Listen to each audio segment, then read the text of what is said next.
It is exactly 2:28 p.m.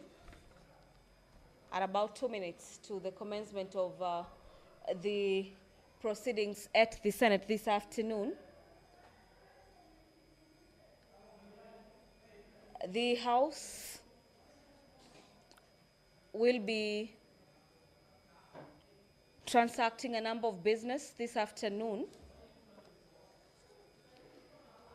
where the motion on the consolidation of bursary funds and equitable access to education in Kenya is given priority in the order paper this afternoon. This being a motion by the Senator for Kiambu County, Senator Karongo Dhangwa. In this motion, the Senator for Kiambu seeks to streamline the issuance of bursary across the country, where monies issued by governors, the national government, members of parliament, as well as women representatives. In this motion, the senator is seeking to have the funds directly sent to schools instead of members of parliament being the ones issuing bursary in form of bursary checks.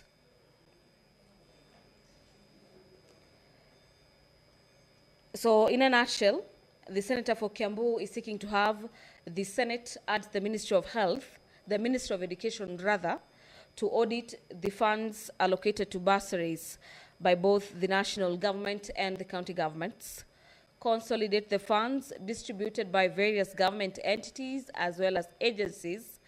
And according to the Honorable Senator, this is with the aim of directing these funds directly to schools to supplement the capitation and facilitate the achievement of the free secondary education. This is a motion with a balance of about 2 hours and 30 minutes. And we expect senators to debate the proposal by the Senator for Kiambu County to consolidate bursaries.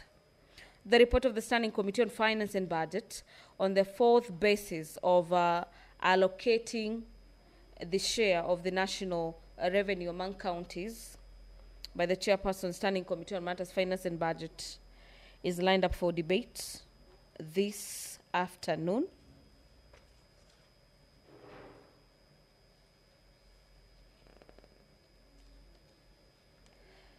The committee is proposing 387.425 billion shillings as the baseline, being the equitable share of the financial year 2024-2025, and we expect that equitable shareable revenue to increase in the subsequent year of the financial year 2025-2026.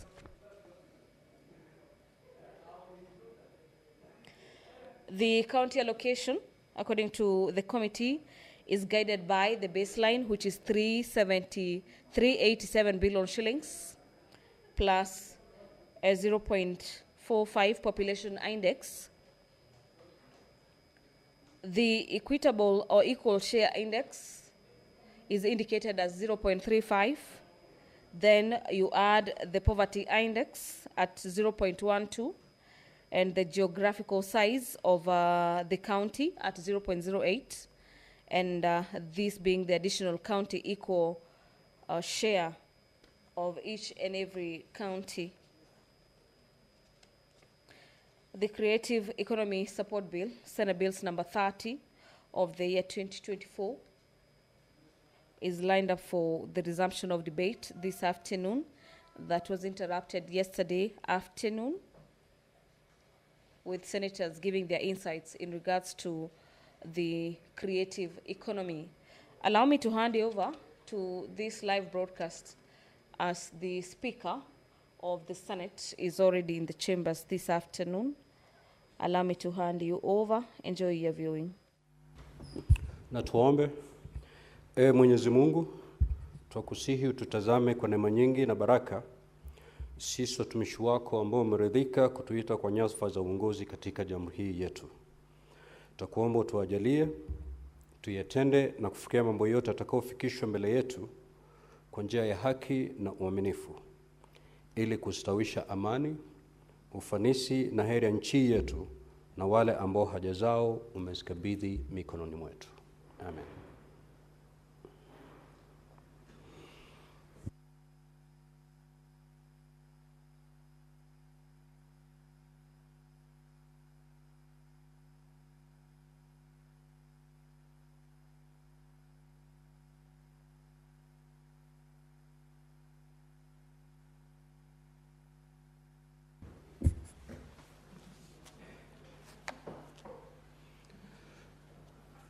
Clerk, do I have quorum?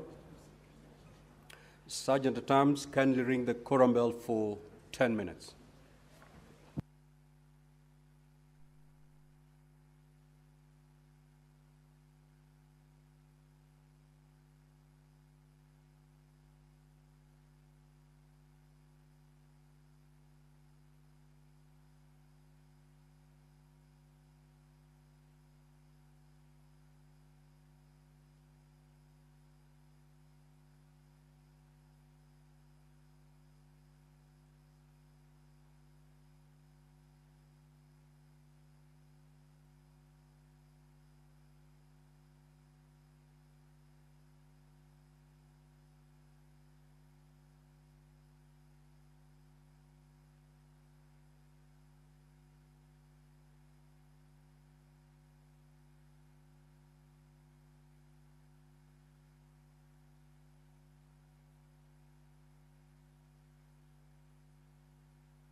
It is a quorum bell on ring mode and a head count ongoing in the Senate chambers this afternoon to ascertain whether the House has the numbers, and that has already been achieved. Allow me to hand you over back to the chamber.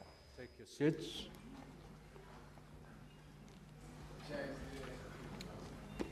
Clerk, proceed to call the first order, please.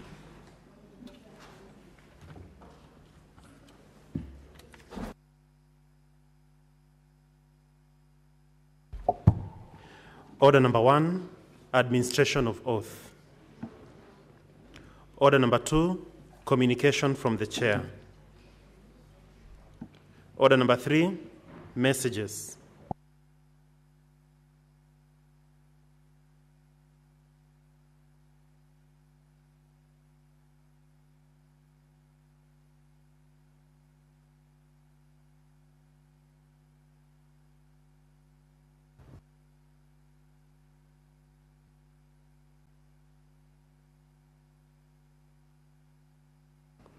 I wish to report to the Senate that pursuant to Standing Order 46.3, I received the following message from the Speaker of the National Assembly regarding the passage by the National Assembly of the Social Protection Bill, National Assembly Bills number 12 of 2025. The message, dated Wednesday, 30th of April 2025, was received in the office of the Clerk of the Senate on Tuesday, 6th of May 2025. Now, pursuant to Standing Order 46.4, I now report the message. Pursuant to the provisions of Standing Order 41.1 and 142 of the National Assembly Standing Orders, I hereby convey the following message from the National Assembly. Whereas the Social Protection Bill, National Assembly Bill number 12 of 2025, was published via Kenya Gazette, Supplement number 43 of the 20th of March 2025, as a bill to provide a framework for the administration of non-contributory social protection interventions and to establish the National Board of Social Protection. And whereas the National Assembly considered the said bill and passed it with amendments on Wednesday, the 30th of April 2025, in the form attached hereto, now therefore, in accordance with the provisions of Article 110(4) of the Constitution, and Standing Orders 41 and 142 of the National Assembly Standing Orders, I hereby refer the said bill to the Senate for consideration. Now, Honorable Senators, pursuant to Standing Order 163, which requires that a bill which originates in the National Assembly be proceeded with by the Senate in the same manner as a bill introduced in the Senate by way of first reading in accordance with Standing Order Number 144. I direct that the Social Protection Bill, National Assembly Bill Number 12 of 2025, be listed in the order paper for Tuesday, 13th of May, 2025, for first reading. I thank you. Next order. Order number 4, petitions. The Senator Fernandi, Senator Cherange. Thank you, Mr. Speaker, sir. Petition to the Senate by the Kenya Union of Clinical Officers concerning discrimination, interference, and violation of clinical officers' practice rights by the Ministry of Health, the Council of Governors, and the Social Health Authority. Honorable Speaker, I rise pursuant to Standing Order 232(1)B. I hereby present a petition that has been submitted by the Kenya Union of Clinical Officers who are the citizens of the Republic of Kenya. As you are aware, under Article 119(1) of the Constitution, and I quote, every person has a right to petition Parliament to consider any matter within its authority, including enacting, amending, or repealing any legislation. So, Speaker, sir, the salient issues raised in the petition are, 1, that the Kenya Union of Clinical Officers, KUCO, is a duly registered trade union mandated to present and champion the interests of all clinical officers in Kenya. Further, the Clinical Officers Council is a statutory body established under Clinical Officers Act number 20 of 2017 to regulate the training, registration, licensing, and practice of clinical officers and their facilities. That clinical officers are highly trained health professionals providing essential services across all levels of care in both public and private sectors, with over 30,000 registered practitioners and more than 1,000 facilities previously contracted under National Health Insurance Fund, NHIF. So, Speaker, sir, that the Ministry of Health, the Council of Governors, and Social Health Authority shall have engaged in acts of discrimination, administrative interference, and violation of clinical officers' practicing rights, including 1, excluding KUCO and clinical officers from key policy discussion and labor negotiations to the treatment of other health sector unions. Number 2, Mr. Speaker, denying empowerment and contracting of clinical officer office-run facilities under SHA, despite their legal accreditation, thereby limiting access to care for thousands of Kenyans and undermining the objectives of social health insurance. Number 3, Mr. Speaker, coercing clinical officers to seek double licensure from Kenya Medical Practitioners and Dentists Council, KMPDC, for their facilities contrary to the law, resulting in extortion and regularized corruption. Mr. Speaker, removing specialized clinical officer pre-authorization rights, disrupting service delivery, and causing patients to suffer delays and increase out-of-pocket costs.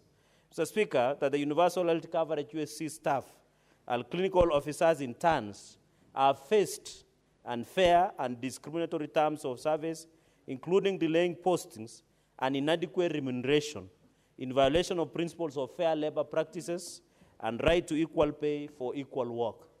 That the county governments have failed to adopt and implement the approved career guidelines for clinical officers, which are important for transparent recruitment, promotion, and career progression, thereby undermining motivation, retention, and professional standards in the public service sector. So, Speaker, sir, that following a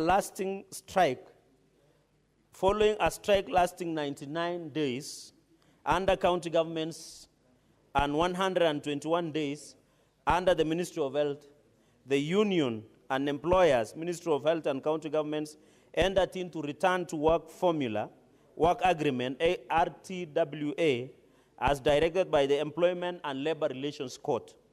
However, despite the union's efforts to follow up and expedite the implementation of this agreement, employers, especially county governments, have remained adamant and have not fulfilled the obligations under the return to work agreement. that the petitioners have made the best efforts to have matters addressed by relevant authorities, including Ministry of Health, all of which have failed to give a satisfactory response. That none of the issues raised in this petition are pending before any court of law, a constitutional or a legal body. Consequently, the petitioners pray that the Senate intervenes on this matter with a view to making recommendations that, Mr. Speaker, sir, that SHA, the Social Health Authority Board, ends the discrimination and exclusion of clinical officers by empaneling all clinical officers registered by the Clinical Officers Council and restating pre-authorization rights to clinical officers as resolved by the Ministry of Health and the Council of Governors in order to alleviate the sufferings on out-of-pocket costs to Kenyans. Number two, Mr. Speaker, the Return to Work Agreement, RTWA, between the union and employers, Ministry of Health and 47 county governments is fully implemented. Prayer number three, Mr. Speaker, sir, the Ministry of Health promptly posts all clinical officers due for internship and harmonizes their payments in accordance with the reference of Public Service Commission circular. And final prayer, Mr. Speaker, sir, is that the contracts under universal health coverage staff immediately be converted to permanent and pensionable terms, P&P, in compliance with the relevant provisions of the law. I thank you, Mr. Speaker, sir.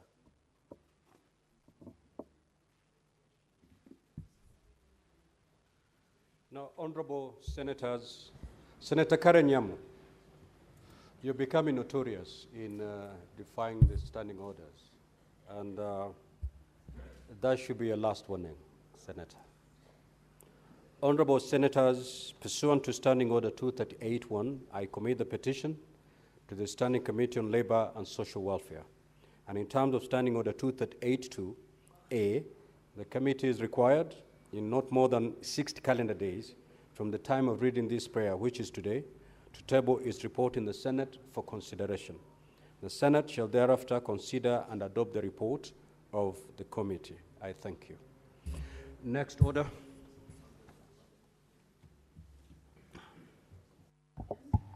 Order number 5, papers. Order number 6, notices of motion. Order number 7, questions and statements. Statement pursuant to Standing Order 52-1, Senator Hamida Kibwana.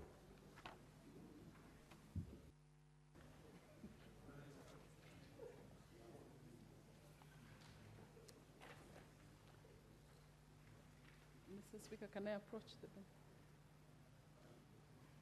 It's under 53. I realize both are under 53, not 52. Proceed.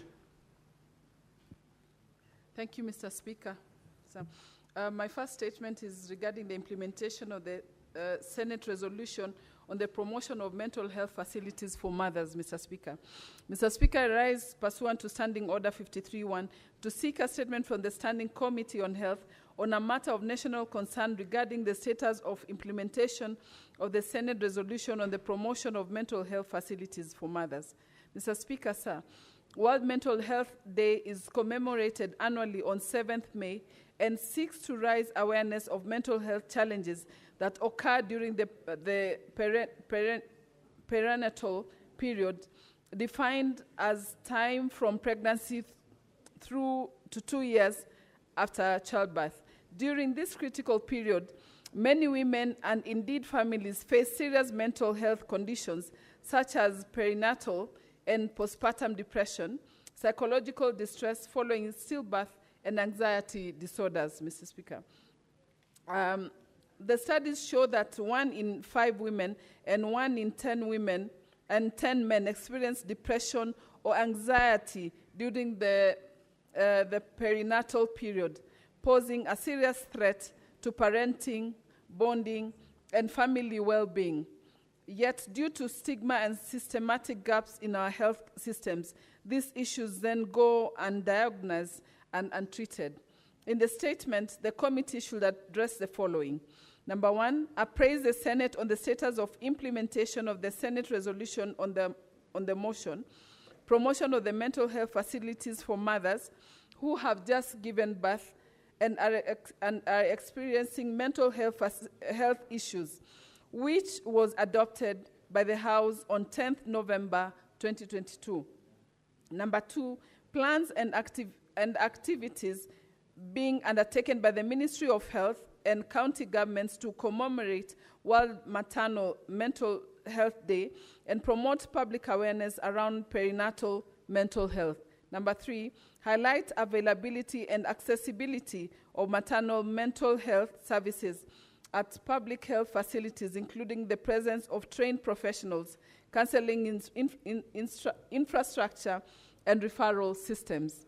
And number 4, steps being taken to combat stigma and increase community education around perinatal mental health, including support for both mothers and fathers. Thank you, Mr. Speaker. I have one more statement on quality of airline services on African flight routes by international carriers. Mr. Speaker, sir, I rise pursuant to Standing Order 53-1 to seek a statement from the Standing Committee on Roads, Transportation and Housing on a matter of international concern regarding the inconsistent quality of in-flight service and passenger experience by certain international airlines operating flights to and from African destinations, including Kenya. Mr. Speaker, sir, I recently had the opportunity to travel on multiple international carriers, including Egypt Air and Turkish Airlines, flying from Nairobi to various destinations across Europe and the Americas. I observed concerning disparity in service quality, both in business and economy class, and on the African legs of these flights compared to the standards maintained on the Europe and North America segments of the same airlines. Specifically, the African segments exhibited lower standards in the areas such as cabin cleanliness, meal quality, in-flight entertainment, staff responsiveness, and overall attention of the passenger to comfort and dignity. These discrepancies are increasingly being reported by other African travelers and raise critical concerns about discriminatory service practices, double standards, and the possible undermining of consumer rights for African passengers. Mr. Speaker, sir, the situation is not only just to African travelers, many of who pay premium fares for international flights, but also damages Kenya's standing as a regional aviation hub and tourist destination. The principle of non-discrimination in service provision must apply uniformly, regardless of the flight origin or destination. Mr. Speaker, Kenya and African passengers deserve equitable, dignified, and high-quality service when they board international flights, regardless of which continent they are departing from and flying to. I urge the committee to treat this matter with the seriousness it deserves and ensure this House is duly informed on the way forward. In the statement, the committee should address the following. Number 1, measures the Kenya Civil Aviation Authority, KCAA, and other relevant agencies have put in place to address this service disparity by international airlines operating flights to and from Kenya. Number 2, guidelines or agreements in place to ensure uniform service standards and passengers experienced by international carriers, regardless of route, geography, excuse me, and whether there are collaborations with the African or regional bodies to advocate for fair treatment of African passengers or international flights. Number 3, remedial measures that could be pursued to engage airlines like Egypt Air and Turkish Airlines, among others, or concerns or inconsistent and potentially discriminatory service on African routes. Finally, Kenya's consumer protection mechanisms, aviation, to address complaints of poor or unequal service by international airlines. I thank you, Mr. Speaker. Senator Omtata. Their statement is dropped. Statement pursuant to Standing Order 56-1B, the Chairperson Standing Committee on Information, Communication and Technology.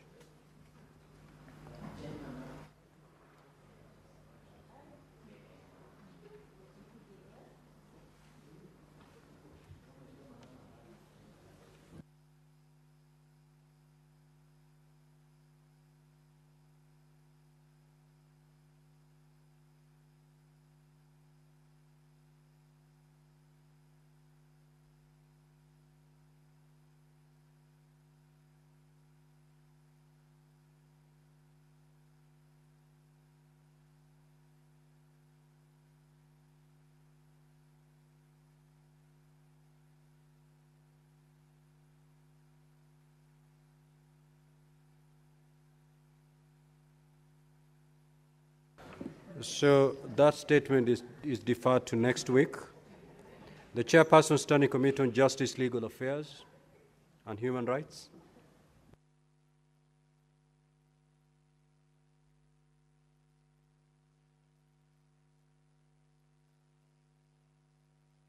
That statement is also deferred. The Chairperson, Standing Committee on Labor and Social Welfare.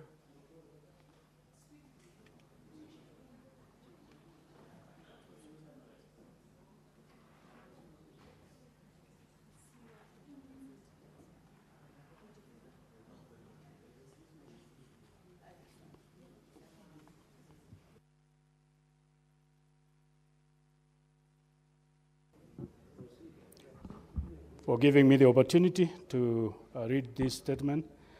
A statement relating to the activities of the Standing Committee on Labor and Social Welfare for the period between 11th February 2025 to 30th April 2025, pursuant to Standing Order 56, 1B of the Senate Standing Orders.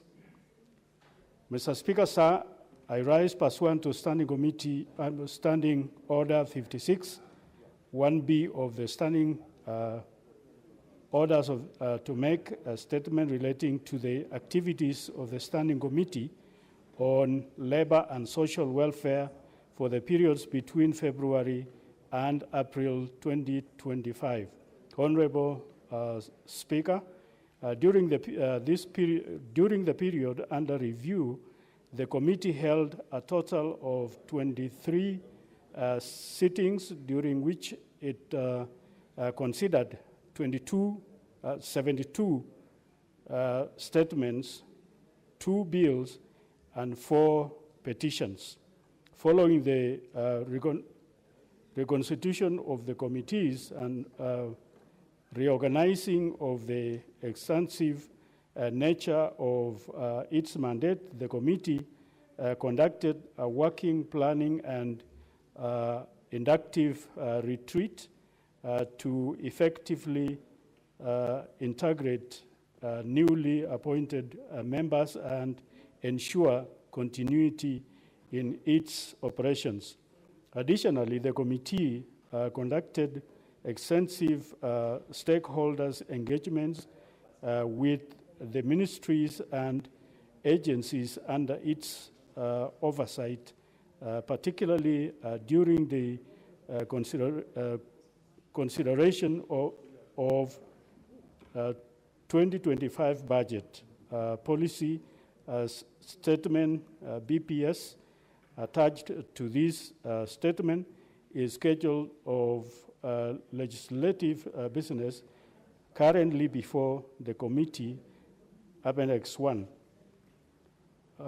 Honorable Speaker, during the period under review, the committee received 15 statements addressing concerns on labor, rights violations, assignments, and delays in pension and statutory benefits, poor public sector, human resource practices, and inadequate enforcement of social protection laws.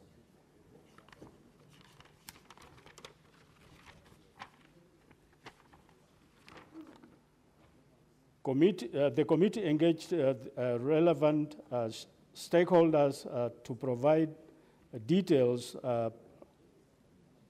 responses which were circulated to the respective sectors for their consideration.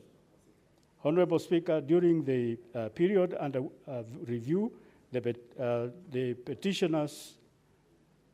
petition was submitted concerning the failure of Kenya Breweries Limited, Raplan, and Setran Advocates, and Harrison Kinyanjui Advocate to pay compensation awarded to the petitioners, the committee reviewed the petition relating to the enforcement of judgment in HCCC number 279 of 2003. Following the review, the committee convened sittings which the relevant law firms and the advocates complaints commission.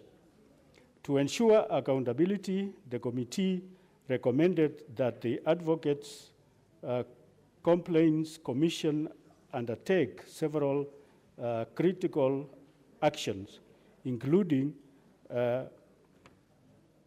requesting the commission disbursement records from Kenya Breweries Limited, convening hearings with the involved law firms, assessing complainee with legal, ethical, and fundatory stance, and examining the High Court records to address any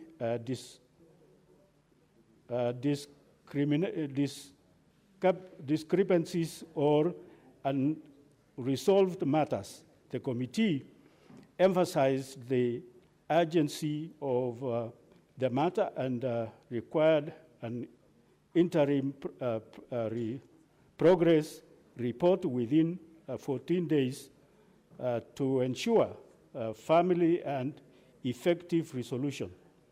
The committee remains seized of petition and carried over from the previous sessions, namely the multi-payment of earning between the Maziwa Sacco during the former employees of KCC Limited, the winding up and liquidation of the Technical University of Kenya, staff recruitment and benefits scheme, and petition concerning the persons with invisible disability, and able report on the same efforts completion. Mr. Speaker, sir, the committee is currently undertaking 3 inquiries as follows: the welfare of Kenya immigrant workers, the payment of one honorarium to former councillors, and an inquiry into the fate of candidates shortlisted under the diaspora jobs programs administered by Ministry of Labor and Social Protection. The committee has scheduled meetings with the concerned institutions. Mr. Speaker, sir, the inquiry on the fate of candidates shortlisted under the diaspora job program administered by the Ministry of Labor and Social Protection raises grave concerns of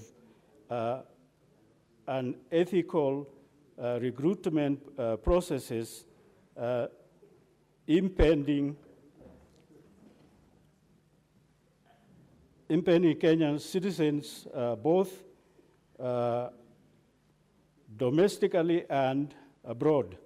The committee has prioritized gathering, finishing accounts to fully understand the matter accordingly. The committee convened meetings with the affected job seekers and will further engage the recruitment agencies, the National Employment Authority, and the Ministry of Labor and Social Protection Through these engagements, the committee will take recommendations aimed at rectifying challenges and preventing recurrence in future.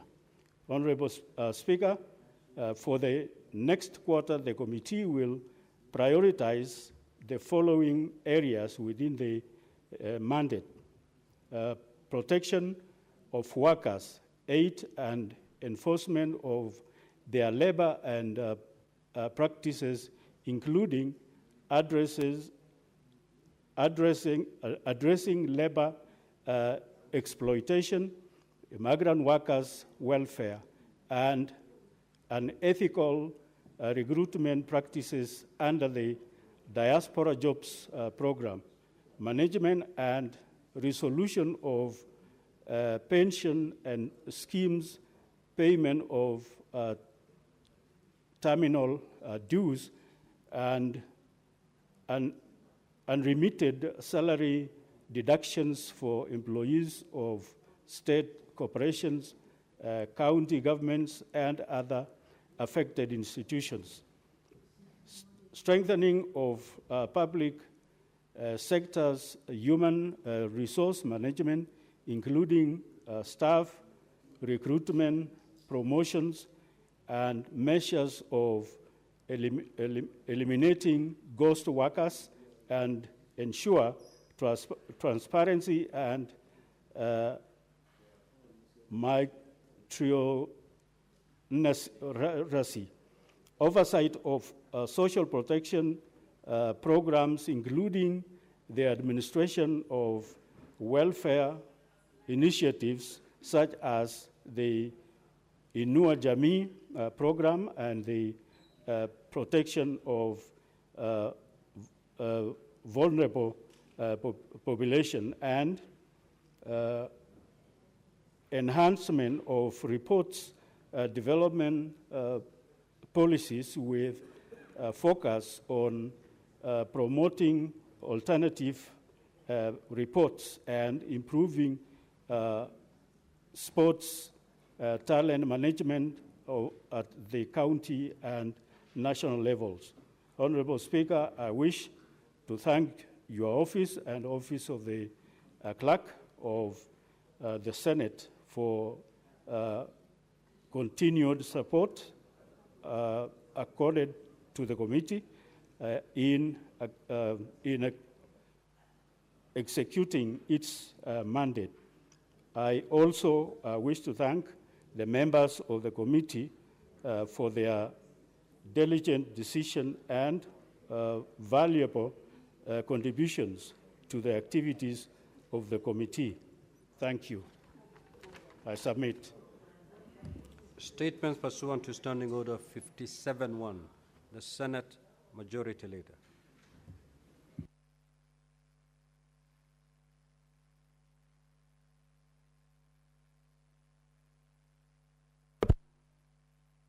That will commence on the 13th of May 2025. Before I proceed with this statement, let me take this opportunity, Mr. Speaker, to welcome honorable senators back from the short recess. I hope honorable senators took time to rest, spend time with family and friends, reconnect with their constituents, and rejuvenate yourselves for part 3 of the 4th session. I hope they noted the order of those activities, Mr. Speaker. It was quite intentional how they are scripted. While some progress, Mr. Speaker, was made in part 2 of the session, which saw Senate pass 7 bills, we still have a long way to go in processing legislative business. The current status of business pending before the Senate includes 52 bills, of which 40 are the second reading stage and 12 that are the committee of the whole. 23 motions are pending conclusion, 26 petitions are pending conclusion, out of which 17 are due for reporting by the respective standing committees. Mr. Speaker, sir, there are also 457 statements that have been sought pursuant to Standing Order number 53-1 and are being considered by our various committees. Therefore, from the above, it is evident that a considerable amount of business remains before us. As we approach the halfway point in the session, I urge honorable senators to be present in the chamber to transact business as scheduled in the order paper. Additionally, I implore standing committees to expedite their consideration of pending business and table their reports pursuant to the standing orders. Mr. Speaker, sir, on Tuesday, the 13th of May 2025, the SBC will meet to consider the business for the week. The tentative business for that day will include business not concluded from today's order paper, as well as the business indicated in the notice paper. The tentative business for morning sitting on Wednesday, 14th May 2025 will include the schedule of questions to the Cabinet Secretary, as well approved by the Senate Business Committee, as well as motions. The questions schedule include the following.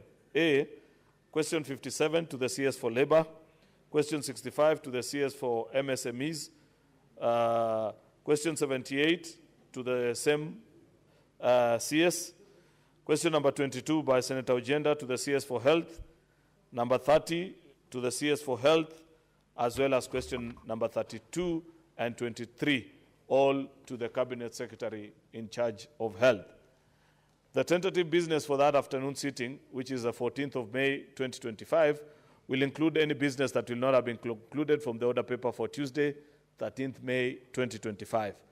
Bills that are the second reading, which include the County Government State Officers Removal from Office Procedure Bill, County Governments Amendment Bill, Labor Migration Management Bill, Street Naming and Property Addressing System Bill. Then the following bills are Committee of the Whole, ECD, E-Bill, Local Content, Street Vendors, Cooperative Societies Amendment Act, Public Fundraising Appeals Bill, the Heritage and Museums Bill, the Environment Laws Amendment Bill, County Library Services Bill, the Statutory Instruments Amendment Bill. The projected business for Thursday, the 15th of May 2025, will include business that has not been concluded on the Wednesday order paper and any other business scheduled by the SBC. I thank you, Mr. Speaker, and do hereby lay this statement on the table of the Senate. I thank you. Now, honorable senators, at this juncture, allow me to rearrange today's order paper, and that is for the convenience of the House. We will move to order number 9. Once we are concluded on that particular order, we will come back to take comments on the statements that have been sought. Clerk, proceed to call that order. Order number 9, motion. Report of the Standing Committee on Finance and Budget on the fourth basis for allocating the share of national revenue among counties.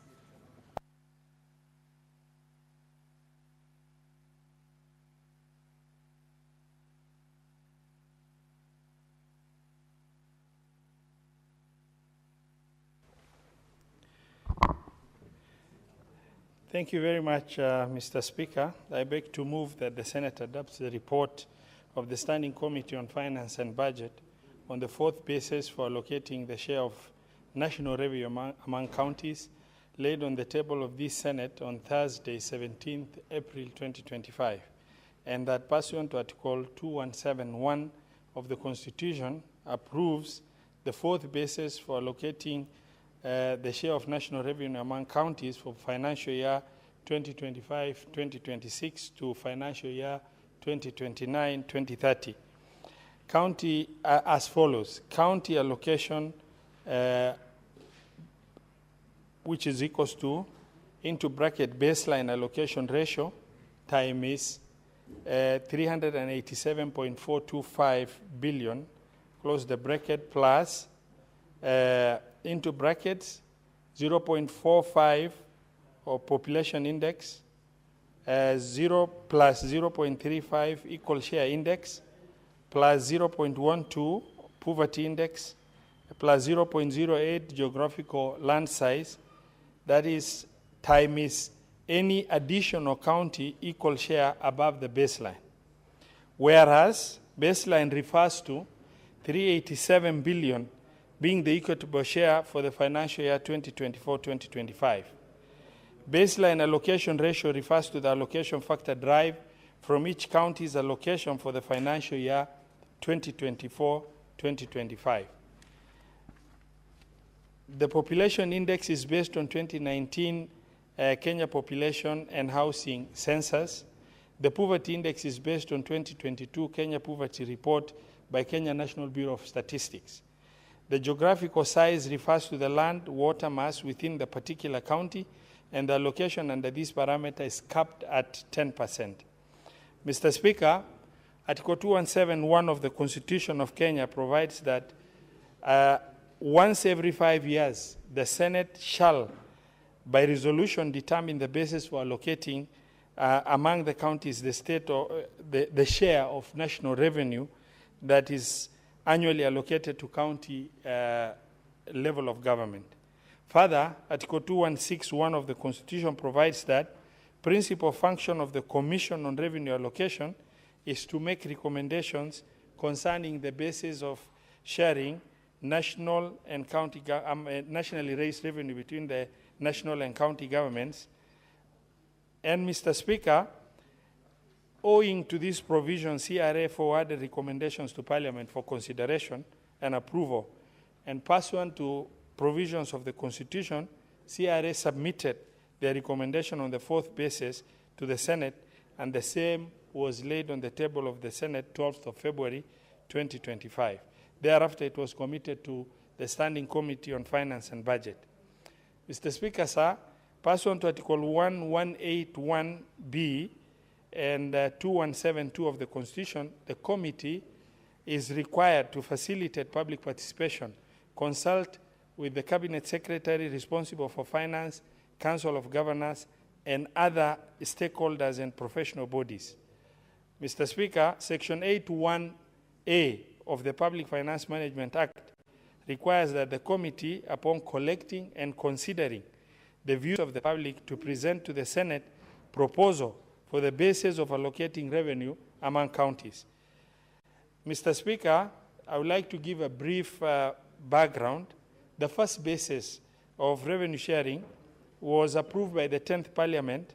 Then the Senate was not in place in November 2012 and was used to share revenue between the financial year 2013 and 2014 to 2016 and 2017.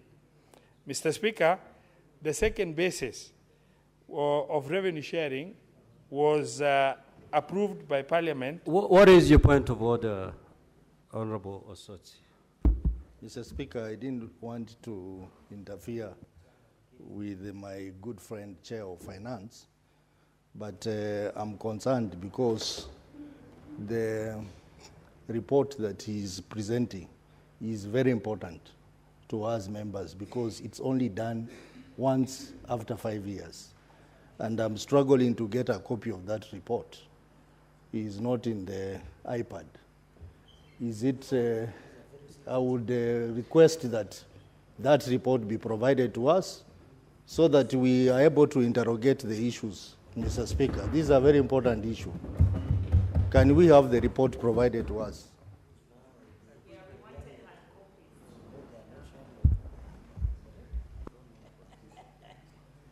They don't want the outsourcing.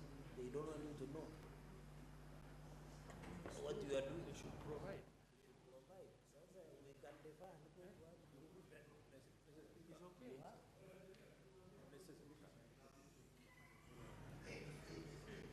I'll convince you otherwise.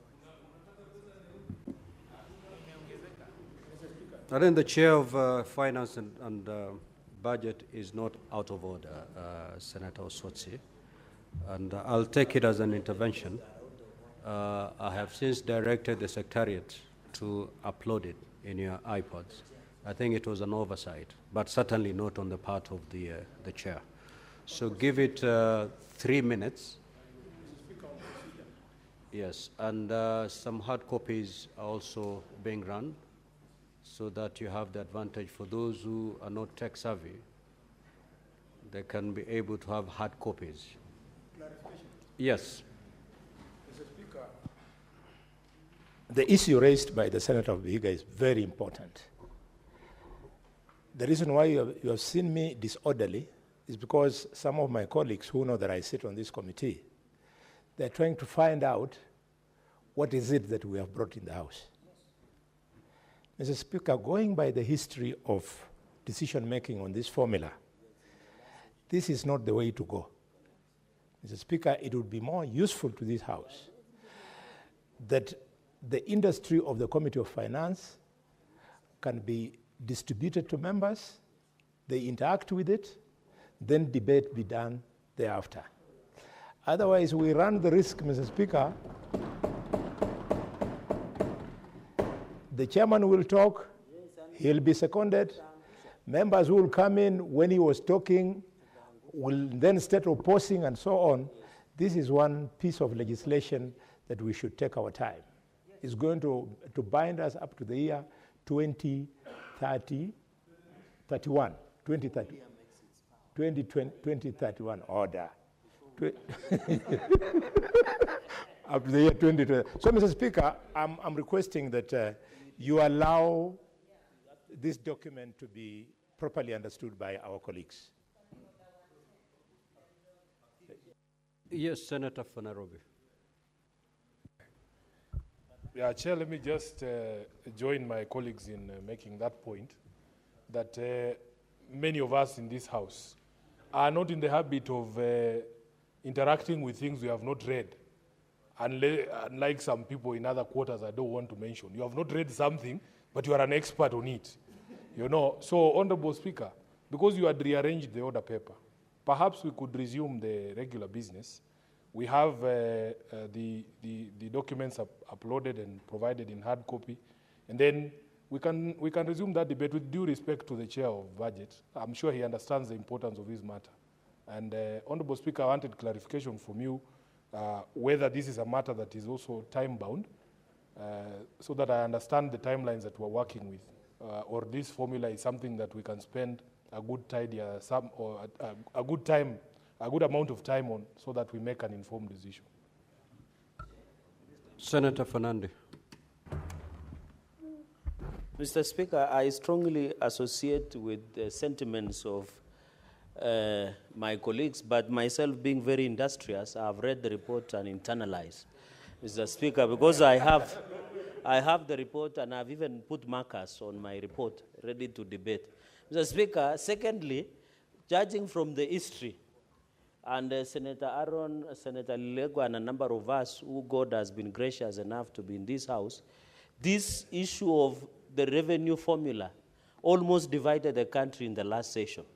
And people who had not joined us remember, Mr. Speaker, that we had a lot of challenges convincing the nation on why we should adopt that base. And you remember you are governor then, and I know even governors and even the chair was governor then. We had push and pull.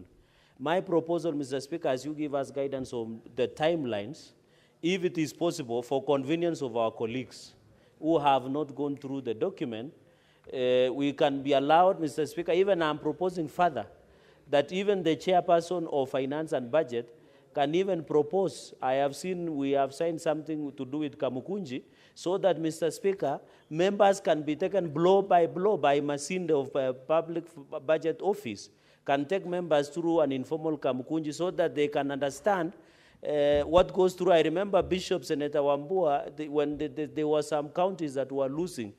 And then there was a lot of protracted fight in this House, which almost divided, because there were people who were saying 1 man, 1 vote, 1 shilling. Others were saying 1 man, 1 shilling, 1 kilometer. So we don't want to reduce this debate, Mr. Speaker, to that level. So I wish we can defer this matter, build a consensus, then come back and debate, and then we pass, so that we don't need to push extreme, because I know Senator Kisang, Senator Folamu and others will also want to really know these are small counties who have been facing challenges of skewed resource allocation. So, Mr. Speaker, let us give a timeout, Mr. Speaker, sit. And I know for people like Eddie who are supporters of Arsenal are still recovering from the loss that happened yesterday, Mr. Speaker, to PSG. So, Mr. Speaker, they are still recovering and mourning. So, Mr. Speaker, they should be given time to recover and look at the serious matters. Mr. Speaker, Mr. Speaker, if you can guide the House on that issue, Mr. Speaker. Yes, Gloria.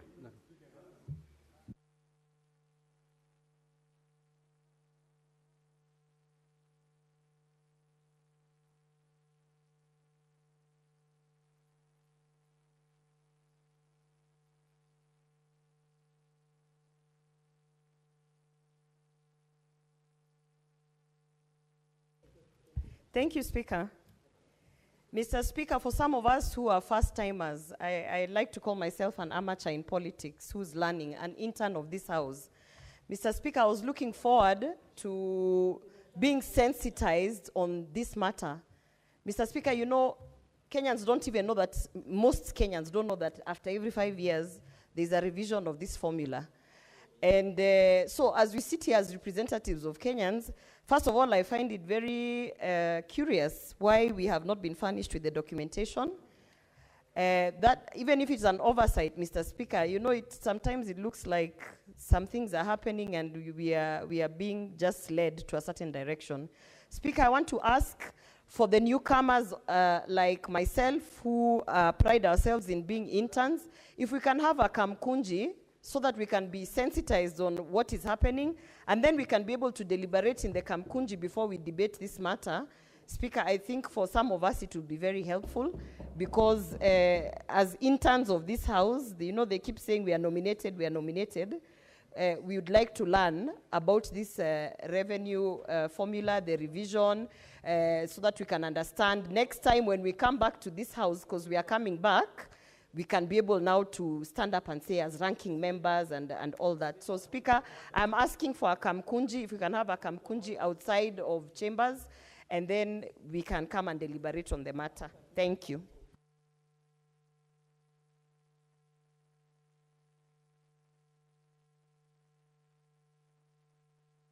Senator Enoch.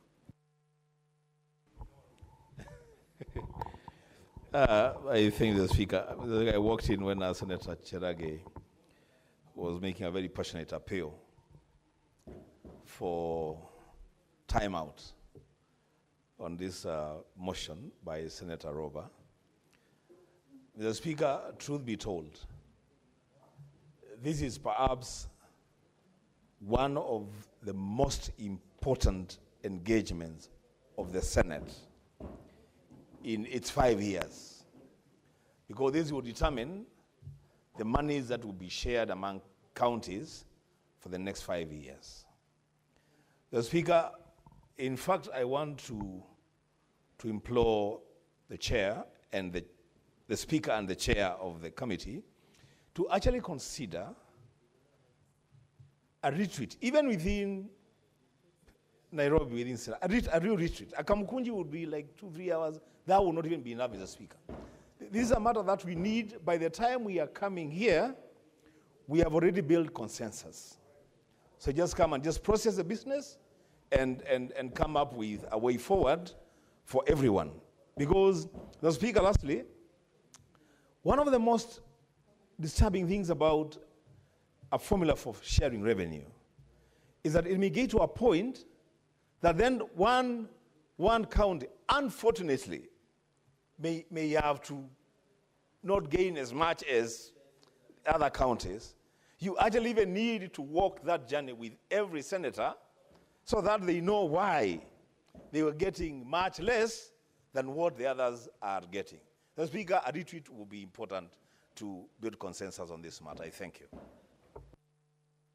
Now, honorable senators, let us make progress in this particular matter. I do agree that this is an extremely weighty matter.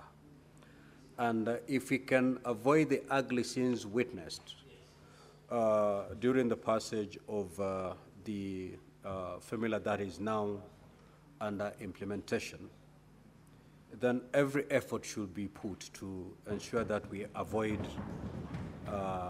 those ugly scenes.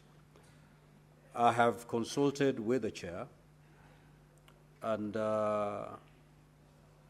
we have agreed that this motion be moved on the 22nd of May of 2025. That gives us roughly 2 weeks. Within those 2 weeks, we do not need a kamkunji or a retreat. Amongst yourselves, read the document, consult amongst yourselves. If need be, before the 22nd. If need be, before the 22nd, having given you the chance to consult among yourselves. If you're finding difficulties and you need the Speaker and the Secretariat to bring you together for purposes of maybe hammering a certain consensus, we will be available. But this motion will be moved on the 22nd of May 2025. The documents should be made available today, both in soft and in hard copy. So, honorable senators, we shall now resume the normal flow of today's business, and I'll call Senator Omtata, whose statement had been dropped because when it was called out, he was not in the House, but having explained his absence to the satisfaction of the chair, I will allow him to proceed with his statement. Thereafter, we will move to comments.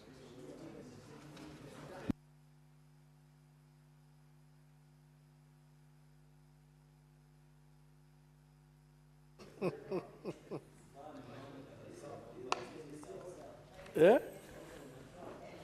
And make sure I don't hear us.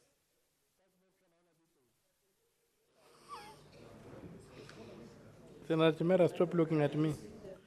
Mr. Speaker, sir, I rise pursuant to Standing Order 53, brackets 1, to seek a statement from the Standing Committee on Finance and Budget regarding the government's decision to lease public sugar companies for approximately 30 years, effectively privatizing ownership rather than retaining them under public control with the appointment of competent professional management. In the statement, the committee should address the following. 1, the rationale behind leasing out sugar companies instead of strengthening public ownership through the appointment of capable management, and whether this approach is in the best socioeconomic interest of the local communities. 2, how the long-term leasing aligns with principles of public accountability, including whether adequate public participation and stakeholder consultation were undertaken prior to the decision. 3, the impact of leasing out the sugar companies on farmers, employers, and local economies, and the safeguards in place to protect public assets and ensure continued service delivery and economic empowerment in the sugar growing regions. Thank you, Mr. Speaker. Now, honorable senators, before I allow comments on the statements that have been sought, allow me to make this communication. I would like to acknowledge the presence in the public gallery this afternoon of visiting teachers and students from St. Teresa Secondary School in Murang'a County. The delegation comprises 3 teachers and 64 students who are in the Senate for a one-day academic exposition. Now, honorable senators, in our usual tradition of receiving and welcome visitors to Parliament, I extend a warm welcome to them, and on behalf of the Senate and my own behalf, wish them a fruitful visit. I do not see the Senator Oroba. You're out of order. I will allow the majority whip under 1 minute to extend a word of welcome, to welcome the delegation. Thank you, Mr. Speaker. Mr. Speaker, it would be nice for the young people from Murang'a to know that Murang'a has got a special history with the Parliament of this House. It is from Murang'a, Mr. Speaker, the children should know, where we had the first parliamentarian who was a doctor to sit in Parliament in Kenya, Dr. Kikonyo Kiano. Mr. Speaker, it would also be nice for them to be proud of the fact that the real leader of the end of the dictatorship of a certain president in the country was from Murang'a, a man by the name of Kenneth Njindo Matiba. And Mr. Speaker, lastly, it will be nice for them to know that Murang'a is the one that has produced the best business people who took over from the white business community in Nairobi, and they're the ones who established the first black business community in this city. Welcome, young people. Thank you, Mr. Speaker. Now, we go to comments on the statement sorts. Now, honorable senators, if you manage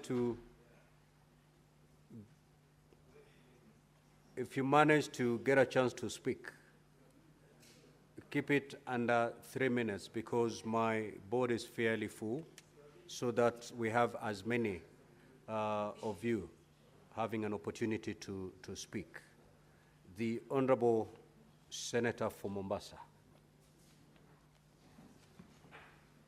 Asante Mheshimiwa Spika kwa kunipa fursa hii kuchangia maombi ya taarifa yaliyoletwa bungeni na Senator Hamida.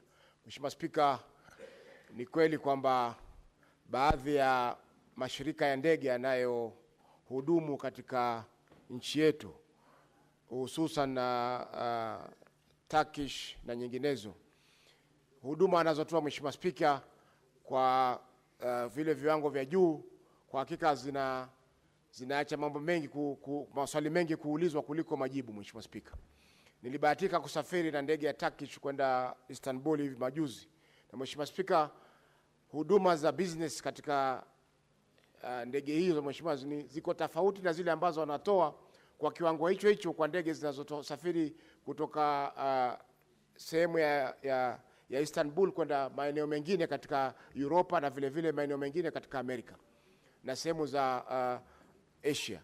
Mheshimiwa Spika, haiwezekani kwamba ndege ile itoe huduma tofauti kwa wale wanaokuja Afrika na wale wanaokwenda sehemu nyingine. Na sijui shirika ambalo linadhibiti huduma hizi katika nchi yetu ya Kenya linafanya nini ili kuhakikisha kwamba huduma zinazotolewa zinafikia vile viwango vinavyotakikana. Kwa Mheshimiwa Spika, tungependa kamati iharakishe swala hili kwa sababu Wakenya wengi wanapata shida. Inakuwa kama ambao kuna ubaguzi wa rangi kuhusiana na huduma wanazotoa katika maeneo ya Afrika na yale maeneo mengine ambako wanahudumu. Kwa Mheshimiwa Spika, naunga mkono maombi hayo ya taarifa ya Senator Hamida Kibwana. Asante. The Senate Majority Leader. Senate Majority Leader. This request was for comments in the earlier discussion. I don't have a comment on the statements. Senator Sifuna. Honorable Speaker, let me just comment on the statement that has been read by the Senator for Busia. This is a matter of grave national concern, Honorable Speaker. Yesterday, there was a statement issued by the Governor for Kisumu, the Honorable Professor Peter Anyang' Nyong'o, who is the strategic reserve of ideology for the ODM party. Whenever we want to find our North Star, he is the guy we go to, and he gives us direction, Honorable Speaker. And he raised concern about plans to privatize mills in his area as well. As you know, the public mills, including Zoia, Chemili, and Muhoroni, are all listed as part of this leasing plan. I was at home for a burial last week, Honorable Speaker, and the people of Bungoma, who are largely sugarcane farmers, were very clear that they will insist on the promise that was made by the head of state when he was campaigning, that when it comes to Nzoia sugar, the government will invest in upgrading the machinery to improve efficiency, but they will not be leasing this sugar plant out or to sell it to any third party. Professor Nyong'o cited a few issues or reasons as to why he was objecting to the leasing of Chemilil and Muhoroni. Number one, that there was ongoing litigation and that he felt that there was not effective public participation, that this process is being rushed, that it has been undertaken in an opaque nature. And Honorable Speaker, because this is a matter of grave national concern, and in fact, he listed the companies that Chemilil is supposed to be leased to Kibos, Muhoroni is supposed to be leased to a company called West Valley Sugar, which there are rumors that it is associated with a member of this House. And I'm hoping that when he contributes, he can declare that interest, because we passed a bill in this House on conflict of interest. Honorable Speaker, we want to just be clear as leaders in this country that we do not necessarily oppose everything that is proposed, but it is a constitutional imperative that you must carry the people along so that people understand, Honorable Speaker, that number one, they are the biggest stakeholders. Number two, Honorable Speaker, if you are leasing out the sugar mills and the person is not interested in reviving the mills but is after the land that is occupied or is owned by that particular sugar plant, there's going to be a problem. Nzoia Sugar has the biggest nucleus, Honorable Speaker, and the people of Bungoma will not allow that land to go because they consider that land their land. It is only held in trust for them. And Honorable Halwale, all of us, the last time we had a plan to privatize all these sugar mills, we came together as leaders and we said there will be no privatization without the involvement of the local community. So, please, Honorable Speaker, all we are calling for, let us follow the constitutional imperative and Article 10 to involve our people, to allow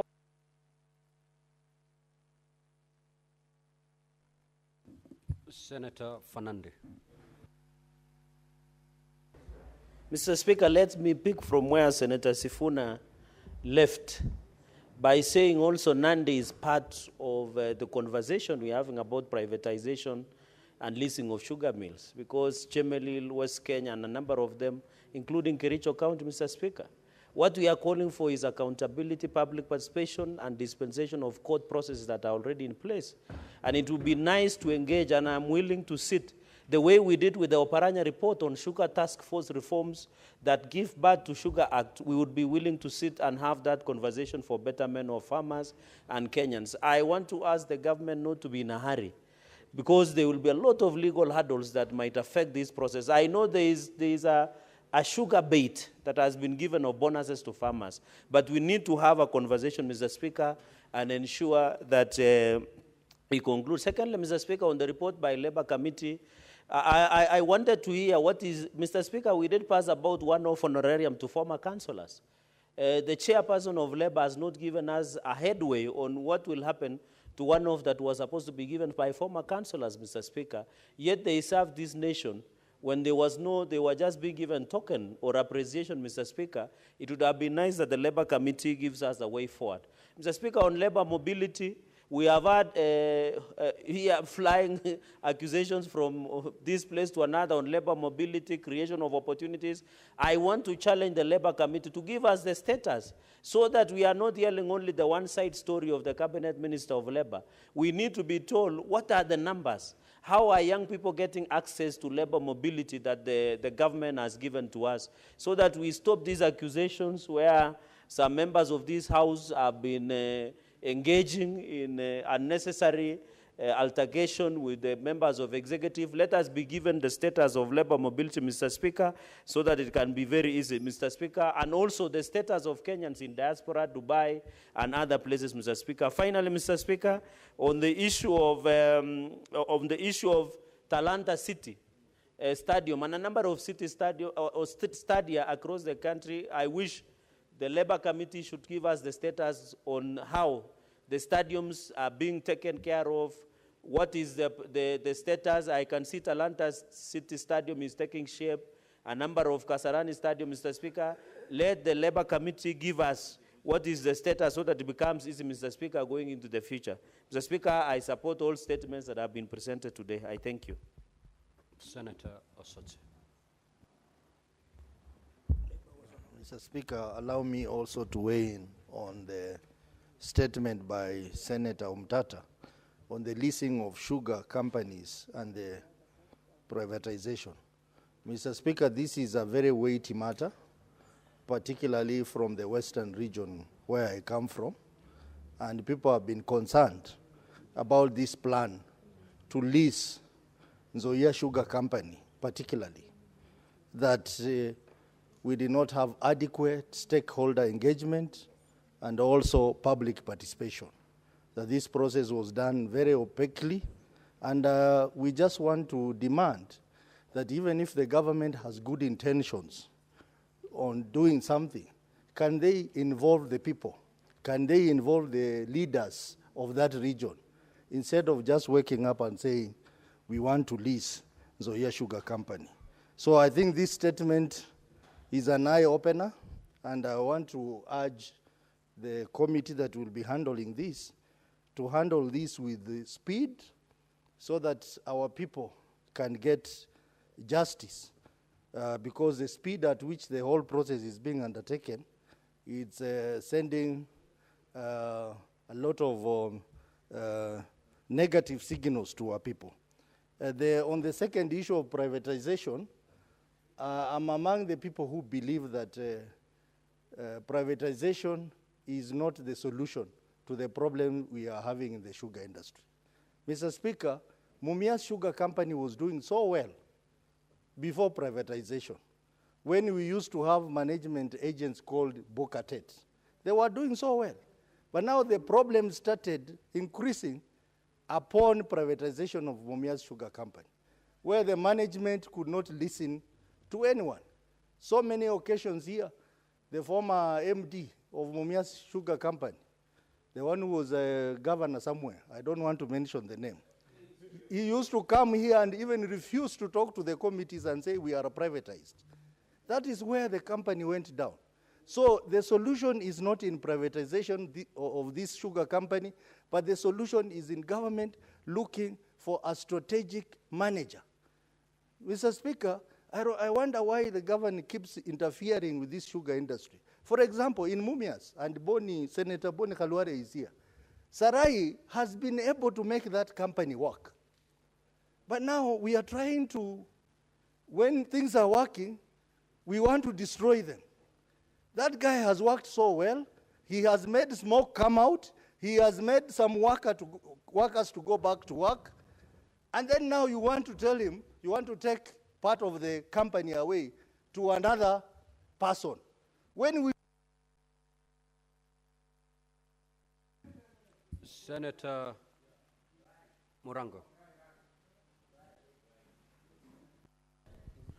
Asante sana Mheshimiwa Spika, hata mimi ningetaka kuongezea pia maoni yangu kulingana na ombi iliyoletwa na Senator Mtata. Pia katika hiyo gazeti la kitaifa niliona pia kwamba kiwanda cha Mwea cha mchele pia kimeorodheshwa pia katika ile ambayo inafaa kwenda kwa watu binafsi. Mstahiki Spika, babu yangu ni mojawapo waliopeana shamba na pia kuchangia katika kujenga kile kiwanda. Kwa hivyo serikali inapoamua kukiuza, ni vizuri wale waliopeana kiwanja kwa hiari, shamba kwa hiari, tujue watafaidika kivipi. Kwa sababu kama nimekupa shamba ili ufanye jambo fulani, ukimalizia kama una haja nayo unafaa unirudishie mimi niliyokupa. Sababu hakuuza. Jambo la pili, kuna mchango ambao ulifanyika ili kuhakikisha kwamba ile kiwanda kimeendelea. Wengi wao toka leo mashishi na kuanga kambulini. Sisi Wakikuyu kutoka Kirinyaga tunashika mashamba yetu. Lakini tuliyapeana, wakambaki wanakaa katika vijiji ambapo hata mahali ya kuzika hakuna. Mstahiki Spika, ni vizuri watu waliokuwa na roho nzuri na hiari kama hiyo, jambo kama hili linapofika wahusishwe, waitwe. Wale waliombaki kama sisi ambao tumembaki kwa sababu wale washatangulia mbele ya haki, tuweze pia kuamua na tuweze kuweza kuwajulisha pia maoni yetu ni ipi. Kwa sababu wale walioko pale, Mstahiki Spika, nikwambia siku ya leo hawako kamwe, hawana haja na hiyo kiwanja iuzwe. Jambo la pili, katika zile viwanda zimejengwa Sagana ambapo tunaambiwa kwamba tunafaa tupeleke kutafuta huduma hapo, kwa sababu lile shamba liko Ngurban town limeshikana pia na maghala ya halmashauri ya nafaka, mahali wakulima wanaenda kuchukua mbolea yao ya ruzuku ambayo inapewa na serikali, ambayo ni katikati, ni kilomita zaidi ya 30. Ni kama kutoa Njikoni mahali ambapo iko karibu na Sembule uende uipeleke karibu na Mbafu, mahali ambapo unafaa kutembea, Mstahiki Speaker. Kwa hivyo katika zile huduma tunapata kutoka kwa hiyo kiwanda, sisi tungetaka imbaki pale pale, na kama basi wakazi wakulima ataamua kwamba ipeanwe, wahusishwe kikamilifu ili waweze kuamua itaenda ama iendi. Asante sana Mstahiki Speaker. Senator Eddie.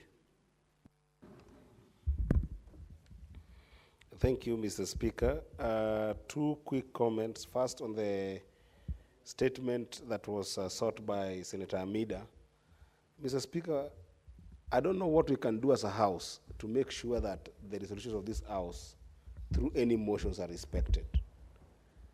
Mr. Speaker, this is a very serious issue that Senator Amida has brought here, and we canvassed over it in this House, Mr. Speaker.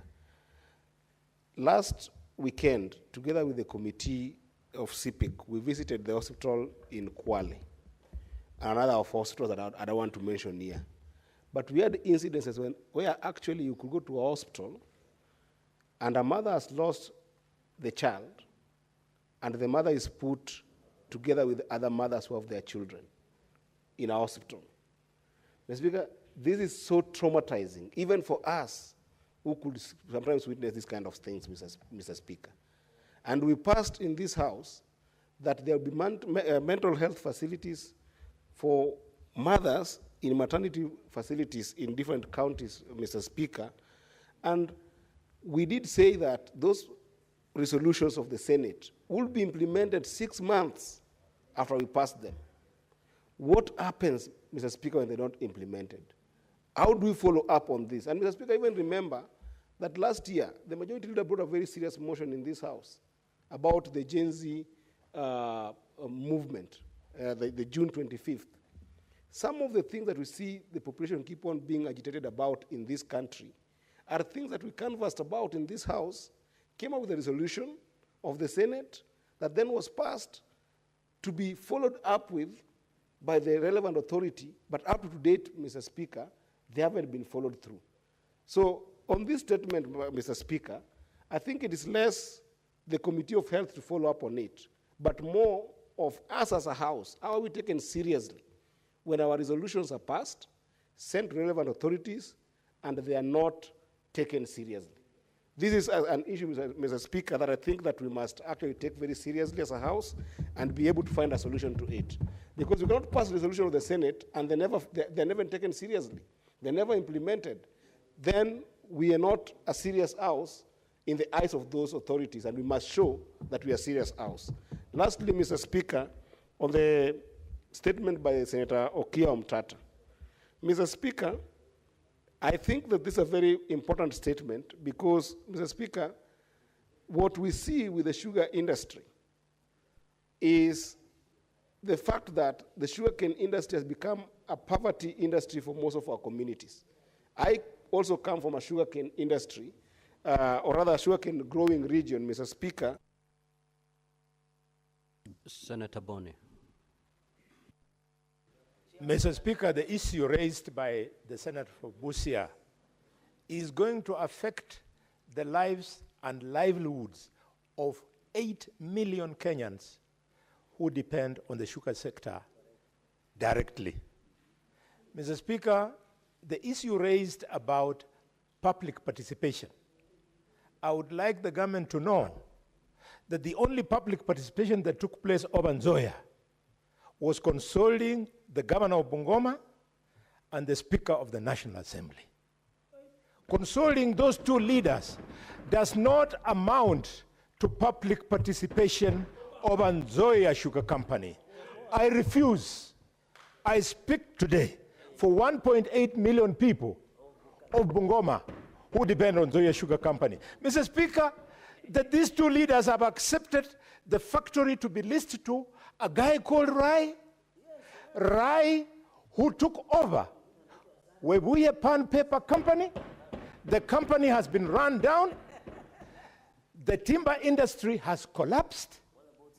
The same Rai, who upon seeing the success in Mumiasi, due to his brother Sarbi, has come there to try and take a section of that factory because he has the capacity to bribe people in government. We refuse again and again. The decision of listing Nzoia should be rethought. Our people must participate. Our people have elected us. We have the capacity to understand issues. Mr. Speaker, finally, the issue raised by the Committee of Labor on Stadia. I want to celebrate Ababu Namwamba.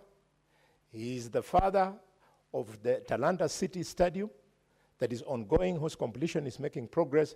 Please, please, the new Minister for Sports should make sure that the blueprint of Ababu that included development of Buhungu Stadium in Kakamega must be seen through, because it is an open secret that if you want football to succeed, you only go to 3 corners in this country.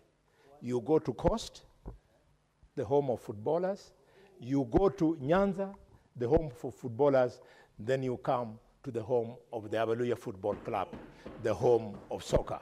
Thank you, Mr. Speaker. Senator Muma.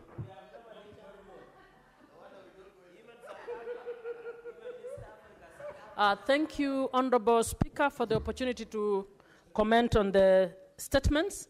I begin with a statement by Senator Hamida. Honorable Speaker, Monday was the World Midwives Day, and yesterday was the World Mental Health Day for mothers. And I would like to commend her for raising these issues over and over again. Honorable Speaker, mental health for mothers who have delivered is a crucial issue, is very urgent because most of the mothers include adolescent mothers who are vulnerable, who do not have resources to, on their own, seek mental health. And I would want to ask that the resolutions made in this House should not be taken as empty talk. It is something that we receive comments, we receive petitions from those who are affected. We have seen it when we go in the field, and we would like government to take this issue seriously, especially now that the SHA formulation is in the infancy and is coming up, when we must provide the care for these mothers. Honorable Speaker, I would also like to make comment on the statement by Senator Omtata. Honorable Speaker, I come from the sugar belt, and I think the small-scale farmer in Western Kenya, that is Nyanza, the western part of Rift Valley, and Western Kenya are actually tired of the ping-pong around the laws and the policies relating to sugarcane milling and sugarcane farming. Mr. Speaker, I wish the small-scale farmers would be listening to me. I wish for the day when we can elect a day when we will ban all the sugarcane, burn it to the ground, so that we can get back to the drawing board to discuss how the sugar industry in Kenya can be structured in a manner that is going to be useful to the farmers. The manner in which it is currently structured is destructive, is not useful to small-scale farmers, and I support the statement by Governor Anyang' Nyong'o. We need to go back to the drawing board to ensure that we are able to follow the correct procedures to ensure that the most vulnerable, especially the small-scale farmer, is catered for when we are designing these programs, including the poisoning that is happening by the sugar. Senator Gloria.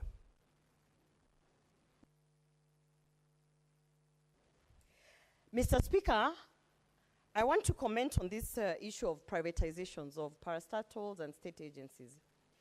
Mr. Speaker, you know you can look at this issue on both sides. People saying that government property belongs to government, should stay at government. But Mr. Speaker, we know if it is not helping the people, then there's no point. Just here across Parliament, we have KICC. KICC, if it's supposed to operate at its, best profitable days, we are supposed to be having conferences in and out. But we know, and we have to be honest to ourselves, that the culture that we have in these parastatals and state agencies is that, because it is a government facility, we don't need to push sales, we don't need to do this, we don't need to do that. So just having a state agency belonging to government and saying that we are proud because it's government, it stays with government, and it does not really benefit the people. So what are we doing? What are we doing? All these issues of privatization have only been brought about because these state agencies are actually not performing the way they're supposed to perform. So the conversation that we should have is not whether this belongs to the people, someone gave land to the government. Okay, let them be compensated so that now we can make sure that the state agencies are there to benefit the people of that community. Mr. Speaker, it pains me that every time we debate, we want to localize the issue. Okay, yes, politics is local, but economics is about profits. So if a state agency or an institution is not bringing any profits to the people of that community, then we have to have the hard conversation, and the hard conversation is that we need to do something, and if that means that we need to privatize it, let us talk about the parameters of how we are going to privatize the agency. Otherwise, coming here and fighting and say, don't do this, don't sell this particular, that's fine. But what are we going to do to ensure that all these state agencies, be it the sugar companies, be it, as I said, agencies such as the KICC, be it, you know, whatever state agency that is there, let us have a conversation, an honest conversation on how those state agencies are profitable and how they are actually benefiting the people of that community. Thank you, Mr. Speaker. Next order.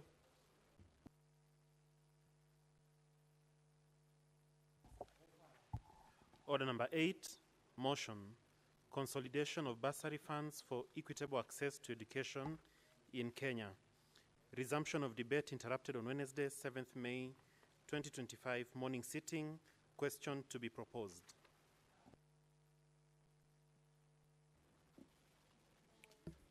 Honorable Senators, take your seat. I need to propose the question.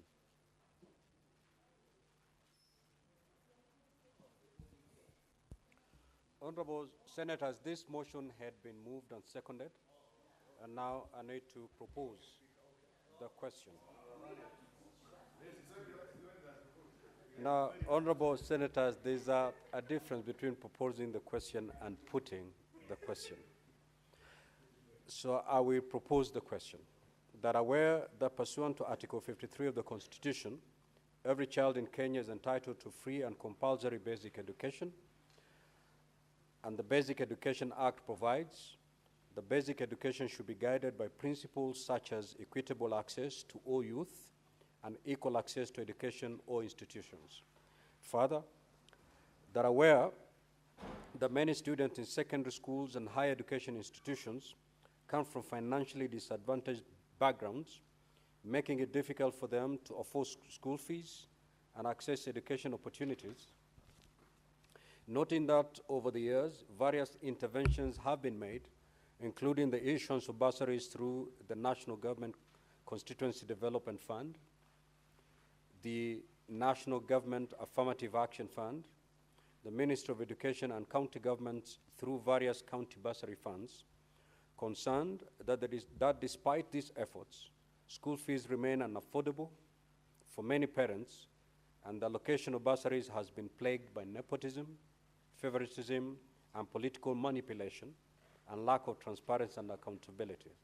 Further, concerned that public learning institutions are primarily funded by the government through the Ministry of Education, and in the financial year 2024-2025, approximately 656 billion was allocated to the education sector, making it difficult to ascertain the specific funds granted to each student, and that the lack of transparency in the disbursements of bursaries from various agencies makes it difficult to determine the total amount allocated in a financial year, thus hindering efforts to ensure equitable access to education for financially disadvantaged students. Now, therefore, the Senate urges the Ministry of Education to do the following. 1, audit the funds allocated to bursaries by both the national government and the county governments. 2, consolidate the funds distributed by various government entities and agencies with the aim of directing these funds directly to schools as supplementary capitation to facilitate the achievement of free secondary education. And 3, calculate the cost of education per learner and make this information public for primary, secondary, and tertiary institutions, including a detailed background of the annual financial requirements for each student across the county. Now the floor is open for debate. Senator Fernandez.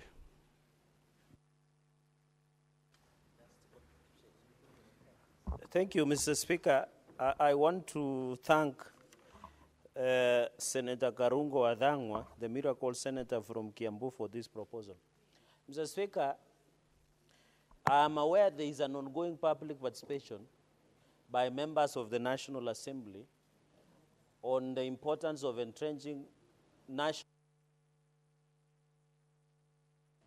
the GAV and Senate Oversight Fund.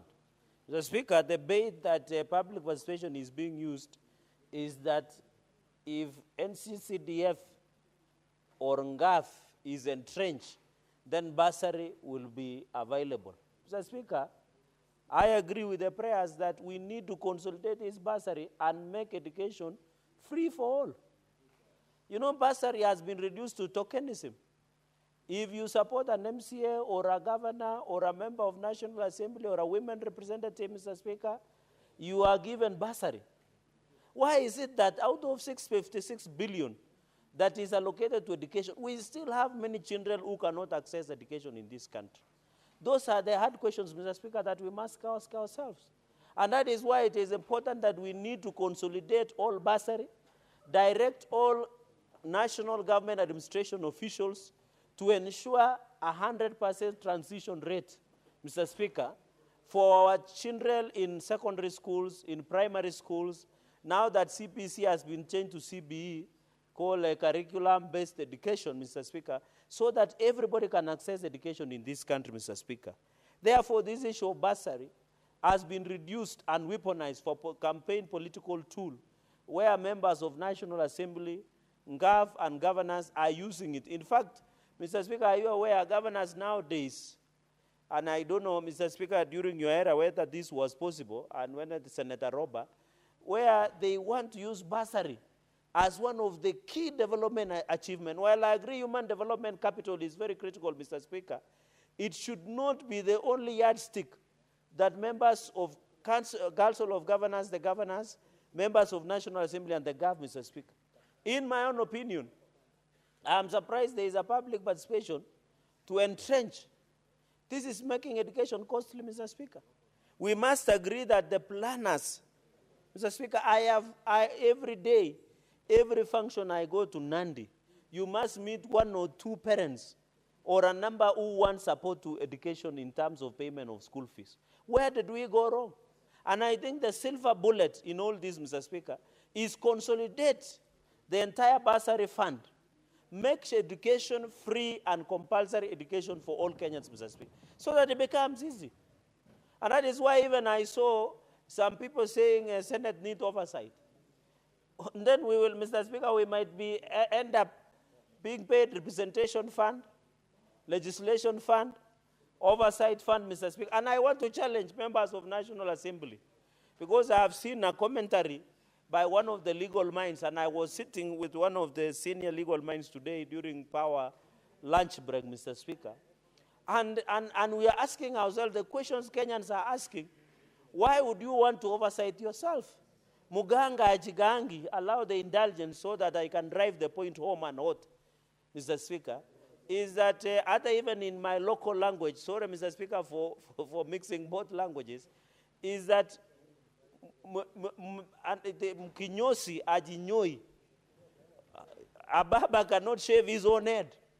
So I'm challenging, Mr. Speaker, I'm challenging members of National Assembly that if you want to manage funds, run for two offices.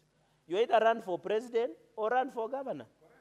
Why do you want to have your cake and eat it? Even as a Senate, there is no day we have said and we say we want Senate Oversight Fund. In my own opinion, that fund should be given to counties or the president. Then we do our work as oversight. Mr. Speaker, for the first time, I'm in support with Barbara Ila Odinga, Papa Podbeck. Mr. Speaker, because the work of member of National Assembly and the Senate is to legislate, oversight, representation, and budget making, Mr. Speaker. Mr. Speaker, I don't know, you need to know whether Senator Ed has bought shoes, because the last time there were people without shoes in Migori, Mr. Speaker. Mr. Speaker, what I'm saying, Mr. Speaker, that let us be honest, Mr. Speaker.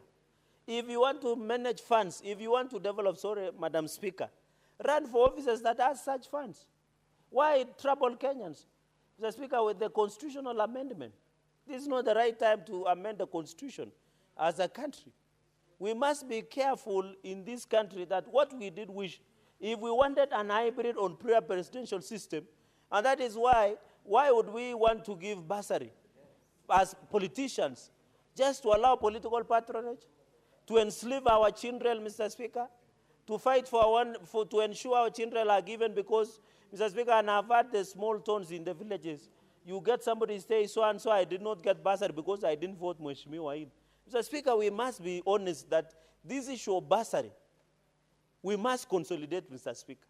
I wish and I pray at the end of this debate on this consolidation, the Committee of Education, led by Senator Monted and members who are in this House, should come up with an amendment to the Education Act, Basic Education Act, or the education laws that we have in this country and consolidate all the bursary, bring quantification, and I'm happy the Miracle Senator is here. I don't know whether he's still Miracle or not. Mr. Speaker, the point so that we can consolidate all the bursary and account for 656 billion, Mr. Speaker. You know, the political formation he is in with nowadays is no longer miraculous. Mr. Speaker, and therefore, under Article 53 of the Constitution, Mr. Speaker, we must ensure that these young people, a number of them, Mr. Speaker, they cannot, like for example, in secondary, tertiary, even as we talk, Mr. Speaker, our students in KMTC, Kenya Medical Training Colleges, Mr. Speaker, they need also bursary. But how do we do it? Let us make education free and compulsory from preschool all the way to the university and colleges. So that we stop, Mr. Speaker, even higher education loan board. We collapse higher education loan board so that we don't bring discrimination as envisaged under Article 27 of the Constitution of Kenya. Because the moment children that are in public universities are given higher education loan board, yet that money is the taxpayers, including all Kenyans. Yet children in private universities are not given higher education loan board, Mr. Speaker. It casts aspersion and the shadow, Mr. Speaker, of discrimination in our society, Madam Speaker.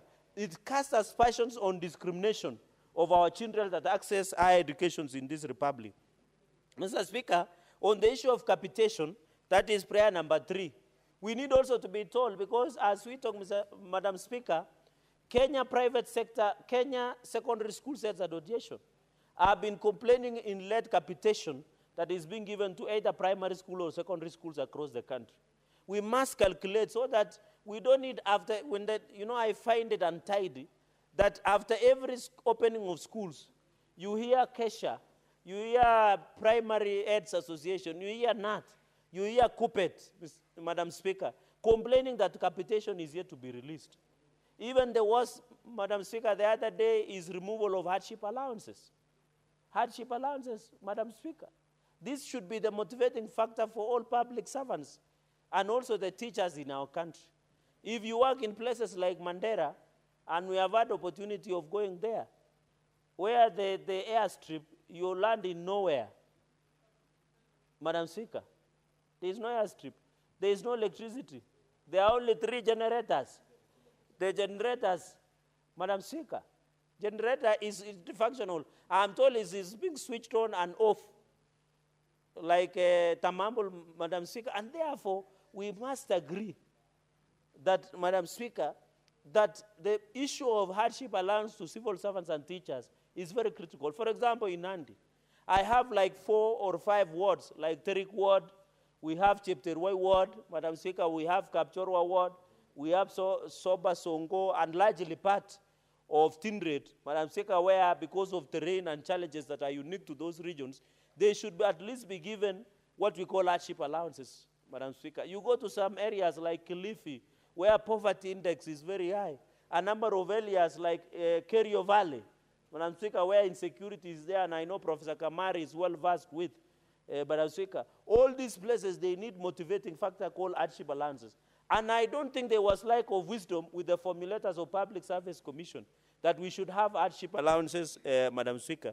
In conclusion, Madam Speaker, so that I can give colleagues opportunity to converse and deliberate on this matter, Madam Speaker, my clarion call to the government, to the lawmakers, to all of us, let us consolidate bursary.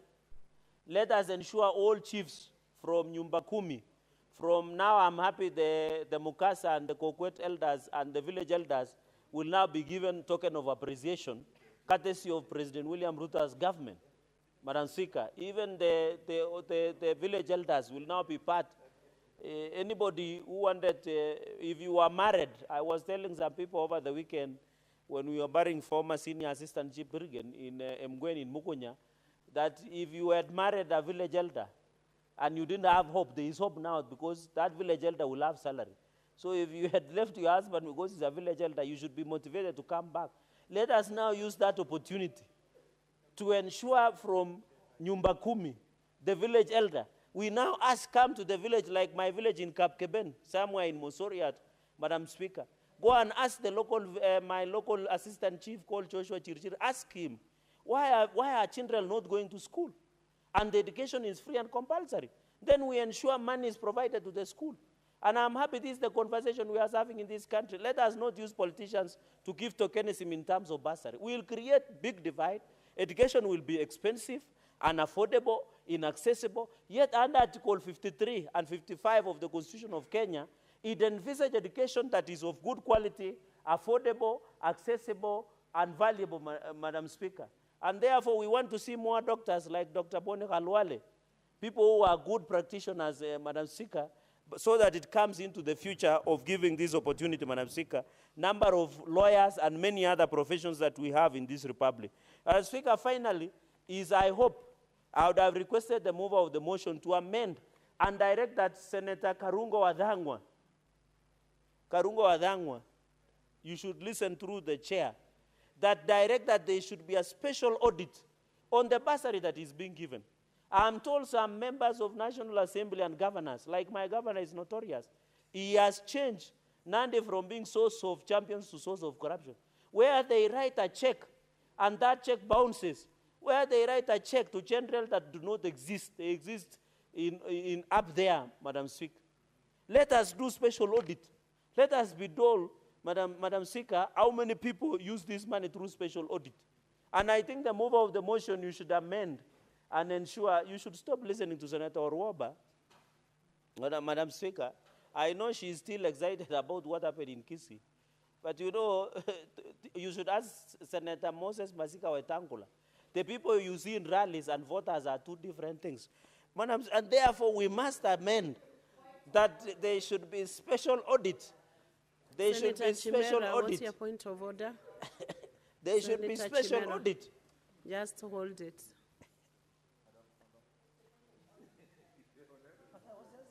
Can you give Senator Chimera the microphone, please?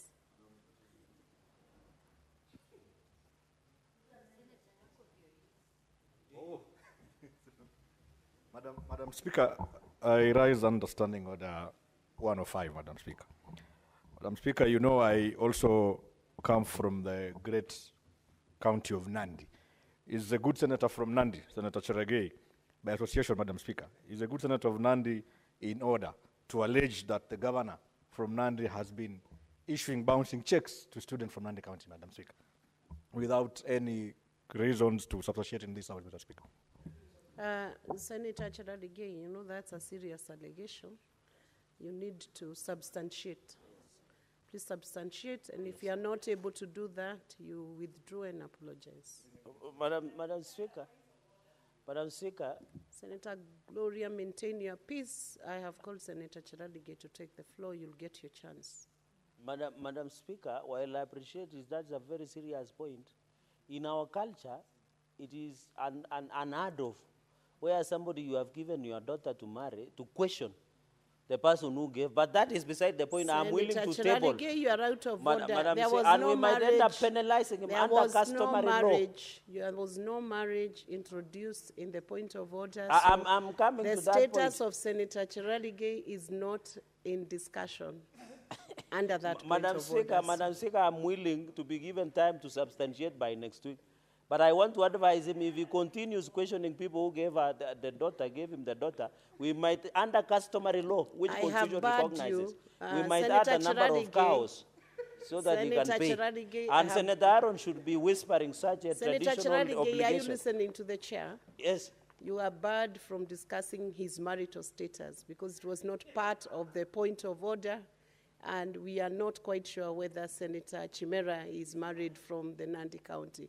So refrain from referring to that marital status. Thank It's you. not part of. It was just on a lighter touch, Madam Speaker. So in conclusion, You let will us have substantiate by next Tuesday. week. Yes, yes. Next week. Yes. What's your point of order, Senator?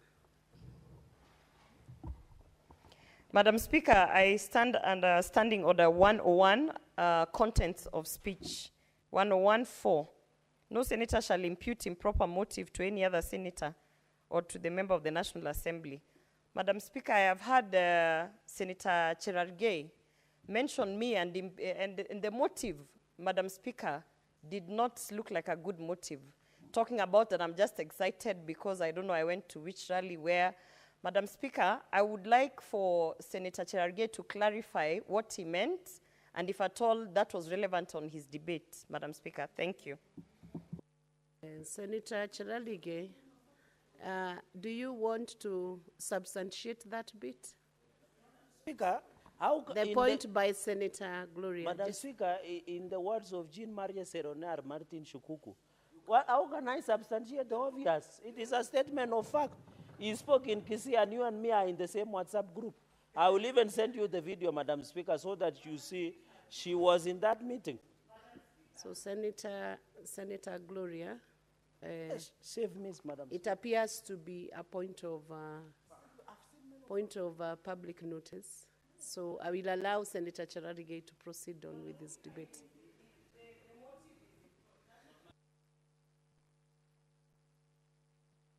Senator Cherargei, your time is up. You have decided to detour in the course of your very serious debate. So resume your seat.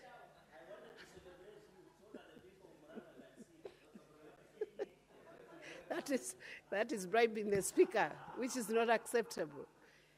Senator Agnes Mudhama.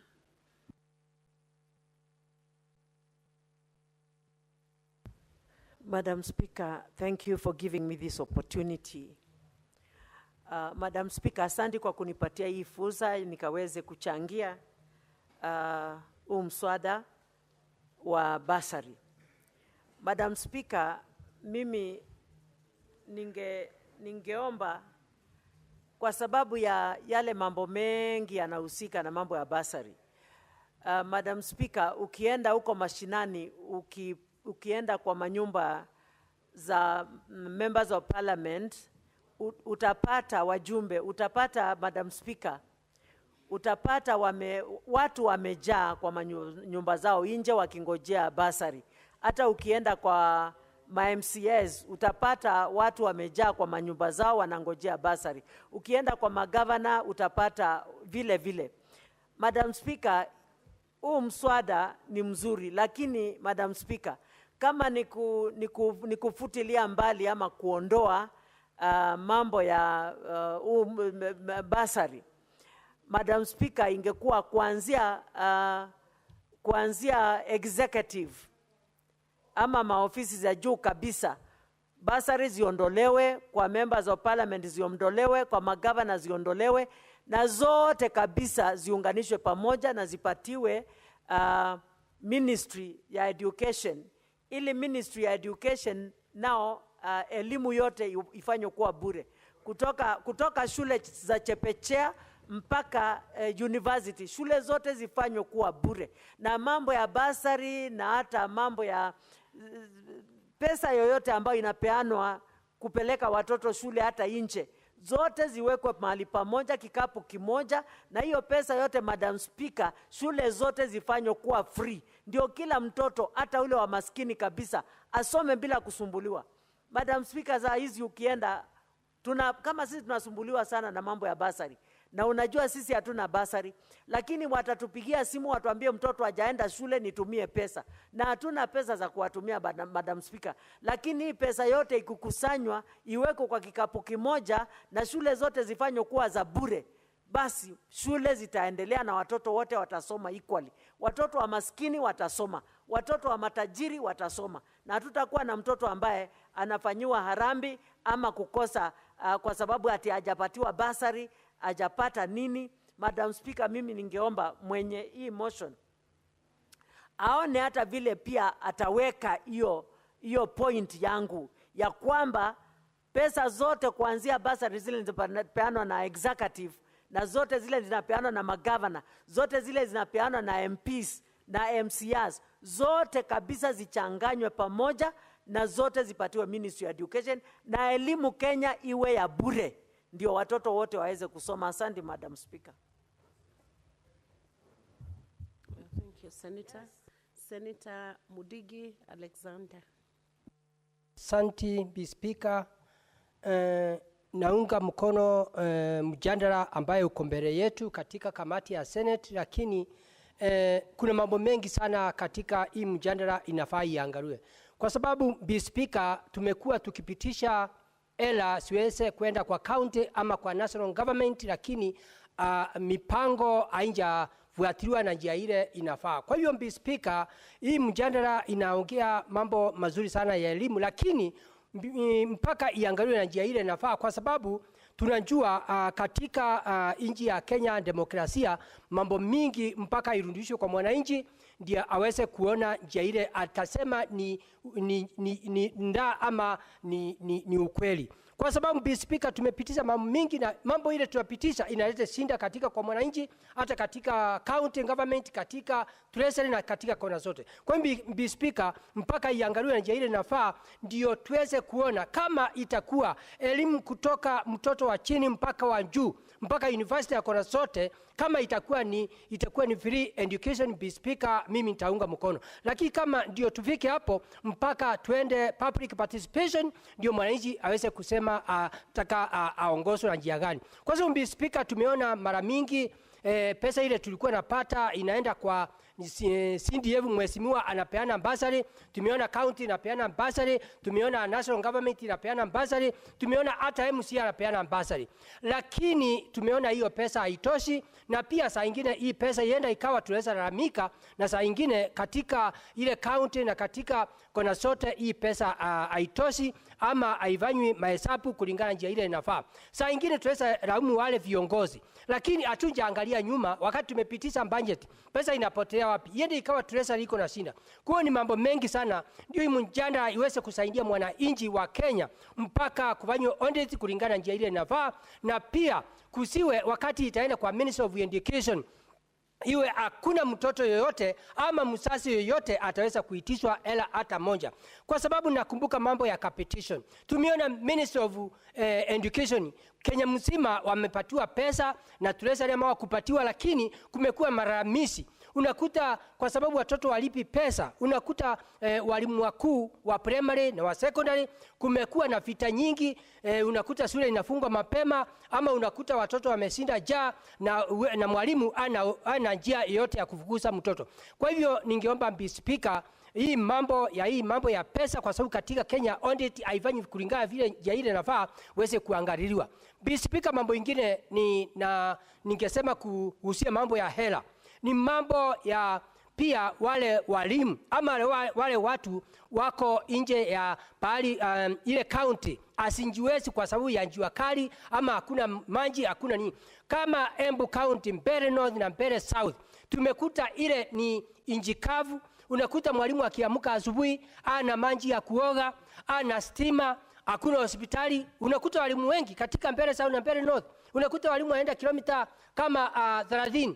Na pia na saa hii tumesikia kama county ya Embu County tumesikia walimu watakuwa wapata sile ela. Ningeomba ule mtu aliyeta hiyo mjadala either ni wasili gani hiyo kitu ikome, ndio ile county asinjiwezi si asina ile vifaa hiyo pesa iweze kuendelea. Kwa sababu tunakumbuka itakuwa ni ngumu sana. Unakuta ile mwalimu kuweza kusaidia mtoto aweze kusoma kutoka nursery na primary na kwenda secondary. Unakuta kama Embu County upande wa Embu ya juu, yes wapati ile pesa, lakini wanaumia. Lakini unakuta wako angalau, unakuta kule kuna maji, kuna barabara ya lami, lakini mwalimu ule ametoka Mbeere South na Mbeere North, na si Embu County peke yake, ni kaunti nyingi. Ningeomba mambo ya hela iweze kuangaliwa. Mijadala mingi ningeomba wale watu wanaleta katika Senate hii ama parliament ama ministry yoyote iwe ikifanywa upelelezi, ndio isikuje kuete mgawanyiko katika nchi ya Kenya. Tunajua saa hii nchi ya Kenya ambayo inaongozwa na rais ambaye William Ruto ni nchi ambaye tunapenda amani na tunaunga mkono mambo ya muungano, ndio zile kaunti 47 siweze kuendelea na njia ile inafaa. Mambo ya economy, mambo ya county ipate pesa. Kwa hivyo Mr. Speaker, mambo mingi ya hela ikikuja hapa tuikalie chini mpaka tuangalie. Kwa hivyo ningeomba mambo ya pesa iweze kurudishwa kwa mwananchi.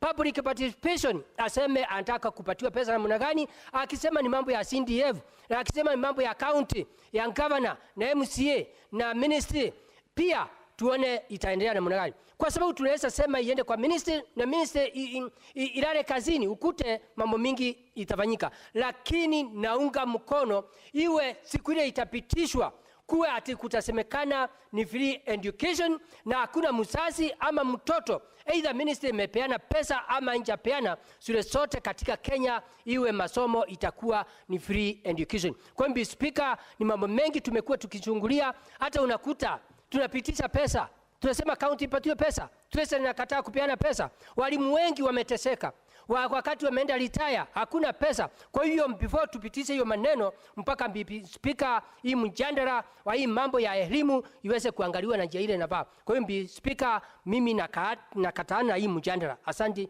Speaker. Senator Mudigi, ulikuwa unataka kukataa mjadala ama kukubaliana na mjadala? Speaker, naunga mkono. Oh. Yes.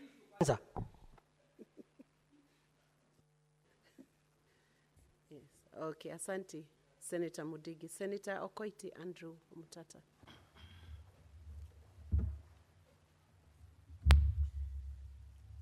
Madam Speaker, thank you for the opportunity to address this August House on this very, very important motion. The question of bursaries in Kenya is a serious question and one that needs sober attention because it is founded on the constitutional requirement that, or provision that basic education is a right and the state is a duty bearer and the state must ensure that people go to school. And the state has allocated money, it's not little money, but the problem is that it's so fragmented. The bursaries are so fragmented.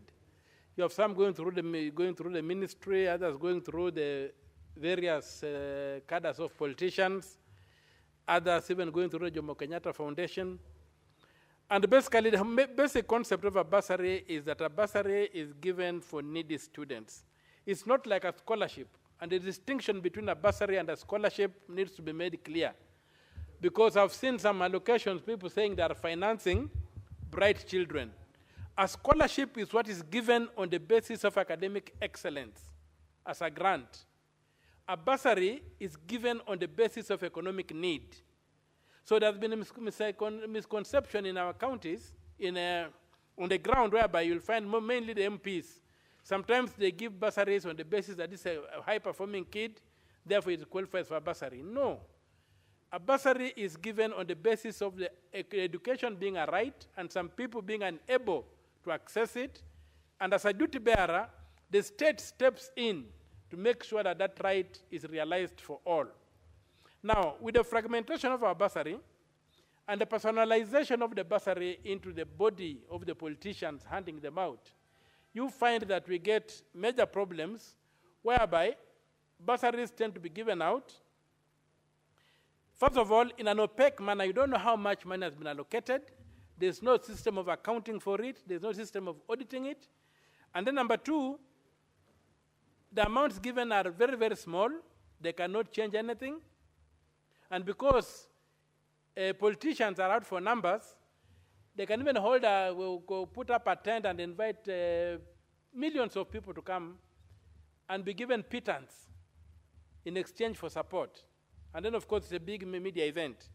So I fully support the motion by saying that anything that goes towards supporting needy children should be consolidated and placed in the hands of the Minister for Education or the PS or the Ministry for Education to be administered on a needs basis, and the needs to be objectively realized. And more so, I would like to comment about these two funds. The National Government Constituency Development Fund, NCDF, and the National Government Affirmative Action Fund, NGAAF, NGAF, which have been used largely as means for distributing money, the bursary funds to needy cases or to the grassroots. You'll find that these funds are fraud schemes designed by the National Assembly members to steal from the public. And I say that to begin with, that they are a fraud scheme because they are unconstitutional. If you look at our Constitution, and if you allow me to read it, Article 206, it very clearly states that there is established the consolidated fund into which shall be paid all money raised or received by or on behalf of the national government, except money that A, is reasonably excluded from the fund by an act of parliament and payable into another public fund established for a specific purpose. B, may, under an act of parliament, be retained by a state organ that received it for the purpose of defraying the expenses of the state organ. There is no provision in the Constitution for creating these fraudulent funds like CDF and GAF. I say that because they end up being funded from the consolidated fund. The architecture of the Constitution is that if you set up a fund, you must show where the money will come from outside the consolidated fund. So when you come up with a fund like, let us take the fund we are fighting over, a fund like the insurance fund for health. It very clearly states that the money will come from premiums. So, other than everything else that we are fighting over, Chief, that particular aspect of Chief conforms with the Constitution that it will be funded from premiums. When you get CDF, they are taking money from the consolidated fund. You cannot use the consolidated fund to fund a fund. They should show us where money for these funds will come from. It cannot come from the consolidated fund, because there are only two ways that can be done. So you'll find that the GAF and the CDF funds have been used in an unconstitutional way to get money out of the consolidated fund, and that's a fraud scheme. It's a fraudulent scheme to steal money from the public. Further, my lady, Madam Speaker, you find that we have got this other thing that is going around now. They want to entrench these funds into the Constitution. It cannot be done without a referendum, because it is going to alter the structure of the government of Kenya, whereby legislators have been allowed, whereby legislators will be allowed to hold money and execute functions. That alters the Constitution of Kenya, the way it is structured, and it comes in a way that the way the National Assembly is pushing it, they're pushing it in such a way as to think that they don't need to go to a referendum. They must go to a referendum if they want to entrench any funds in the Constitution. As for the oversight fund, I don't think that the senators have been consulted. At least I'm not aware that there's been any consultation in this House where it was agreed that the Senate Oversight Fund be entrenched in the Constitution. All senators wanted is not a fund. They just want to be facilitated to do oversight work. They don't need to create a fund for that. So we don't need to have money going into a fund. First of all, where shall we get the money? What kind of tax will finance that fund? Or what kind of levy? Are you going to introduce an oversight levy so that we can fund the oversight fund? We are not. So it's my prayer Madam Speaker, that the National Assembly allows the Constitution of Kenya to operate. They are creatures of the Constitution. They cannot purport to put themselves above the Constitution. They cannot purport to disobey court orders. The courts have issued orders declaring this particular fund unconstitutional, the two unconstitutional. So there can be no basis for them to say that by public participation, they are going to override a decision of the court. And that can only be done if there's a referendum that will change the structure of the Constitution, especially on the doctrine of separation of powers. I will also want to raise the question of governors giving out bursary funds. Bursary funds, the functions of governors is ECD and TVETs. When they begin giving up bursary funds for primary schools, secondary schools, and colleges and universities, they have absolutely no basis for doing that. And I want to congratulate the Controller of Budget when she came up clearly and clarified what the law is. If you go around the counties, most counties, the ECDs are in a horrible state, the TVETs are in a horrible state, but because it is more attractive to be seen to be issuing bursary checks around as a publicity stunt, you find governors are into it, MCS are into it. What we want is that all these fragmented bursaries be abolished and the money be given to the central government and education be taxpayer funded. And it can be done from primary, from ECD, up to first degree in the university can be taxpayer funded. Countries that are much poorer than ours are doing that. They are funding education. Even our neighbor Tanzania, you don't pay through the nose to get an education. Our neighbor Uganda, you don't pay through the nose to get an education. So we will pray that Kenya being a much stronger economy, we should be able to fund the education of our children, because the human resource in a country like Kenya, which is largely a service industry, the human resource becomes very critical. And we must be able to ensure that we get the engineers, the doctors, the accountants, the lawyers, the teachers, and all those professions that we need to be able to develop this country. We have also, most of the time, you have had people saying that at independence, Kenya and some of the Asian tigers were at power, Kenya was better. But if you go back and look at the development trajectory, you'll find that these people invested heavily in education. Like you get disciplines like engineering were heavily funded, and you can see what they're doing today using skills to colonize the world.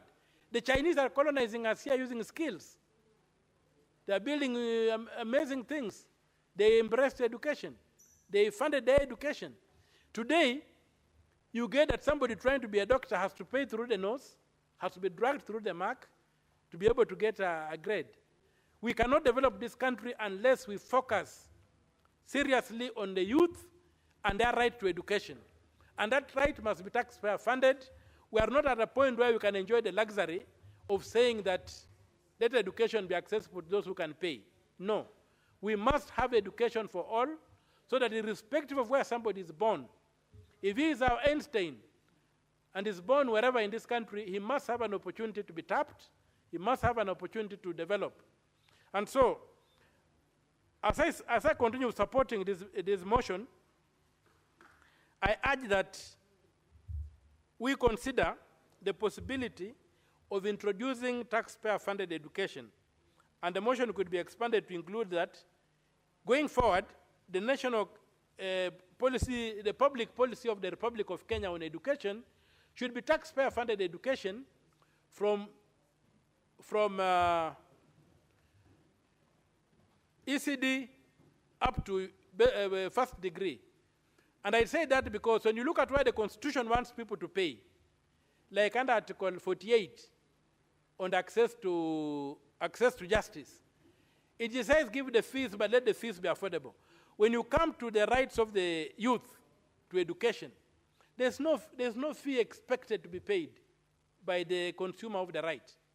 The right holder is supposed to present themselves at an institution of education, and they're supposed to get taxpayer-funded education.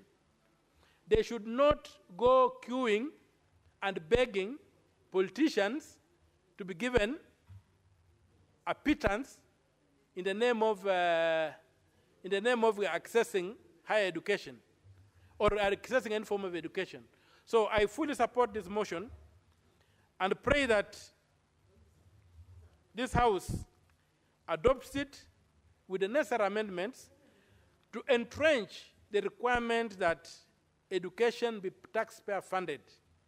At least, even if you can't make it to the first degree, let us be taxpayer funded up to secondary level.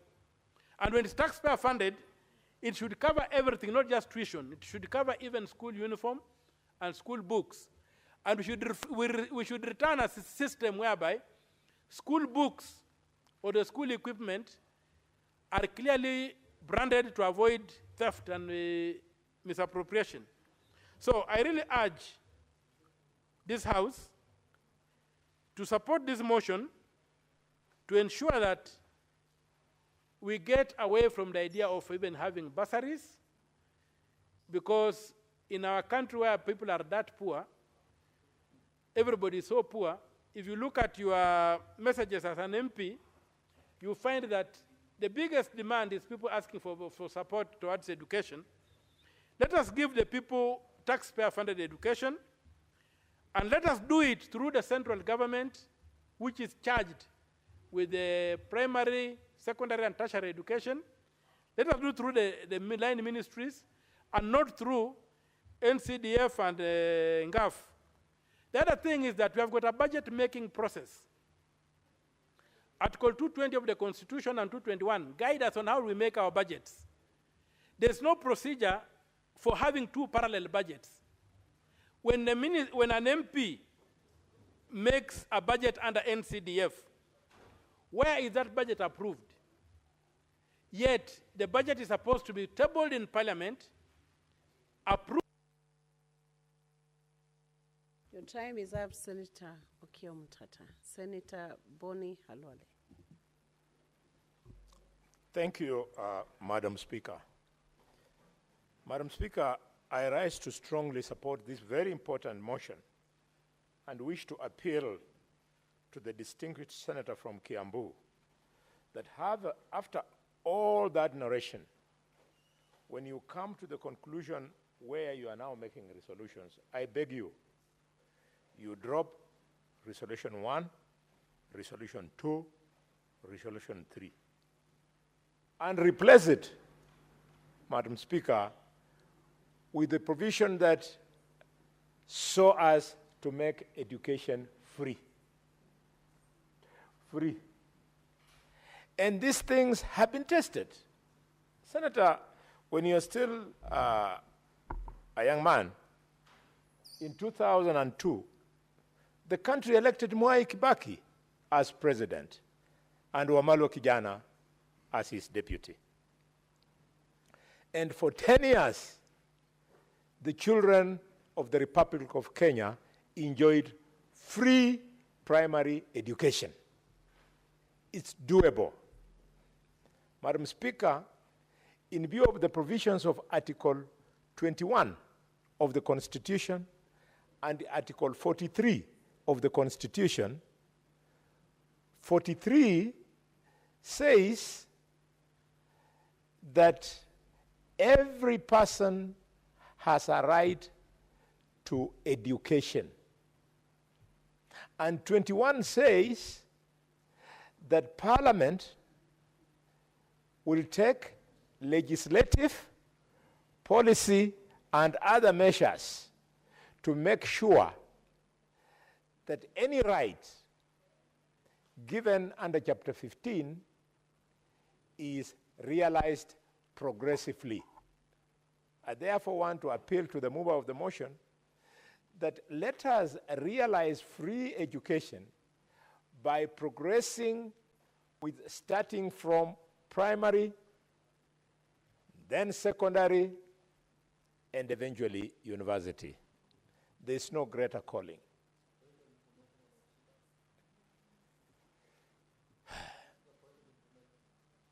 Madam Speaker. Would you wish to be informed by Senator Wakili Sigei? Yes, especially given that he's a young lawyer. Okay. Thank you. If he was an older lawyer, I would have my reservations.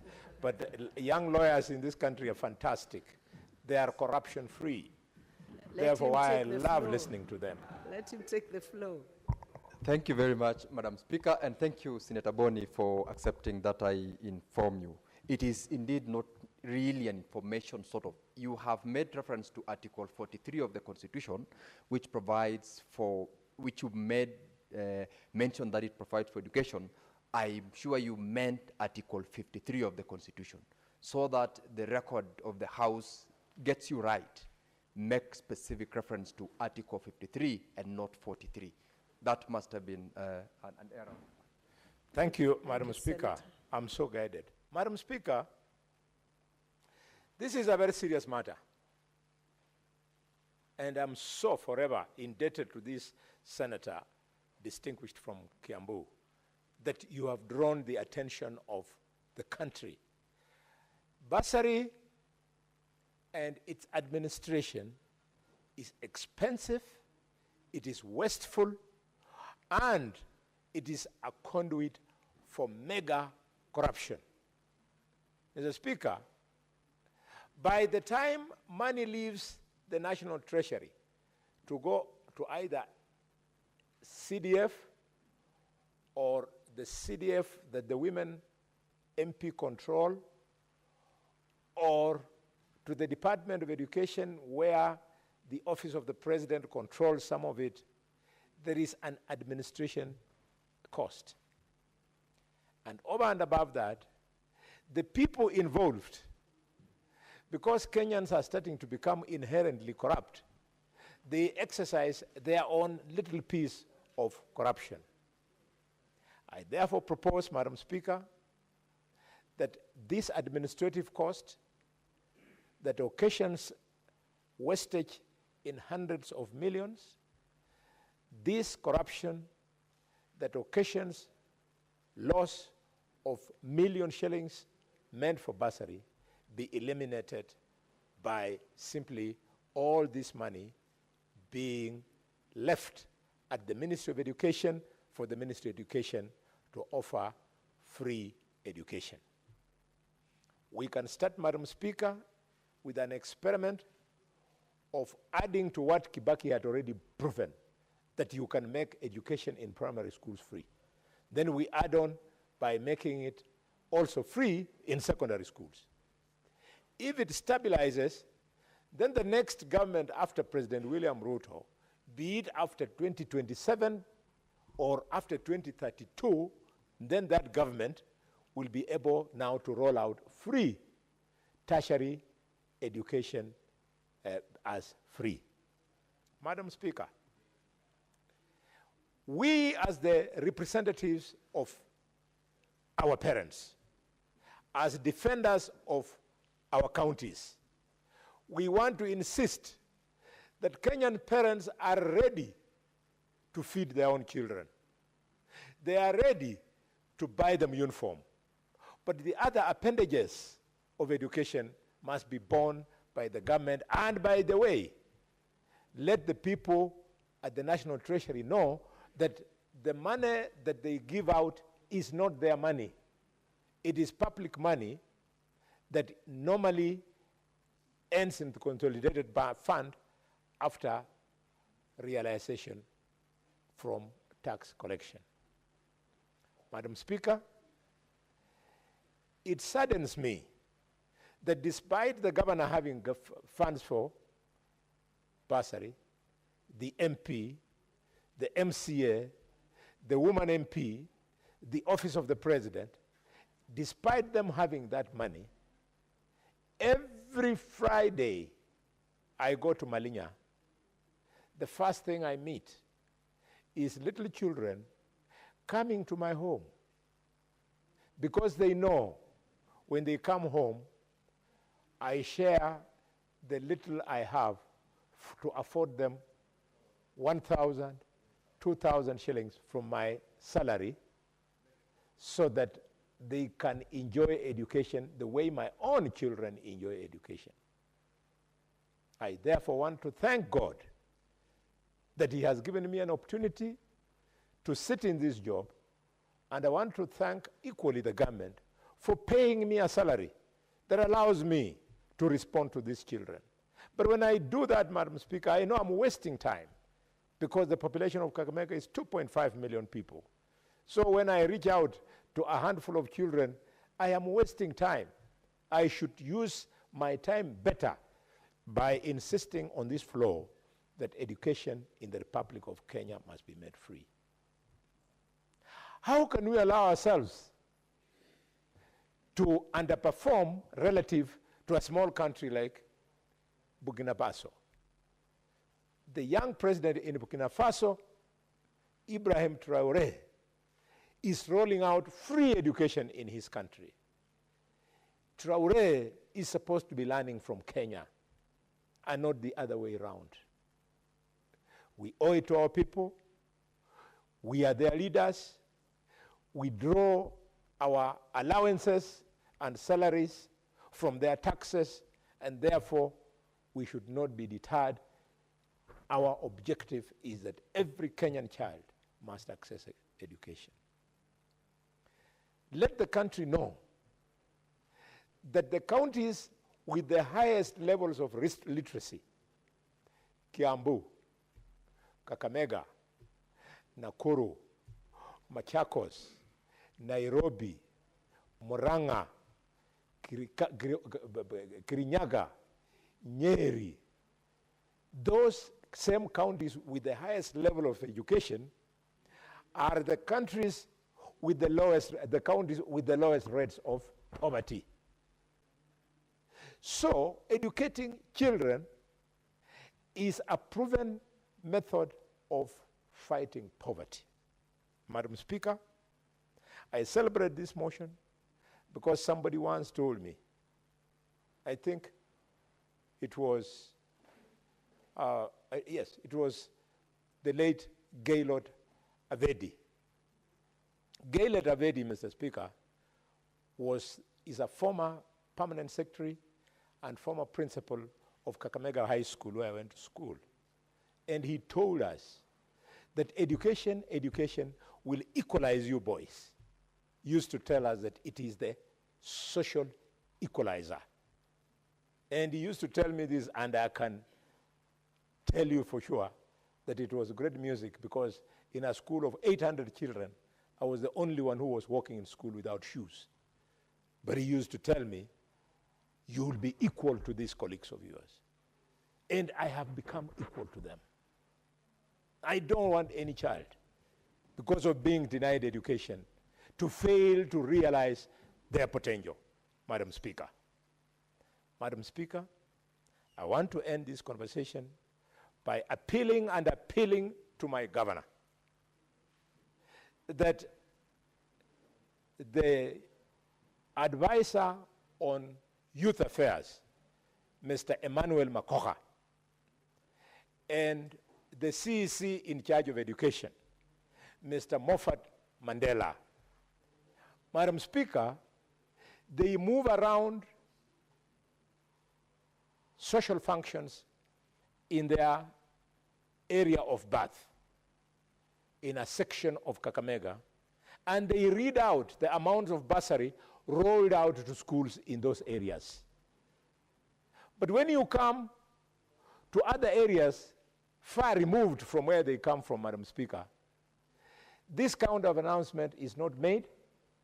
You go to Nasianda Secondary School, they're not getting. You go to Nangili Secondary School, they are not getting. You go to Lugari Secondary School, they are not getting. You go to Malaba Secondary School, they are not getting. Marinya Secondary School, they are not getting. Manyala Secondary School in Butere, they are not getting. Shitwitwi Secondary School in Butere, they are not getting. This impartial distribution of bursaries must come to an end in Kakamega, even as we fight to make education free in this country. You have seen today, Madam Speaker, in this House, the motion to agree on the module and formula of sharing resources across the 47 counties is so sensitive that it has had to be stood down for us to build consensus. We cannot be taking it so serious as to take money to govern us, then they start treating that money as their own. Madam Speaker, I wish that because the Constitution, as advised by the young lawyer, I thought it was Article 43, but you told me it's 53. This, pardon? Madam Speaker, I can't. You want to inform me? Senator Karen Nyamo, when you want to inform, you know Yes, the yes. button to press for intervention. You can proceed and inform. Thank you, Mr. Speaker. I want to inform, Madam Speaker, sorry. I want to inform Senator for Kakamega, Senator Boni Halwale, that indeed both articles make reference to free education being a right to every child. It is for article? Both 43 and 53. Thank you, Madam Speaker. You know, Madam Speaker, proceed. I have never understood the profession of law. Although my daughter is a lawyer, my son is a lawyer, but I don't understand you guys. Can you see the young lawyer, Nyamo, is unable to agree with the young lawyer, Sigei. Sigei is telling me it is Article 43, but I said it is Article 40. He's telling me it is 53, and I told Senate and on record that it is 43. Sigei, you might be a lawyer, but you did not play a role in writing these constitutions. We are the ones who wrote it. And we put the provision of the right to education in Article 43, not 53. That 53 must be...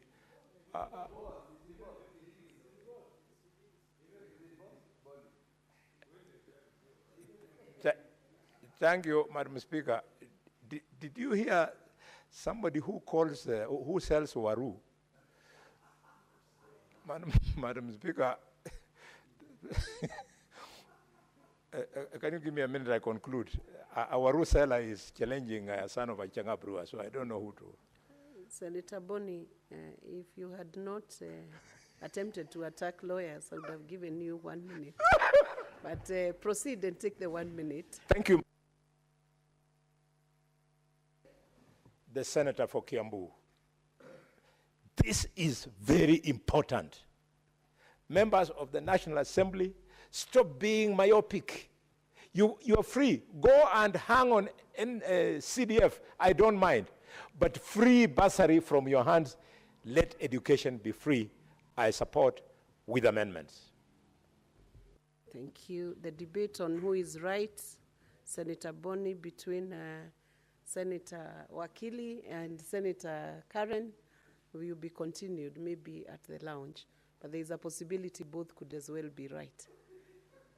Senator Margaret Jepkoech Kamal. Thank you, Madam Speaker, for the opportunity to support this wonderful motion. I want to congratulate Senator Karungo Thangwa for giving us this piece of motion.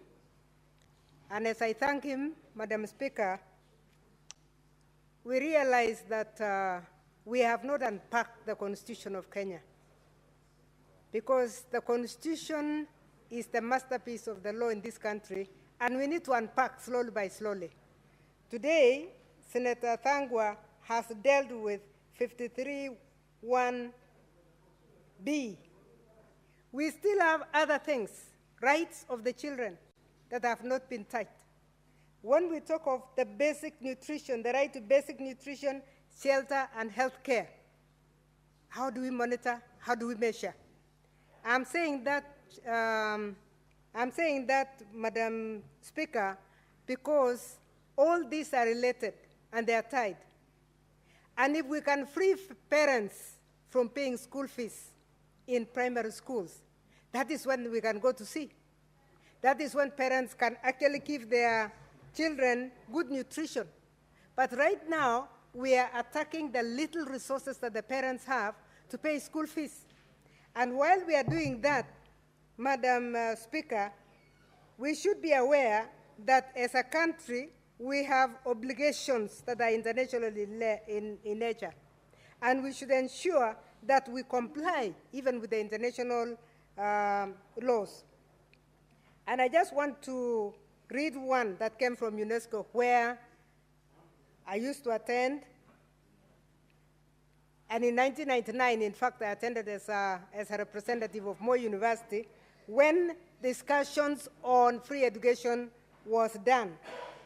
And Kenya is a signatory to these international conventions. The right to primary education at that time, free of charge, was established by an international instrument, notably the UNESCO Convention Against Discrimination in Education, Articles 13 and 14. And with that establishment, Kenya signed to it. That was the year, it was discussed in 1999, it was signed in the year 2000. Then what happens in Kenya? In the year 2001,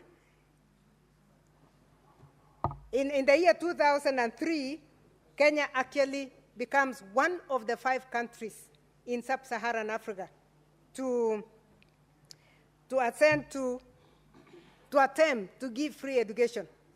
So in the year 2003, free primary education, free and compulsory primary education was presented.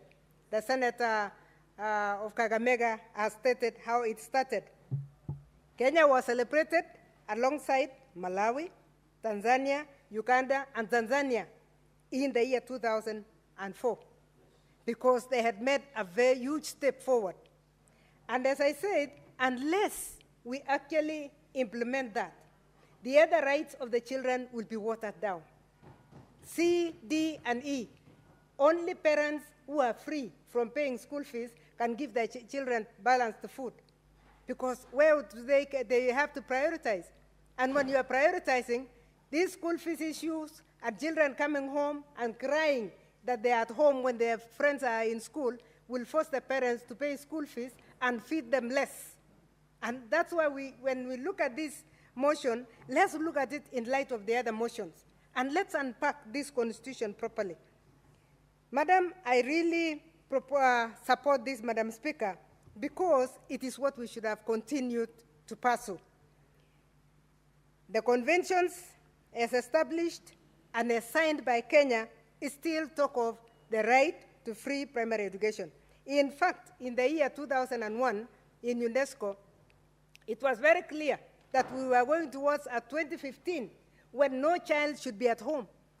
So the aim was to make sure that by 2015, every child can access, in fact, there was access also, because you can be talking of free education that cannot be accessed. In our country, we know that we have different geographic situations. Aside that, some people have a school that is 20 kilometers away. So access is supposed to be also looked at, because you cannot keep free and compulsory unless it can be accessed. And these are some of the things that, as we unpack this, and as I would like the Senator to include access in what he's demanding in this motion, because once this motion is done, it will be, we will take up in the Education Committee and make demands from the Minister to come and explain how we can actually deal with this. But, Madam Speaker, I like the way the Senator has gone ahead to propose to us the resolutions that we are going to give. One of the resolutions is to audit and fund, to audit the funds that are allocated to bursaries. Mr. Speaker, as a committee of education, we have been auditing the education sector by governors. And we have done only 9 out of the 47 governors. And as we discussed this, something really surprised us, that it is possible for a governor to have only 2 vocational training centers and release 700 million for bursaries. And we asked this question. We said, this thing is not even devolved. How come you don't have any agreement between yourself and the national government to enable you do this activity that is not devolved? We have been demanding as a committee that actually our sector must be addressed in terms of what is in Schedule 4. So as we told the governors that they should stick to Schedule 4, what do we hear? It's only political right to give bursaries. And we said, why is it political right? If you want to give bursaries, look for a way of getting a job where the bursaries are being given, as one of the senators has mentioned earlier. And we need to really know first the cost, because our position as a committee to our governors is there is nothing wrong with giving bursaries, but have an intergovernmental agreement so that functions are followed by resources. And we said this is new money. If you want to give bursaries, you need new money from the national government, because this is not your function. If you tell us at the county level, it is the governor who can identify the needs more than national government, we agree with you. We agree with you because we know those who are needy are closer to the MCAs and they are closer to the governor than anybody else. But why don't we do a neat thing and actually establish a relationship? And we said, COG, you have the summit with the president every year.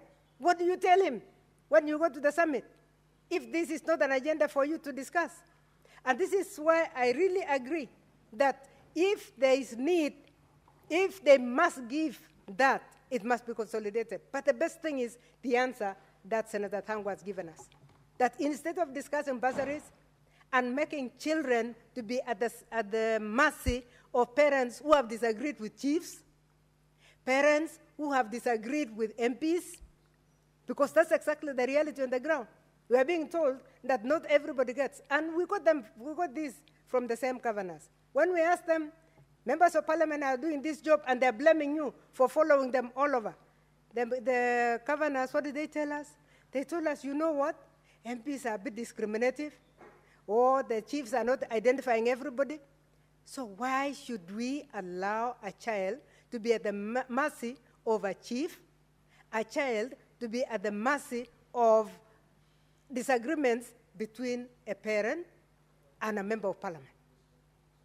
Because the positions they are giving us is that those who did not vote for me are not getting that money. And this is what this motion will free. Let us free our children from being under the mercy of anybody. And that's why I like the resolutions that, that this House is going to pass through this motion, that we really need to look at what the money is supposed to do. But more than anything, how can we free it so that we don't discuss basic education? We know that in the Kenyan law, we are talking about basic education. Madam Speaker, basic education is from primary school to secondary school. And we must stick to what we said in the Constitution. If we believed in Bomas that it is possible to have free basic education, why do we want to shy away from it now? Free primary education, that one we signed to it through conventions, international conventions. But when it came to our Constitution, we said we want free education up to Form 4. We must bite the bullet. Let's go for it. Let's reduce expenditure in all other sectors. But let this bring equality. Just as Mandela said, education becomes the equalizer. So we don't want to discriminate at the point of developing the brains of our children, at the point of developing professionals. Let us make it free. So I really support, and as I support, consolidation is not, in fact, just it. We need to know how much money the national government has been spending.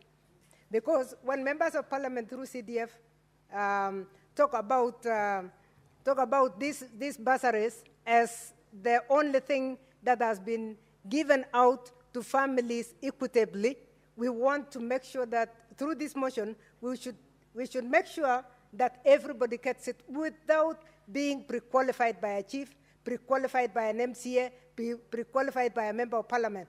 It is a pity that the members of parliament are using this. For the last 2 days, that is what we have been saying. We are not against CDF, money must go to the ground, but they should not be involved in it.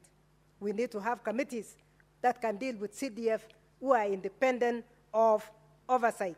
Because otherwise, our members of parliament are not realizing that this 85% money that is in the national government has no oversight arm, because they have completely lost it and they are going after the 15%, which is in CDF. They need to rethink the approach that they are having. Yes, CDF, let's have money go to the constituency, but that money should not be run by the MCS, if I may add to that. Otherwise, Madam Speaker, I want to support this and congratulate Senator Thangwa for bringing a motion that will enable us actually unlock one of the clauses in the Constitution that were supposed to have been a priority at the beginning of after the 2010 Constitution. Madam Speaker, with those remarks, I support. Thank you, Senator, for that discussion, for the debate. Senator Karen Nyamo. Thank you very much, Madam Speaker. The Constitution of Kenya guarantees every child born in this country. The wording of Article 53(1) actually puts it free and compulsory education. How you cannot make something compulsory and free, then on the other hand, peddle bursary forms in a cartel-ish style. Madam Speaker, by virtue of my connection in this Nairobi, I am able to call all the 17 members of parliament from all the sub-counties in Nairobi and get allocated bursary funds so that I can share them among my supporters. And this has been happening over time. The only condition they give is that the ID reads that they vote in that constituency. And Madam Speaker, you cannot say that education is a great equalizer. And as a country, what we have done is made bursaries the great and equalizer. Because the most vulnerable of society, who do not have connections, who are in the most dire need, end up missing out on bursaries. If you do not have any political connections, if you don't have a phone number of any politician, then you can forget, or members of his team, you can forget accessing bursaries in this country. I also happen to run and be a patron of Karen Nyamu Foundation, and often sponsors channel funds to sponsor secondary education through our foundation. And as much as I do the identification quite openly and on my Facebook page, and what I'm usually looking for is the most neediest child with the highest marks in KCPE. And after this exercise, after you're able to sponsor, say, 50 students who performed well in their KCPE in all their secondary education, 4 years secondary school education, after you're done with this exercise, instead of feeling satisfied and like you've done something, the students who missed out on this opportunity linger in your mind, and you wonder what will happen to them. Will somebody come through to them? We have cases in this Nairobi of students who end up deferring their secondary education.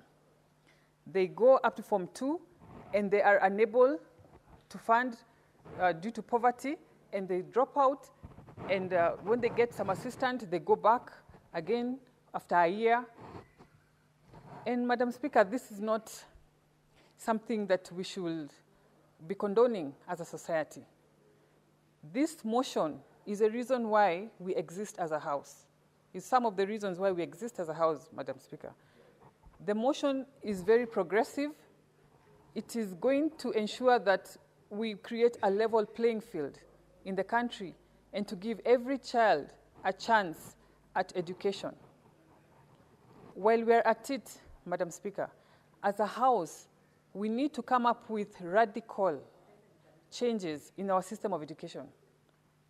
It is one thing to fund education, and it is one thing to churn out students who are not ready for the job market. Mr. Speaker, our schools are churning out students who are being prepared to be job seekers.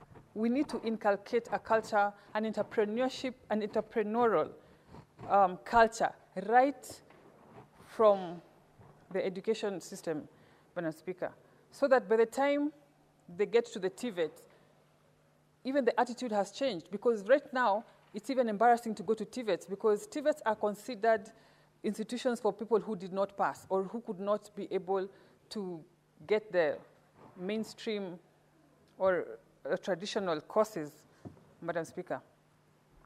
And with those few remarks, I want to support this motion, and I want to congratulate Senator Karungo Wathangwa, for being such a young, progressive leader, always with his mind at the right place.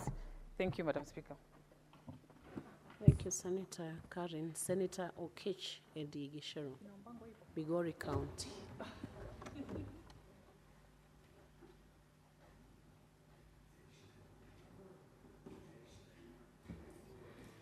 I thank you, Madam Speaker, for this opportunity to be able to contribute to this motion.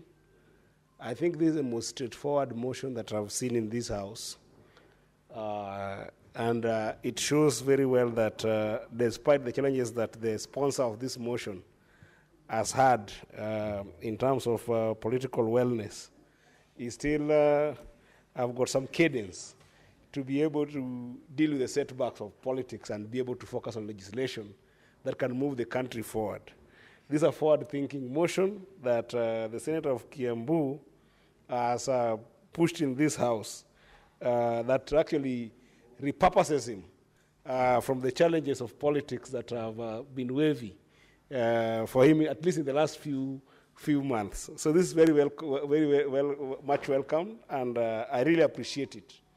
Madam Speaker, what Senator Thangwa is proposing here is not just an idea that could enable us to have free secondary education, but it's an idea that, if well executed, Madam Speaker, would actually be able to make sure that the country can have free primary education, free secondary education, and eventually free university education.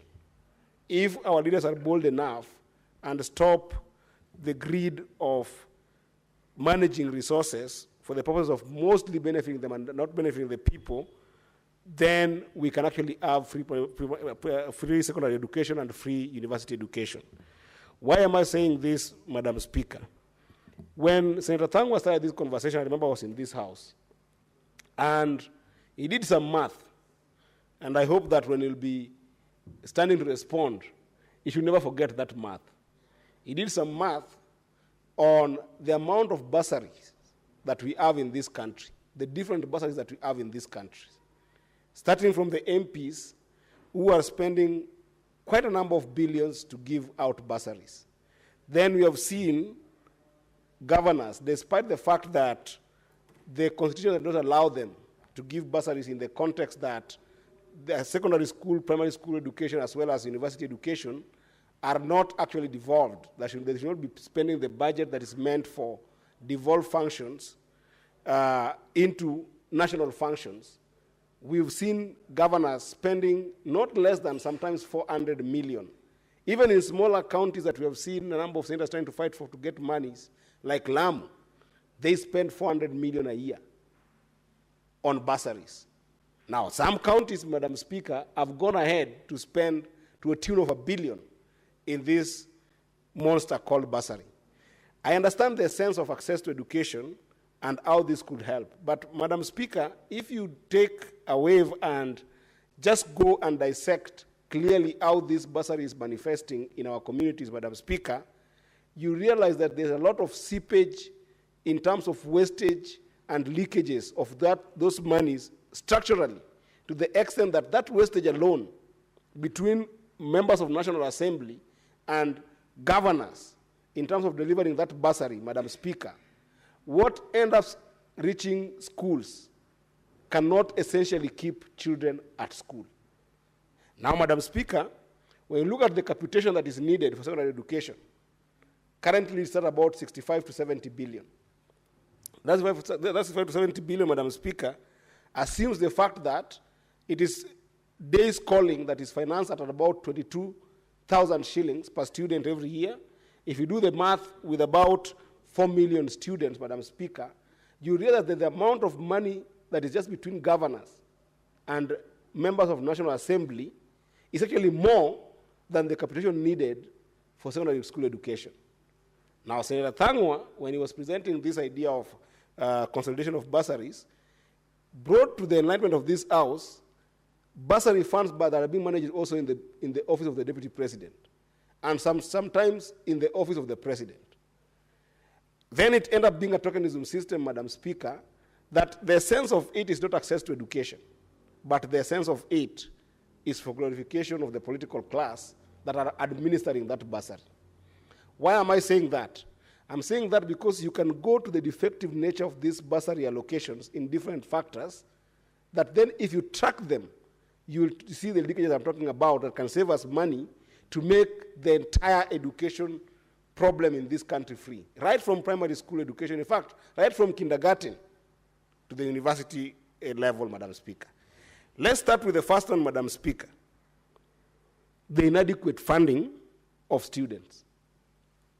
Madam Speaker, you are invited to go to Agorosari Secondary School, or you are invited to go to Makueni Girls as a young person in this country, and then you are told that your school fee is 60,000, and then your MP gives you 5,000 as a bursary, which you have to apply through a committee that has been put together, and then your parents have to come and queue for that 5,000 for such a long time, sometimes to the extent that months pass when they're just following an MP to give them 5,000, yet this person needs 60,000 to go to school. How is this adequate funding for this student to actually be able to acquire education? It defeats logic.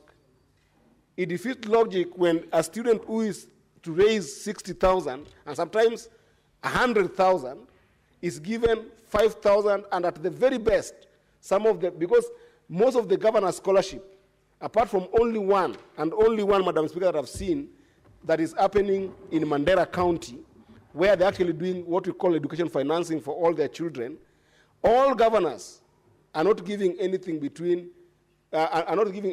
above 5,000 to 10,000. So you go to the MP, you get 5,000. You go to the governor, get 5,000, and that's supposed to fund your education to the tune of 60,000 plus.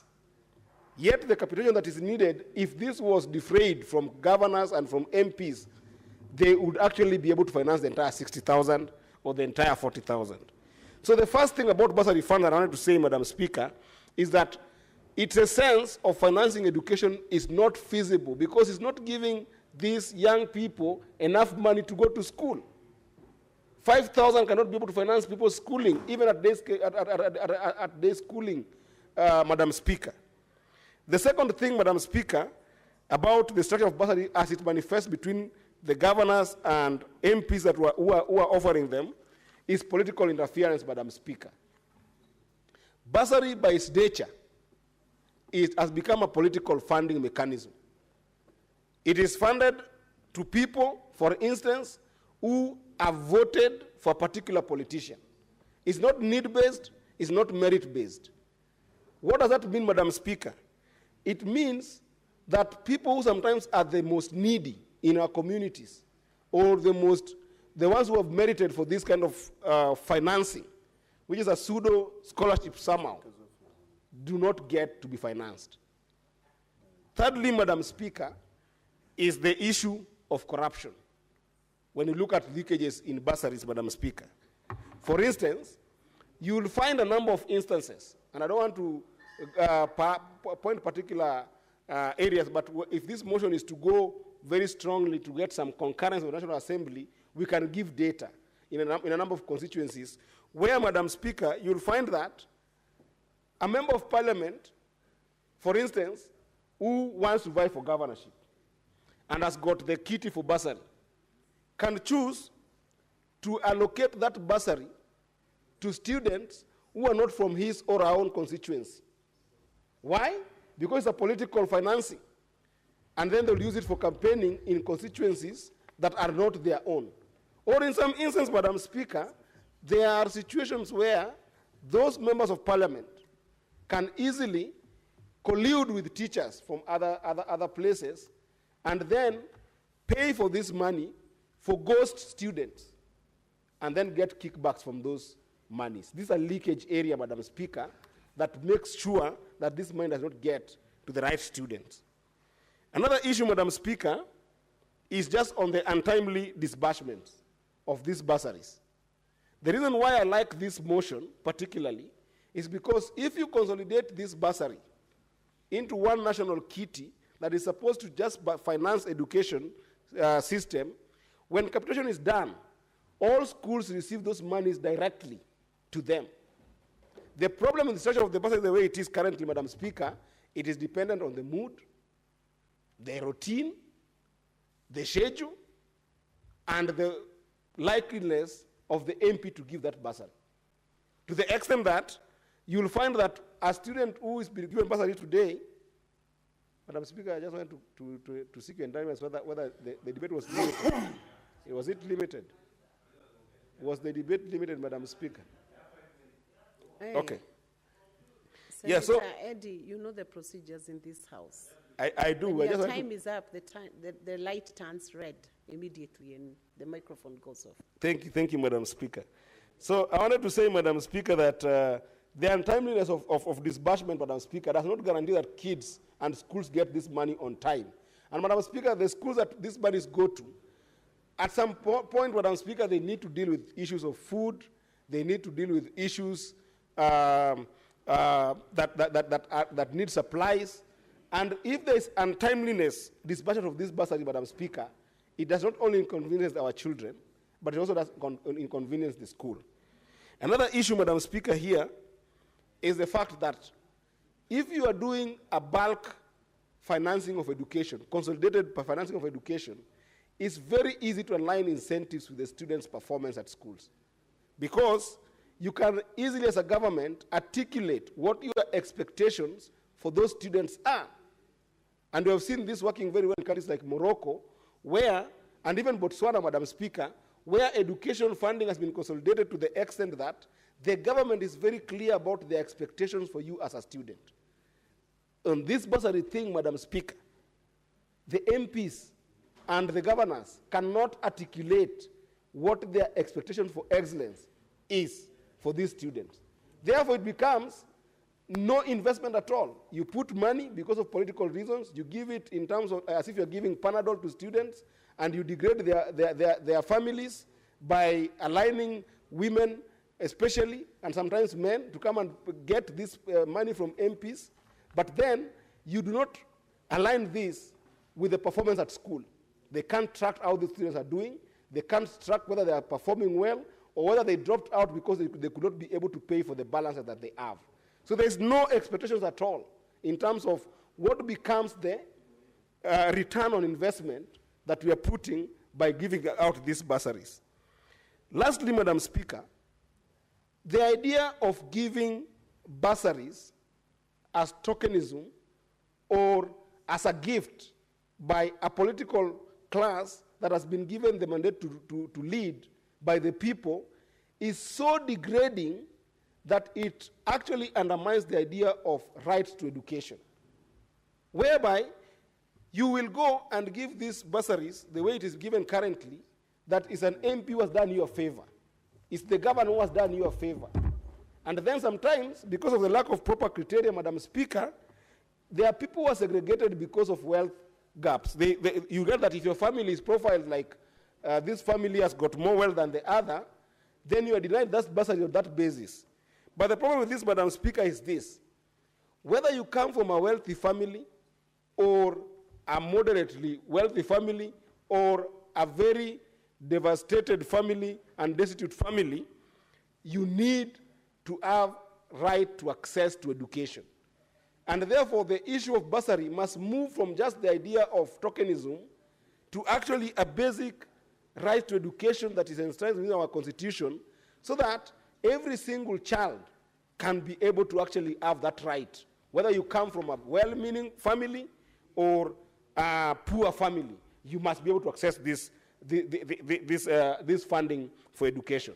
So, Madam Speaker, this is a very important bill, and I just hope and wish the courage the National Assembly members that the way this has come to this House, as we prosecute on this issue of consolidation of these bursaries, I hope that the National Assembly will take the courage to see the sense of consolidating this fund, support the efforts by the Senate in this conversation to make sure that we make education free, because if that is the purpose for which bursary exists, then there is nothing wrong by making sure that indeed education becomes free in this country by consolidating these funds. With that, Madam Speaker, I thank the Senator of Kiambu for this thoughtful motion and fully support that we consolidate these bursary funds into one framework that can allow it to be able to enable free education in our borders. I thank you, Madam Speaker. Senator Chimera.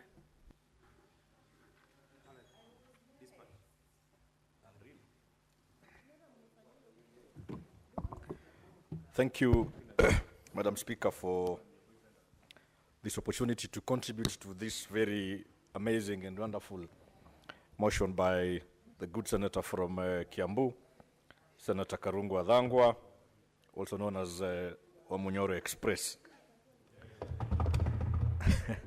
Madam Speaker, let me first begin by appreciating and thanking the good senator for a very wonderful thought into crafting this particular motion. Madam Speaker, may it go on record that sometimes last year in October, I stood before this House, Madam Speaker, to second this very same motion. And in my doing so, Madam Speaker, certain leaders from different areas, notably the governor from Bomet County, and the senator from Bomet County is here. Perhaps when he gets a chance, he might want to expound more and more on this. And certain leaders from my own county, Madam Speaker, took great offense with contents of the motion and contents of what the mover had moved, and my own sentiments in seconding that particular, which is the same motion, Madam Speaker.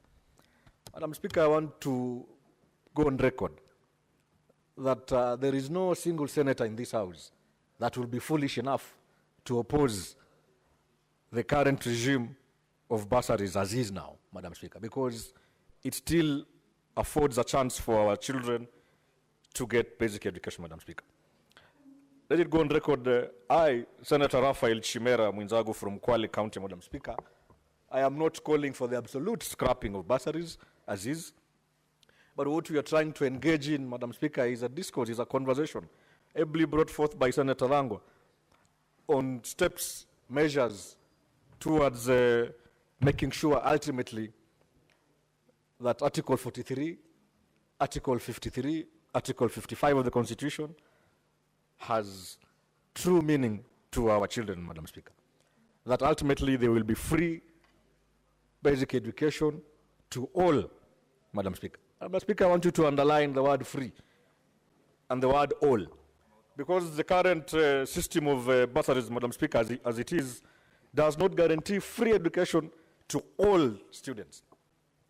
Because you will find someone applying for a bursary, maybe thousands of students apply for this bursary, Madam Speaker, but hundreds of them qualify.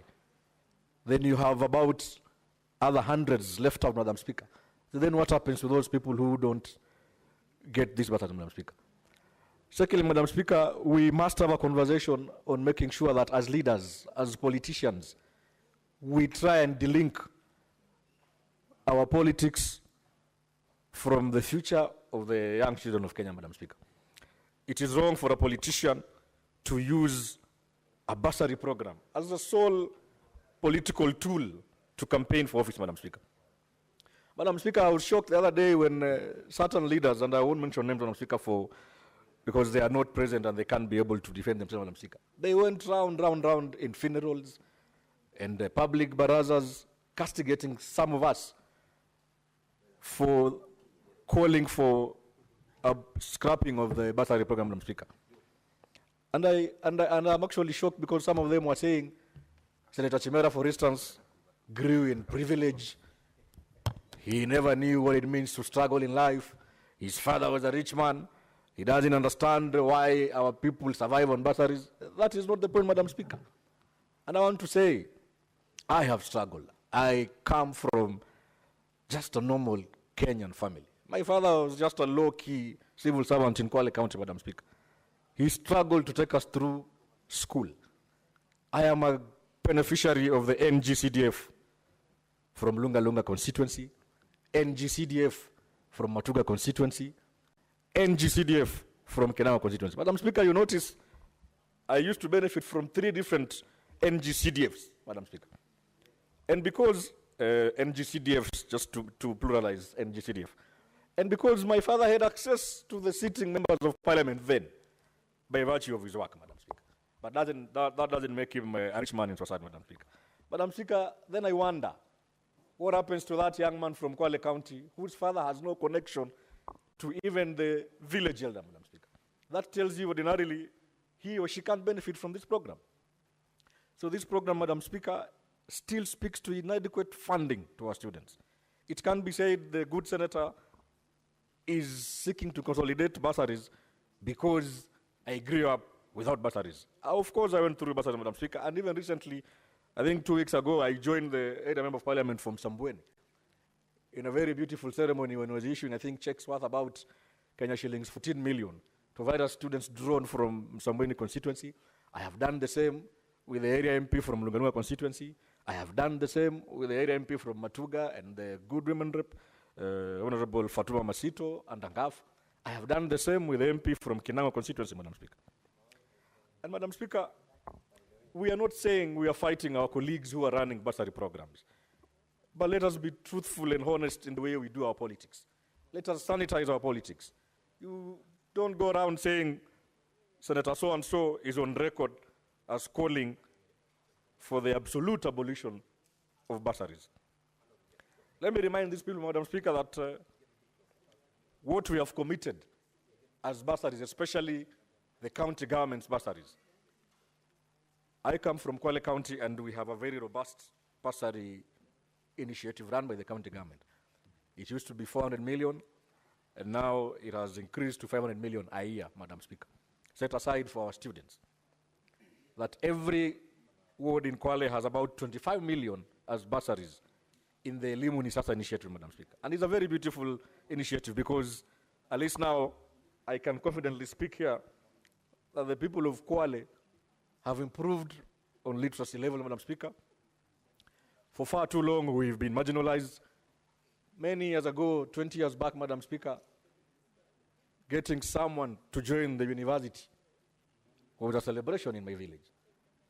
Even as late as 2009, when I joined the University of Nairobi, Parklands School of Law, Madam Speaker, my entire village in Mtumwa celebrated.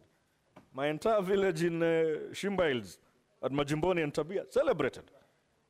And when I go to campus in Nairobi, I met friends, the likes of Karanja Kamodo, the likes of Michael Nganga Njoroge, the likes of Sami Gaita Thogo, the likes of Daniel Ngugi. And to them was just normal. I mean, coming from Kikuyu land and joining the university was a normal thing to them. But for me, Madam Speaker, was a true hallmark of an achievement because very few of us from the coast would have a chance to come to universities and pursue a degree in either law, engineering, to becoming a lawyer and all that. That speaks to the issue of marginalization, Madam Speaker. And even as we seek to consolidate this bursary into one unitary scheme, Madam Speaker, we must be alive to the fact that we might still end up marginalizing certain regions, even as we seek to consolidate this program, Madam Speaker. Madam Speaker, when you look at the funding around it, if you look at the constituencies, 290 of them, each setting aside perhaps 60 million, Madam Speaker. That gives you around 17.4 or 18 billion thereabout. If you assume every county has set aside $500 million for its program on bursary, Madam Speaker, that's about 25 billion Kenya shillings going into bursaries. If you look at the capitation nationally, Madam Speaker, it is roughly 8 billion Kenya shillings every year that would afford and make sure that every student, devoid of political connections, devoid of color, religion, whether he or she knows someone, devoid of being asked to kneel down before a member of parliament or a governor, Madam Speaker, is able to access education and can actually go to school for free without having to queue outside an MP's office, without having to beg a governor, Madam Speaker. And I want to call upon these leaders, because sometimes I see colleague leaders going around saying, oh, you didn't vote for me, so I can't even talk about issuing bursaries to you. I will be issuing bursaries to areas where I'm popular, areas where I got more votes. I mean, it is wrong to play with the lives and the future of our young people because of politics. We need to sanitize our politics, Madam Speaker. And this conversation, Senator Thangwa, I really thank you because it starts from here. Today we are doing a motion. This motion, Madam Speaker, hopefully will beget a legal framework in form of a bill, Madam Speaker. That bill, Madam Speaker, hopefully will become law as an act of parliament, Madam Speaker. And that act of parliament, Madam Speaker, will ultimately need to be implemented. And the implementation, Madam Speaker, is now speaking towards making sure we have free, universal education for our students. And I want to thank Senator Thangwa for seeing through that journey. And I know right now as we speak, some of us might be misquoted. They will say, oh, Chimera is back at it again. He is pushing for the scrapping of bursaries, Madam Speaker. That is not true, Madam Speaker. Because I understand we receive funds from the exchequer as our share, our revenue, shareable revenue, Madam Speaker. And it is the people of Kwale, the people of Bomet, the people of Nandi, through public participation, that have set aside these funds to be used as bursary programs.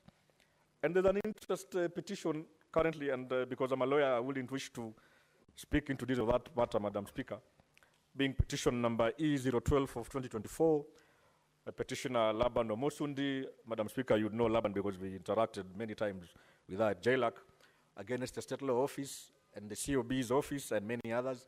And it is shocking that our governors have not seen the need to join into this case, into this petition. Even as I say, senators are fighting them on bursaries, but I am shocked that they are not interested to even participate in that particular petition in Nakuru, so that they can ventilate and argue their arguments towards justifying why we need that scholarship program as it is for now. And Madam Speaker, I also want to thank the National Assembly through a committee led by, I think, Honorable Junet Mohammed. They've done an ad hoc committee of 17 members just to try and see whether they can have a chance to streamline and consolidate this education funding into one centralized unitary scheme, known as the National Basic Fund, Madam Speaker, so that we work towards attaining the steps of making sure every Kenyan has a right to education as envisaged in Article 43, 53, and 55. Madam Speaker, with those many remarks, because I know this is a very topical motion, and many of my colleagues would wish to air their views on it, let it go on record that I am not opposed to bursaries as is, Madam Speaker, but I am happy to participate in a conversation that later in the future will guarantee free education to our children in Kwale and in Kenya generally. Thank you, Madam Speaker, and Senator Thangwa. Many, many congratulations on this motion. Thank you, Madam Speaker. Senator Gloria.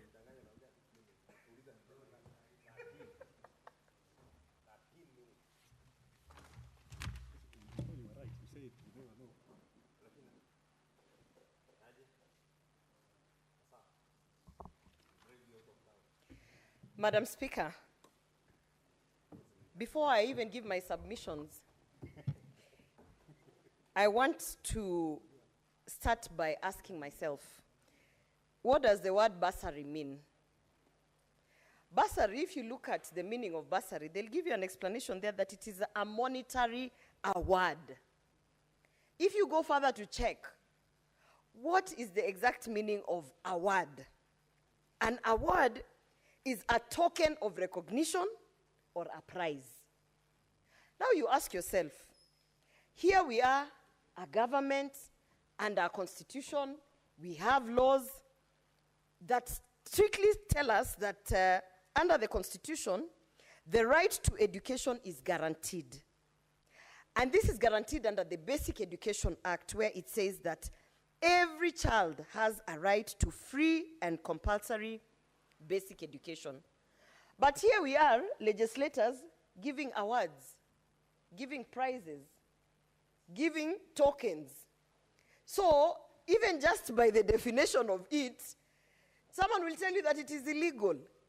Because bursary is an award, it's a prize. It is something that you are given. You know, a prize is something after you've done something, you've been celebrated or you've won, and then you have been given an award. Or it is a token of recognition. So you've done something and they say, you know, Senator Oruoba, you've spoken very well, we are going to give you a token of recognition. So what is this token of recognition that we are giving our children when under the Constitution we have, under the Basic Education Act we have, that every child has the right to free and compulsory basic education? Madam Speaker, it is on this basis that I want to discuss this motion, which I support. By the way, congratulations, Senator Thangwa, for bringing, for being, let me say, for being courageous enough to bring a very unpopular motion. Because those legislators who are holding these awards, I don't want to call it bursary because it is an award. Those legislators who are the custodians of these awards, when they hear us discussing this thing here, they are very, very upset because what you are essentially doing is you are taking away their campaign resources. That is just the truth of the matter. You're taking away their campaign resources. You're taking away that thing that they use to go and convince the people in the grassroots that, you know, I'm working so hard as your leader, I am giving you this award for you to go to school. Yet, under the Constitution, it is your right to go to school, to have that free, compulsory education. Why would a leader then come and say, I am recognizing you and I'm giving you this token? Yet, we have it clearly stipulated in our Constitution. Madam Speaker, it is on this basis that I support this motion because, number one, how did we get to a point where we are giving awards? How did we get here? Who generated this thing called bursary? Where did it start from? How did we get to a point where we had our children even getting free milk in school, to a point where now we are giving awards, we have bursary. We are trying to say, we are helping you so that you can be able to go and sit in a classroom and get that basic education, which is your right, Madam Speaker. That is what we should be discussing. Where did the rain start beating us? Madam Speaker, as much as I celebrate devolution, as much as I support devolution, as much as I am actually in this house, courtesy of devolution, because this is the upper house that is there to protect devolution, I want to also say there are some funny things that came with this devolution, and one of that is bursaries and the culture of bursaries. Because you have bursaries under the women representatives, you have bursaries under the members of parliament, you have bursaries under the governor, you have everyone who has some level of devolved authority has somehow managed to convince the exchequer or the people that we need bursaries so that we can go and give children awards and tokens instead of ensuring that they have their right to the access of free compulsory education. Madam Speaker, I also want to highlight the fact that, obviously, based on the budgets that we have seen, we are not, as a country, we need to be honest to each other, we are unable to facilitate complete free education from nursery school all the way to university. So it is time, as a country, we ask ourselves, if we are overly ambitious, that we want to facilitate free education from nursery to primary to high school to university, okay, it might not work. Perhaps that is overly ambitious.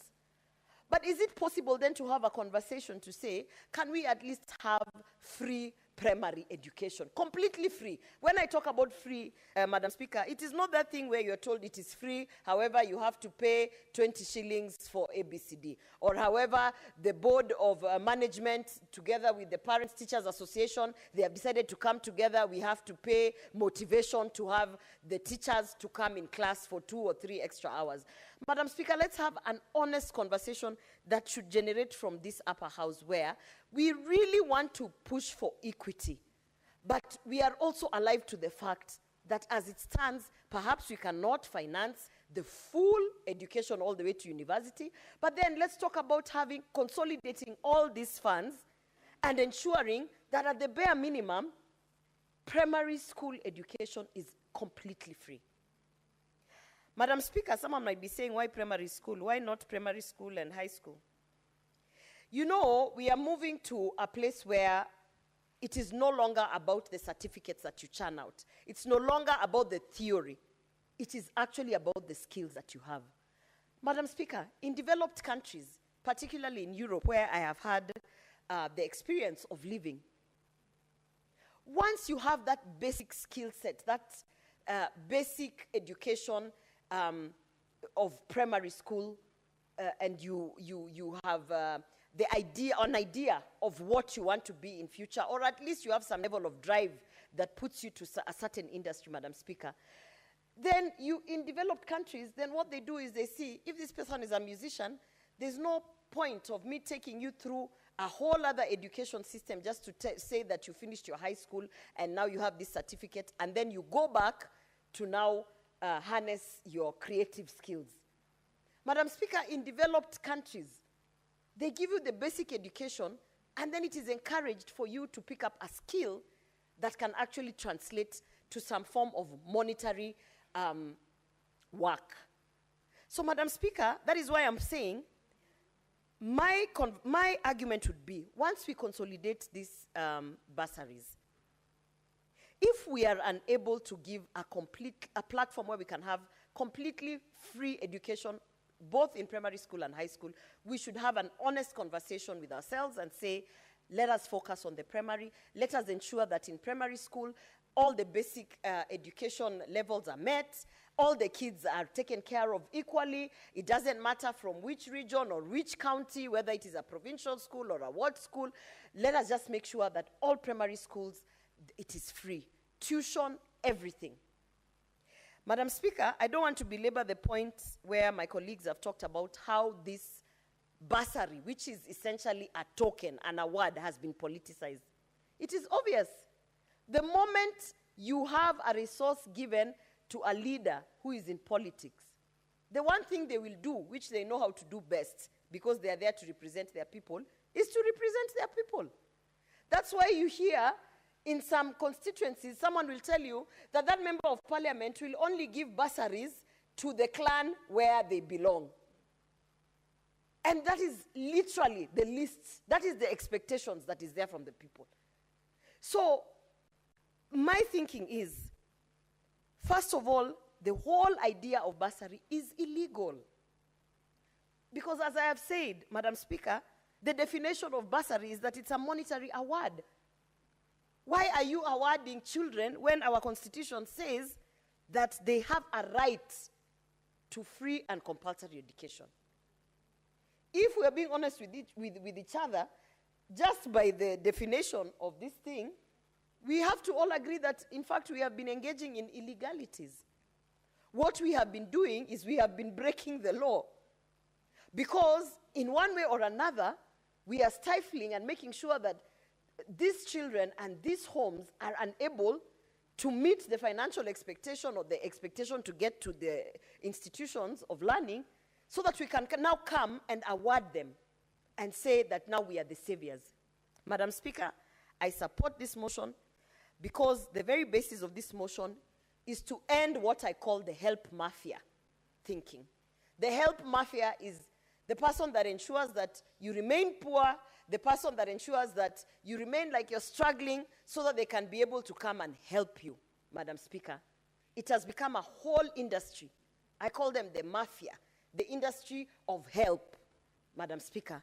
And the moment we understand that bursary is endorsing the help mafia, then we are going to say, this is something that we do not support.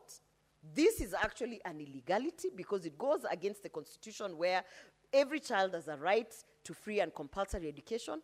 And then we will deal with this thing as legislators by ensuring that we are not legislating an illegality.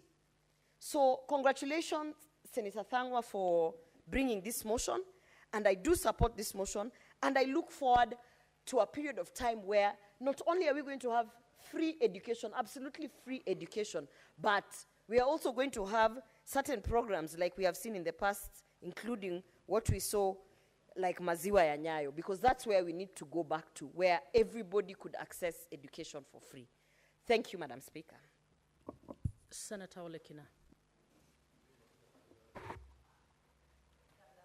Thank you, Madam. Thank you, Madam Speaker. I would like to seek your indulgence with my vocals today. Let me begin by saying that I oppose this motion. I oppose this motion because this motion takes us back into the 20th century where we define the rich and the poor based on their ability to afford education. Madam Speaker, in the 21st century, we need to be thinking about how to make education free, absolutely free for our children. I long for the days when the former president, now the late President Mwai Kibaki, abolish all tuition fees and all school fees in schools, increasing enrollment in schools, and helping this country actually be able to advance to a middle-income country. Madam Speaker, bursaries are defined as a way of sort of like increasing the gap between the rich and the poor, because politicians, we politicians, will only be able to reward our friends, will only be able to reward our cronies. I've looked at keenly on the recommendations, and what the distinguished senator from Muranga is seeking for us to do is to urge the Ministry of Education to carry out the following functions. Number one is to say audit the funds allocated to bursaries by both the national government and county government. Madam Speaker, I think first of all that is completely misguided. The Auditor General is the only one who has the capacity to be able to audit how much money is allocated to bursaries in county governments and national government, because the Auditor General is the only one with the mandate to be able to audit county government funds. Madam Speaker, we're having a big problem with the control of budget, seeking to be given permission to be able to see how money flows in the counties, to be able to have an eye on the accounts of the county government. If the control of budget is not being given that ability to be able to scrutinize and see, who tells you that the Ministry of Education, which is a monster and a completely different, it's a national government entity, will be given the permission by the county government to be able to edit that? So I think that is completely misguided. Number two, Madam Speaker, consolidate the funds distributed by various government entities and agencies with the aim of directing these funds directly to schools as supplementary capitation to facilitate the achievement of free secondary education. Madam Speaker, that is completely misguided. If an agency is able to give money, allocate money to students to be able to get their education, it would be very difficult for that agency to transfer that information to the Ministry of Education so that the Ministry of Education can now take that money and consolidate it to be able to fund students. The only thing which I think the distinguished senator really saw it fit, and I support that, is where the Ministry of Education can be able to calculate the cost of education per learner and make this information public for primary, secondary, and tertiary institutions. Madam Speaker, currently, if you try to do an average, it costs about a maximum of 20,000 shillings a year for a child to be able to get their primary education. It costs about anywhere between 40 to 100,000 shillings in a public secondary school for a child to be able to get his secondary education, and anywhere between 100,000 to 600,000 a year for a child to be able to get a higher education in this country. Madam Speaker, what we need to narrow our thinking in is how do we solve the problem of education in this country. We need to borrow the script from the late president on how he abolished school fees and tuition from our schools to ensure that our children get basic education, get free education. That is what we need to be asking ourselves. We need to be comparing. We need to carry out comparative analysis, look at other countries, look at the United States as an example. And I know some people would say that's a developed country. No, it is not. It is not only developed, but there are other African countries that are beginning to say that we must prioritize basic education. Madam Speaker, we are currently allocating 656 billion shillings in education in this country. If we were to say there's no point of having this money in the CDF, there's no point of having this money elsewhere, we need to now ask ourselves, how is our system of education? If we can start, and this I want to challenge the Department of Education, or even the Committee of Education, is for them to look at how we can have a policy shift. The Ministry of Education must now decide that it is time for us to start school districts. I know when you look at the Constitution, it is the county governments are only tasked, they are mandated by Schedule 4 to be able to invest in ECD and tertiary and these technology, what are they called? Polytechnics.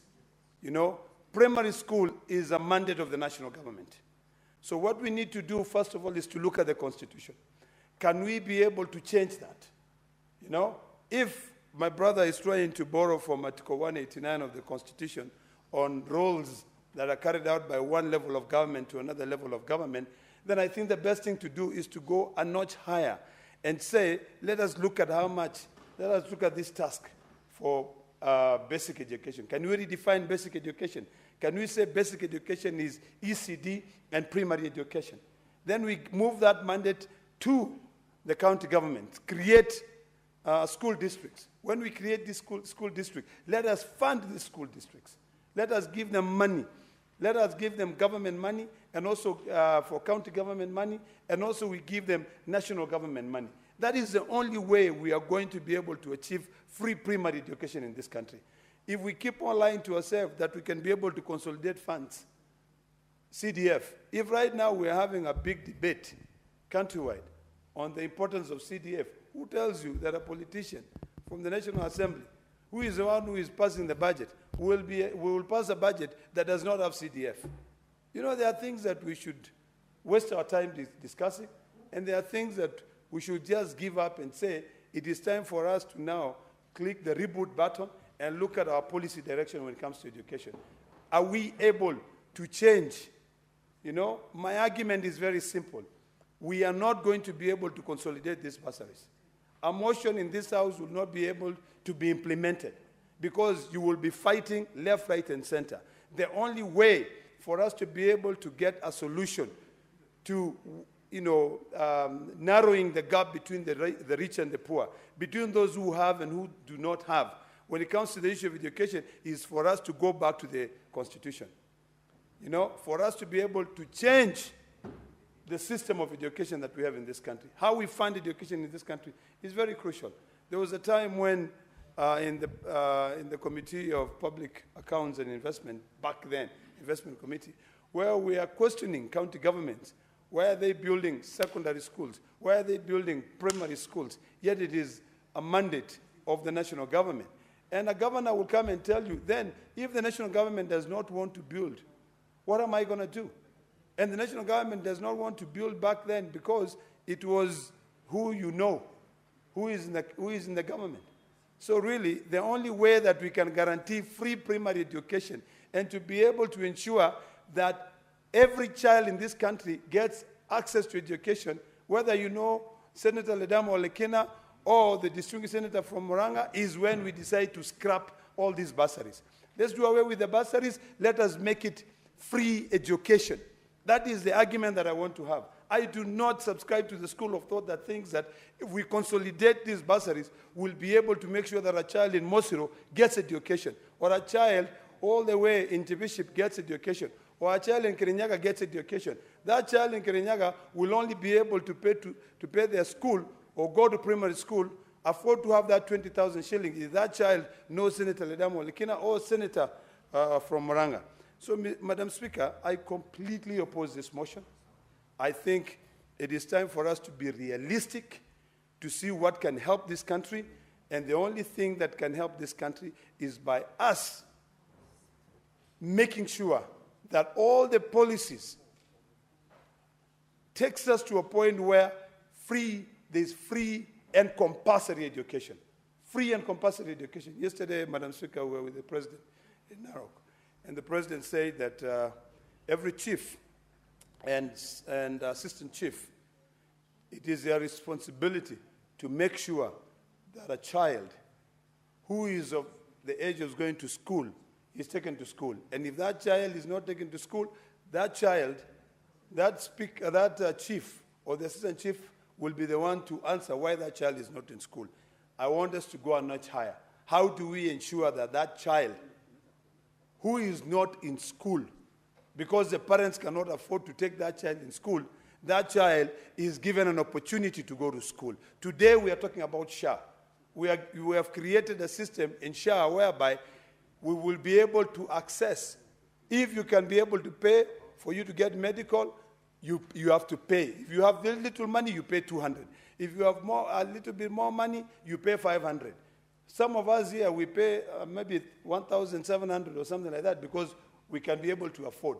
Can we come up with something similar to that to make sure that all those children in primary school, particularly in those counties where they still need affirmative action?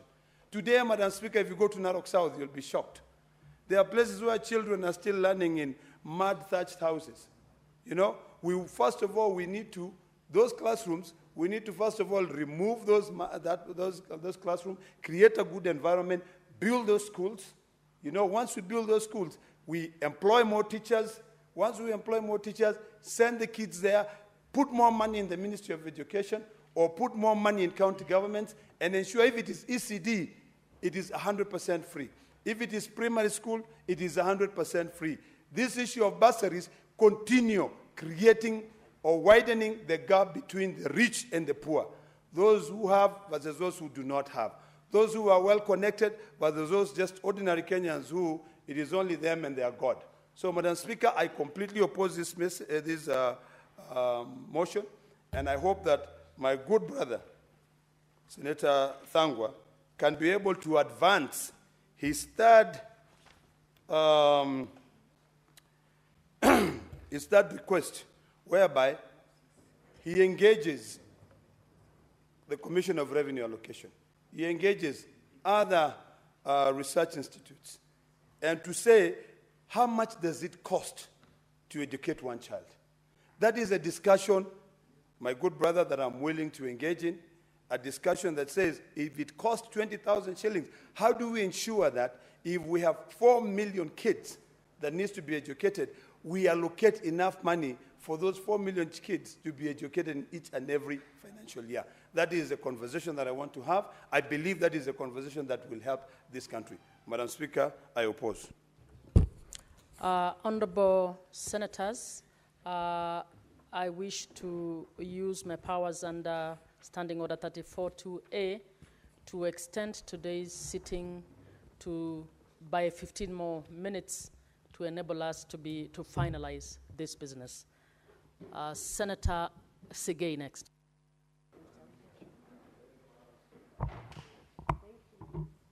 Thank you very much, Madam Speaker, for that extension of time so that the rest of our colleagues who are here can get an opportunity to speak to this very important motion.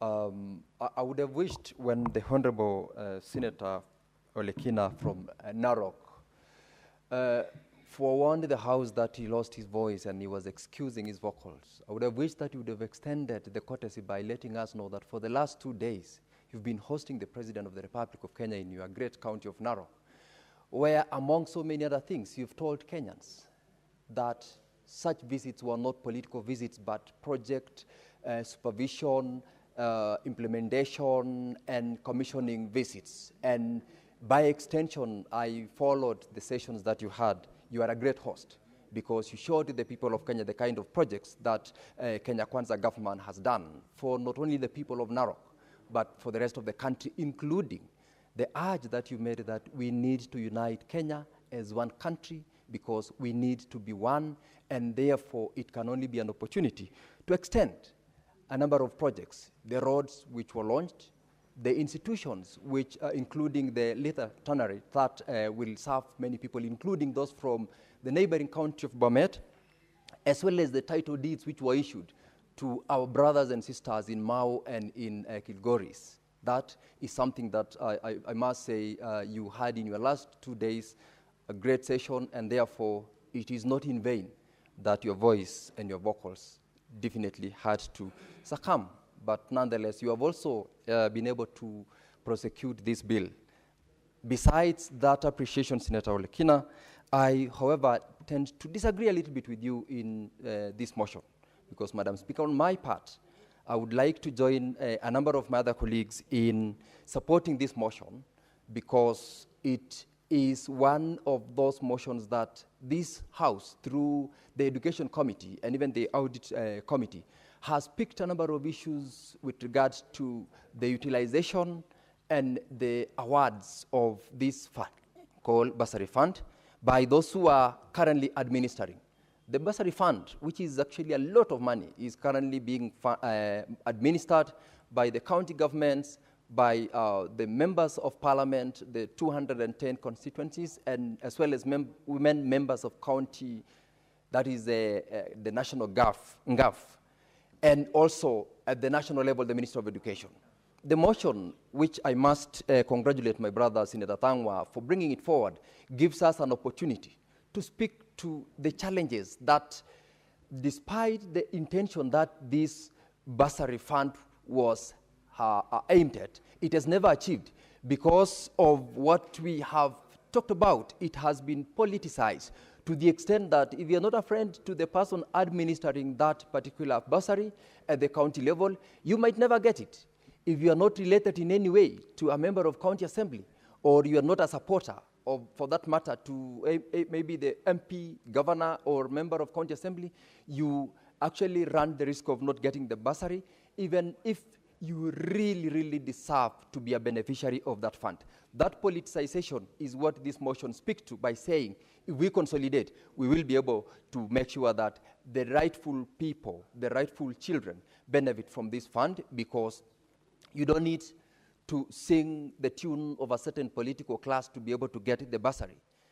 When you look at how it's generally administered, Madam Speaker, the fund, well, I need to end by saying that because of time, this is a very good motion. We need to support it because it is only the best way to ensure that the rightful people benefit from the bursary, and also to avoid the aspect which I've said, politicization. A few weeks ago, the governor for Bomet, Governor Barchok, paraded school-going children in a very misguided appreciation or non-appreciation of the fact that the Senate does not oppose issuance of bursaries and support of children who are in need of support by government. It is so unfortunate that their inability to appreciate the fact that we are seeking a clear way of administering this fund, and by calling upon them to answer to who has benefited. Get us the list of the people who have benefited. Get us to know which institutions have benefited in terms of TVETs. Senator Matthew. Thank you very much, Honorable Speaker. I will really try to condense my thoughts, and I also ask that because I've spoken to the mover, he has added me 2 of his minutes of moving, so I'll do 7 minutes. Honorable Speaker, I want Order, to... Senator Matthew. Order. Just speak within what we agree. Yeah, it's okay. I'll condense my thoughts. I'll be very, very quick. First of all, I am extremely proud to be associated by Senator Thangwa, to be from the same political formation from Senator Thangwa. This is an extremely bold move by Senator Thangwa to have this motion, I stand here to support this particular motion. Honorable Speaker, one of the things that will give us equality between the haves and the have-nots, Honorable Speaker, is education. The Constitution of the Republic of Kenya that was passed in 2010 is very, very clear and very explicit. Article 43(1)(f), Article 53(1)(b), and Article 55(a), they all speak to the question of access. Every child has a right to access to education. More specifically, Honorable Speaker, as Article 53(1)(b), it speaks to the right to access to basic education. Honorable Speaker, the definition of basic education, according to the Basic Education Act, Honorable Speaker, is education in primary school and education in secondary school. So, Honorable Speaker, it is very timely that we speak about this question. And when we speak about this, Honorable Speaker, some people are actually saying that we are against bursaries. None of us is against bursaries. What we would actually want is access to education for all Kenyans, Honorable Speaker, for two very critical things that I want to speak about. Honorable Speaker, a child from Mandera has the same rights as a child from Nyandarua. A child from Bomet has the same rights as a child from Migori. So if a child from Mandera is getting 20,000 for bursaries, Honorable Speaker, then a child from Migori should be able to get that kind of money. But using the current formation as it is, Honorable Speaker, it is not possible because members of parliament have bursaries.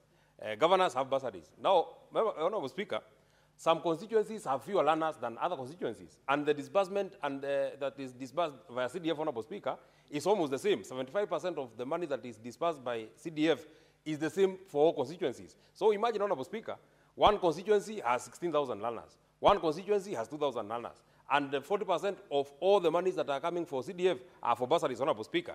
This is the first inequality. Number two, Honorable Speaker, when we try and amalgamate all the monies that are going to, and that's why I support especially the third recommendation that has been made by Senator Dhangwa. If we try and amalgamate all these funds, why can't we look at how much one kid requires to get free education? There is no way we can be spending 11.6 billion in CDF money, another 14 billion in money that is being given by governors, Honorable Speaker, and we do not know how much it is that one kid requires so that they can get free education. We are not against bursaries, Honorable Speaker, but if you are to compare free education to bursaries, Honorable Speaker, then free education will actually give us the equality that you are looking for. Finally, Honorable Speaker, bursaries are being used as political tools, Honorable Speaker. There is tokenism. If you are my supporter, I give you bursaries. Honorable Speaker, what about children of poor parents who cannot be able to access their members of parliament? What about children who require the certification by their chief and their father does not agree with the chief, Honorable Speaker? Why do we put our children under the masses of other people so that they can access education, Honorable Speaker? So it is upon this, Honorable Speaker, that I actually support this motion. We must get to know how much is it for us to educate one kid. President Mwai Kibaki was bold enough to give us free primary education. President William Ruto promised that he will give us free secondary education. It is his time now to give us free secondary and tertiary education, Honorable Speaker, because it's a right. It is not me who wrote this constitution. It is not me who included it in Article 43, in Article 55, in Article 53, that every kid is entitled, has a right to free basic education, Honorable Speaker, and it must be... Senator Veronica, and I would request you follow the same trend so that Senator Mandago can also get a chance.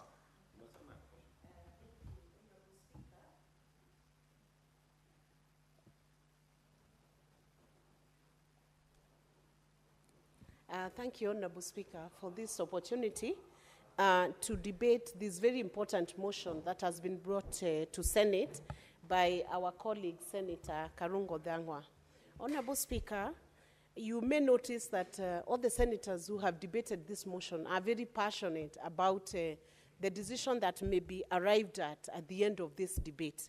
Honorable Speaker, I am confident that many of the senators who have spoken into this issue are senators who have gone through education using the public institutions. Majority of them have come from the village like myself, with the exception of maybe a few people like actually Karungo Dhangwa. I'm not sure whether he comes from the village or from Kiambu town, the suburban areas of Kiambu town, Honorable Speaker. But, Honorable Speaker, many of us are here courtesy of the education we went through.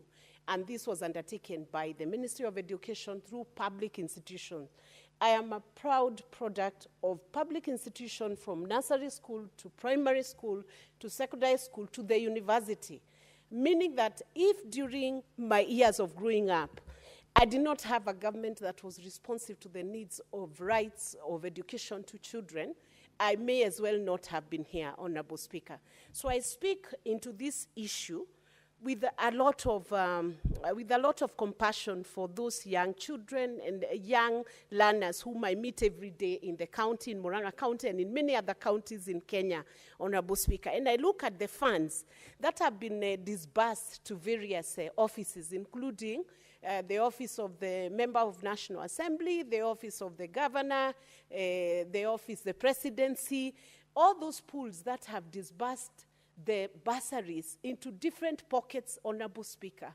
And when you call on the Comptroller of Budget to give an account of how much has been disbursed into the ministry, unfortunately, you are not able to get the correct figure because it's here, it's there, it's everywhere, Honorable Speaker. But we need to come to a place where now we look at a way of consolidating or pulling these funds together so that we work with a policy that is moving towards free education. And I know this has been said by senators who have spoken before me, but I feel it's important to weigh in on this idea. It is important, Honorable Speaker, that every child who wakes up in Kenya does not go back home to look for school fees.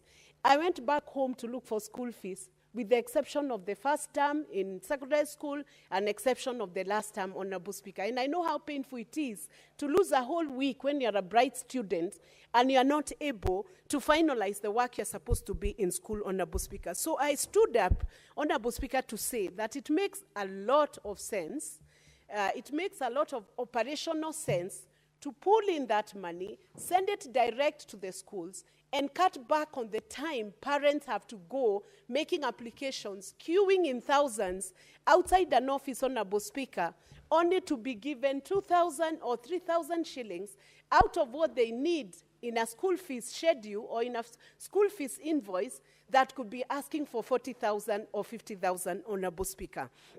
And Honorable Speaker, if there is something the government could do that would become a signature of this current regime, it would be to offer a genuine free education to both primary level, at a primary level, and at a secondary level, Honorable Speaker. So I stood to say to Senator Dhangwa, this is a very good motion, the initiative is very good, and I know reason will prevail, because it is not about the politics of the day, Honorable Speaker. We are looking at how you make it, you operationalize a fund in an effective way so that the best interests of the child are served, as under Article 53, under the Children's Act, Honorable Speaker, which details out the rights of every child, and one of the rights of every child, carried from the Constitution in Article 53, down to Article 43, social and economic rights, which by extension you could read to mean education being part of that right, that then moves the child to having economic and social rights. Honorable Speaker, looking at the legislation around the best interest of the child, weighed against the politics of the day, let us choose as a house to accept best interest of the child, put the funds in a pool, send them to the schools, let the children wake up every morning in Kenya, go to school without worrying whether their fees has been paid or not paid, not worrying whether they came from Turkana or from Murang'a or from Mombasa or from Mandera. Let them walk into the schools and have infrastructure that then gives them an equalization measure across the whole country. Senator Mandago.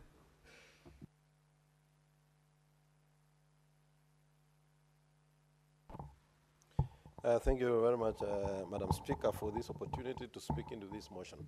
Honorable Speaker, let me first start by saying I'm in support of this motion of consolidating bursaries and making sure that we have free, compulsory, accessible primary and secondary education.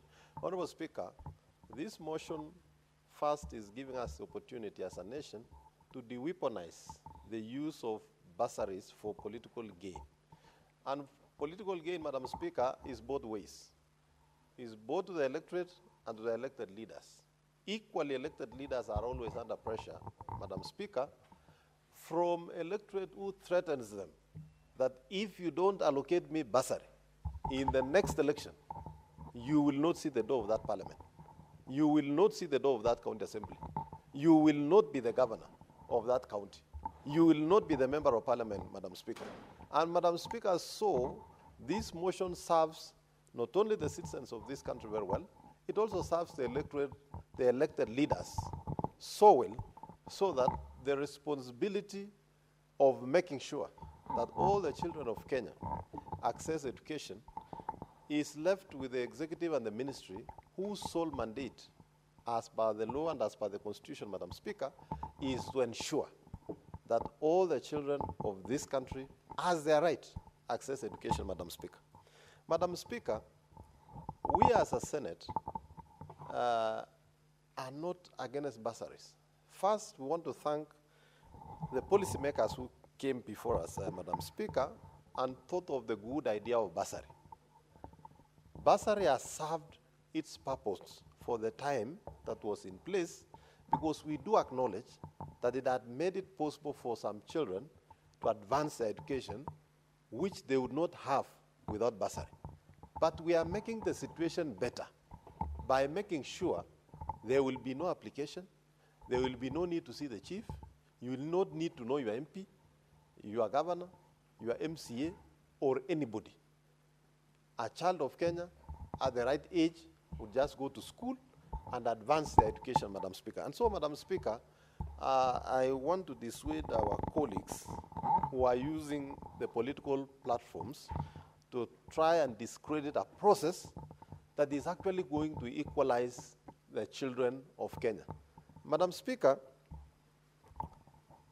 giving this responsibility back to the Ministry of Education, Madam Speaker, is actually creating order and making sure that there are standards, Madam Speaker, that are being followed in all our schools as part of making sure that the quality of education improves.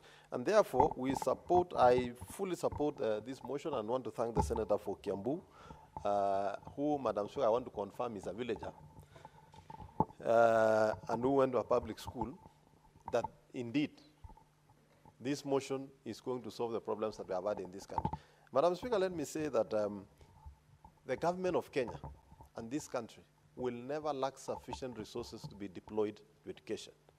Consolidating the amounts we spend in bursaries in the various dockets, whether in the county governments, member of parliament, the women representative, members of county assembly, plus the budget that has been going to Minister of Education, Madam Speaker, properly managed and streamlined, is sufficient without actually looking for additional resources, Madam Speaker, to make the education work. This could not have come at a better time, Madam Speaker, other than the time when CPC is being rolled out. And I want to say that CPC as a model of education is also the best thing that happened to this country, Madam Speaker. Because, Madam Speaker, we've spent time and many years as a country learning a lot of theory, and that is why you find there is very little innovations coming out. There is very little research that can impact industry that has been coming out because of the curriculum that was being implemented, Madam Speaker. And so, Madam Speaker, this ties in very well with CPC. If we make it equitable and accessible, Madam Speaker, it will develop this country across the nation. Thank you very much, Madam Speaker. The mover may reply.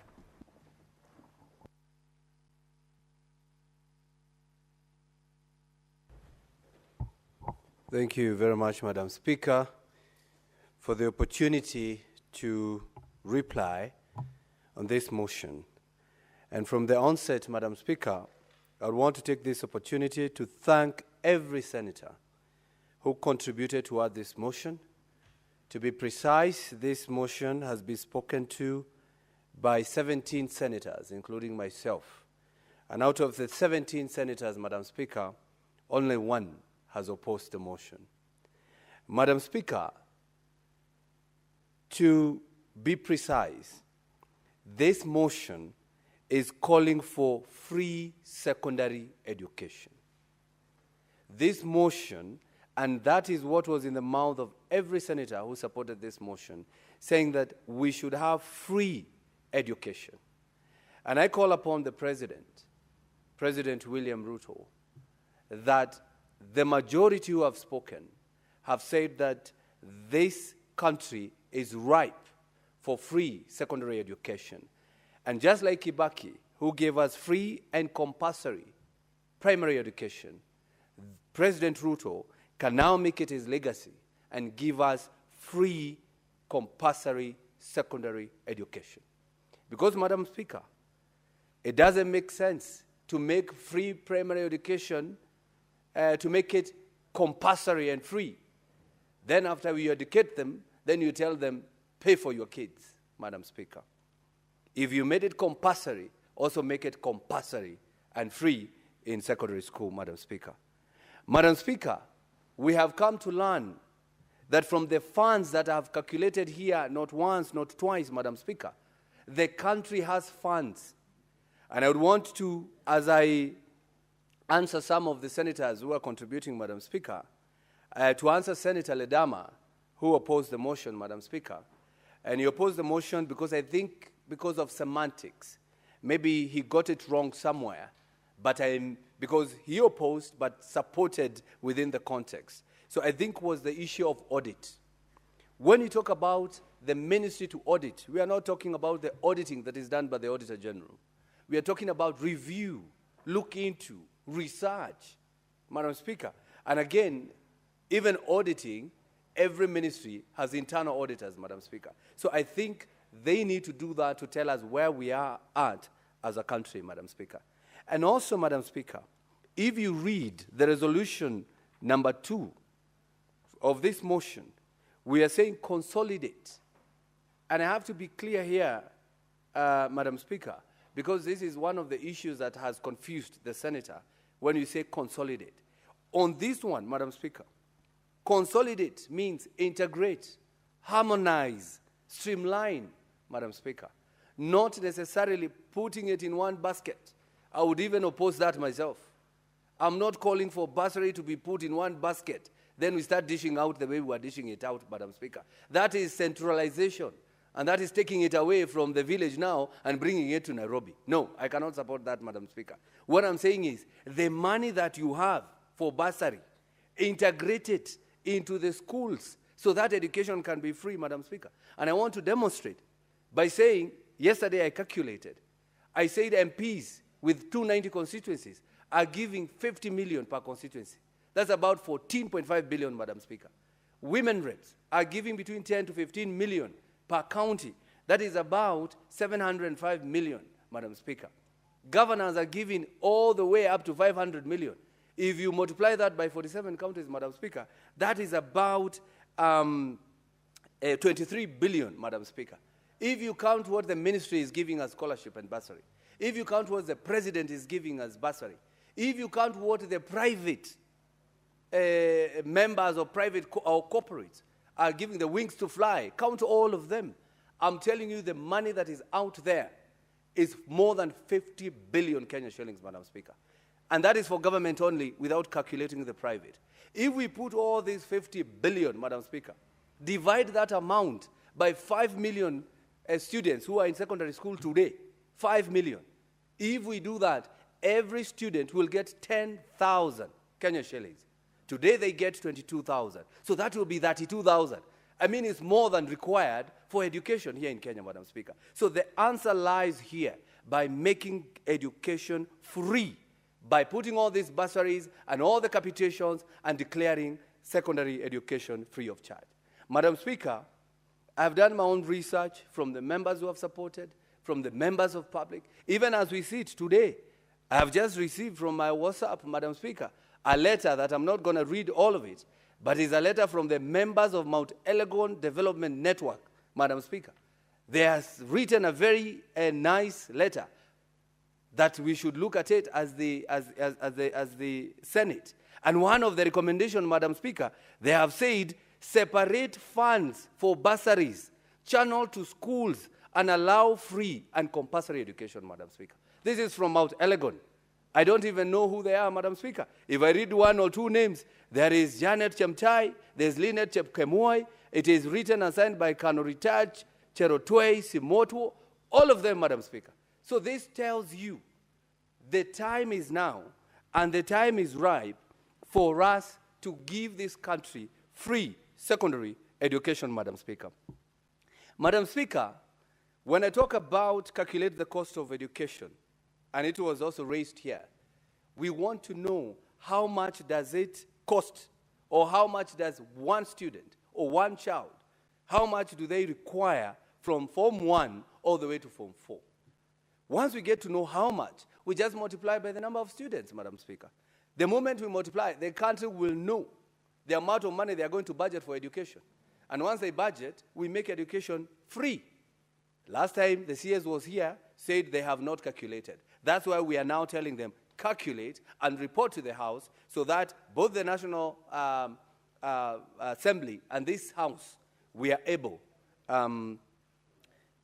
to harmonize and make sure that education is free in secondary school, Madam Speaker. Madam Speaker, it has been said here that those who get bursary, they are those who knows waheshimiwa. And Senator Mandago has brought another aspect. Even waheshimiwa themselves, they sometimes get threatened. If you don't give me bursary, I will never vote for you.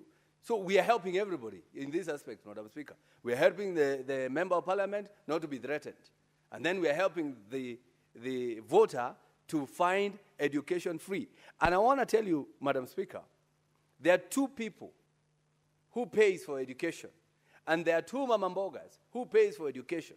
One mamamboga will spend the whole day at the MP's office, or the governor's office, or the MCA's office, while the other mamamboga, who is tired of standing at the MP's office or the governor's office, goes for kibarua, or goes to just do some handwork somewhere, Madam Speaker, to get some money. It does not mean that person or that mamamboga who is paying for that education or able to pay that education is better off than the other mamamboga who is spending all the time at the MP's or the governor's office looking for money. That tells you, if we were to make this education free, Madam Speaker, everyone will stop going to MPs and go to work. Everyone will stop going to the member of parliament and go to work. And we will be voted for, Madam Speaker, or the MPs will be voted for, governors, MCA, and everyone.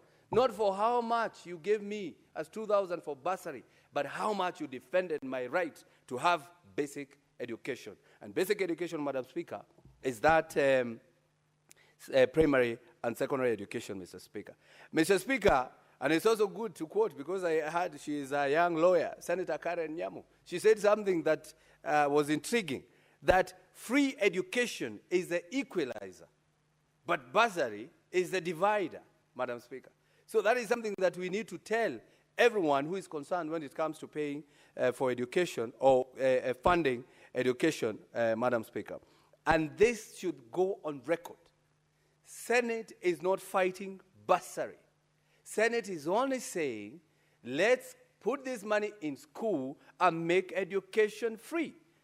And we are not saying that counties should not give bursary. What we are telling counties, if we make education free, the monies the counties were paying for education, they will use it to make roads, they will use it to better the health care, they will use to pay better salaries to their people, because education will be free. So that means you won't be taking 500 million and taking it to bursary, Madam Speaker. Madam Speaker, as I conclude, I urge every senator to support this motion because this is what Kenya wants. And Madam Speaker, I take this opportunity. I wish to request that pursuant to Standing Order 66.3, the putting of the question be deferred to a later date. I reply, Madam Speaker. Honorable Senators, it's now 6:42, and having concluded the business for which I extended the hour of sitting pursuant to Standing Order 34.2a, the Senate stands adjourned until Tuesday, 13th May 2025 at 2:30 p.m.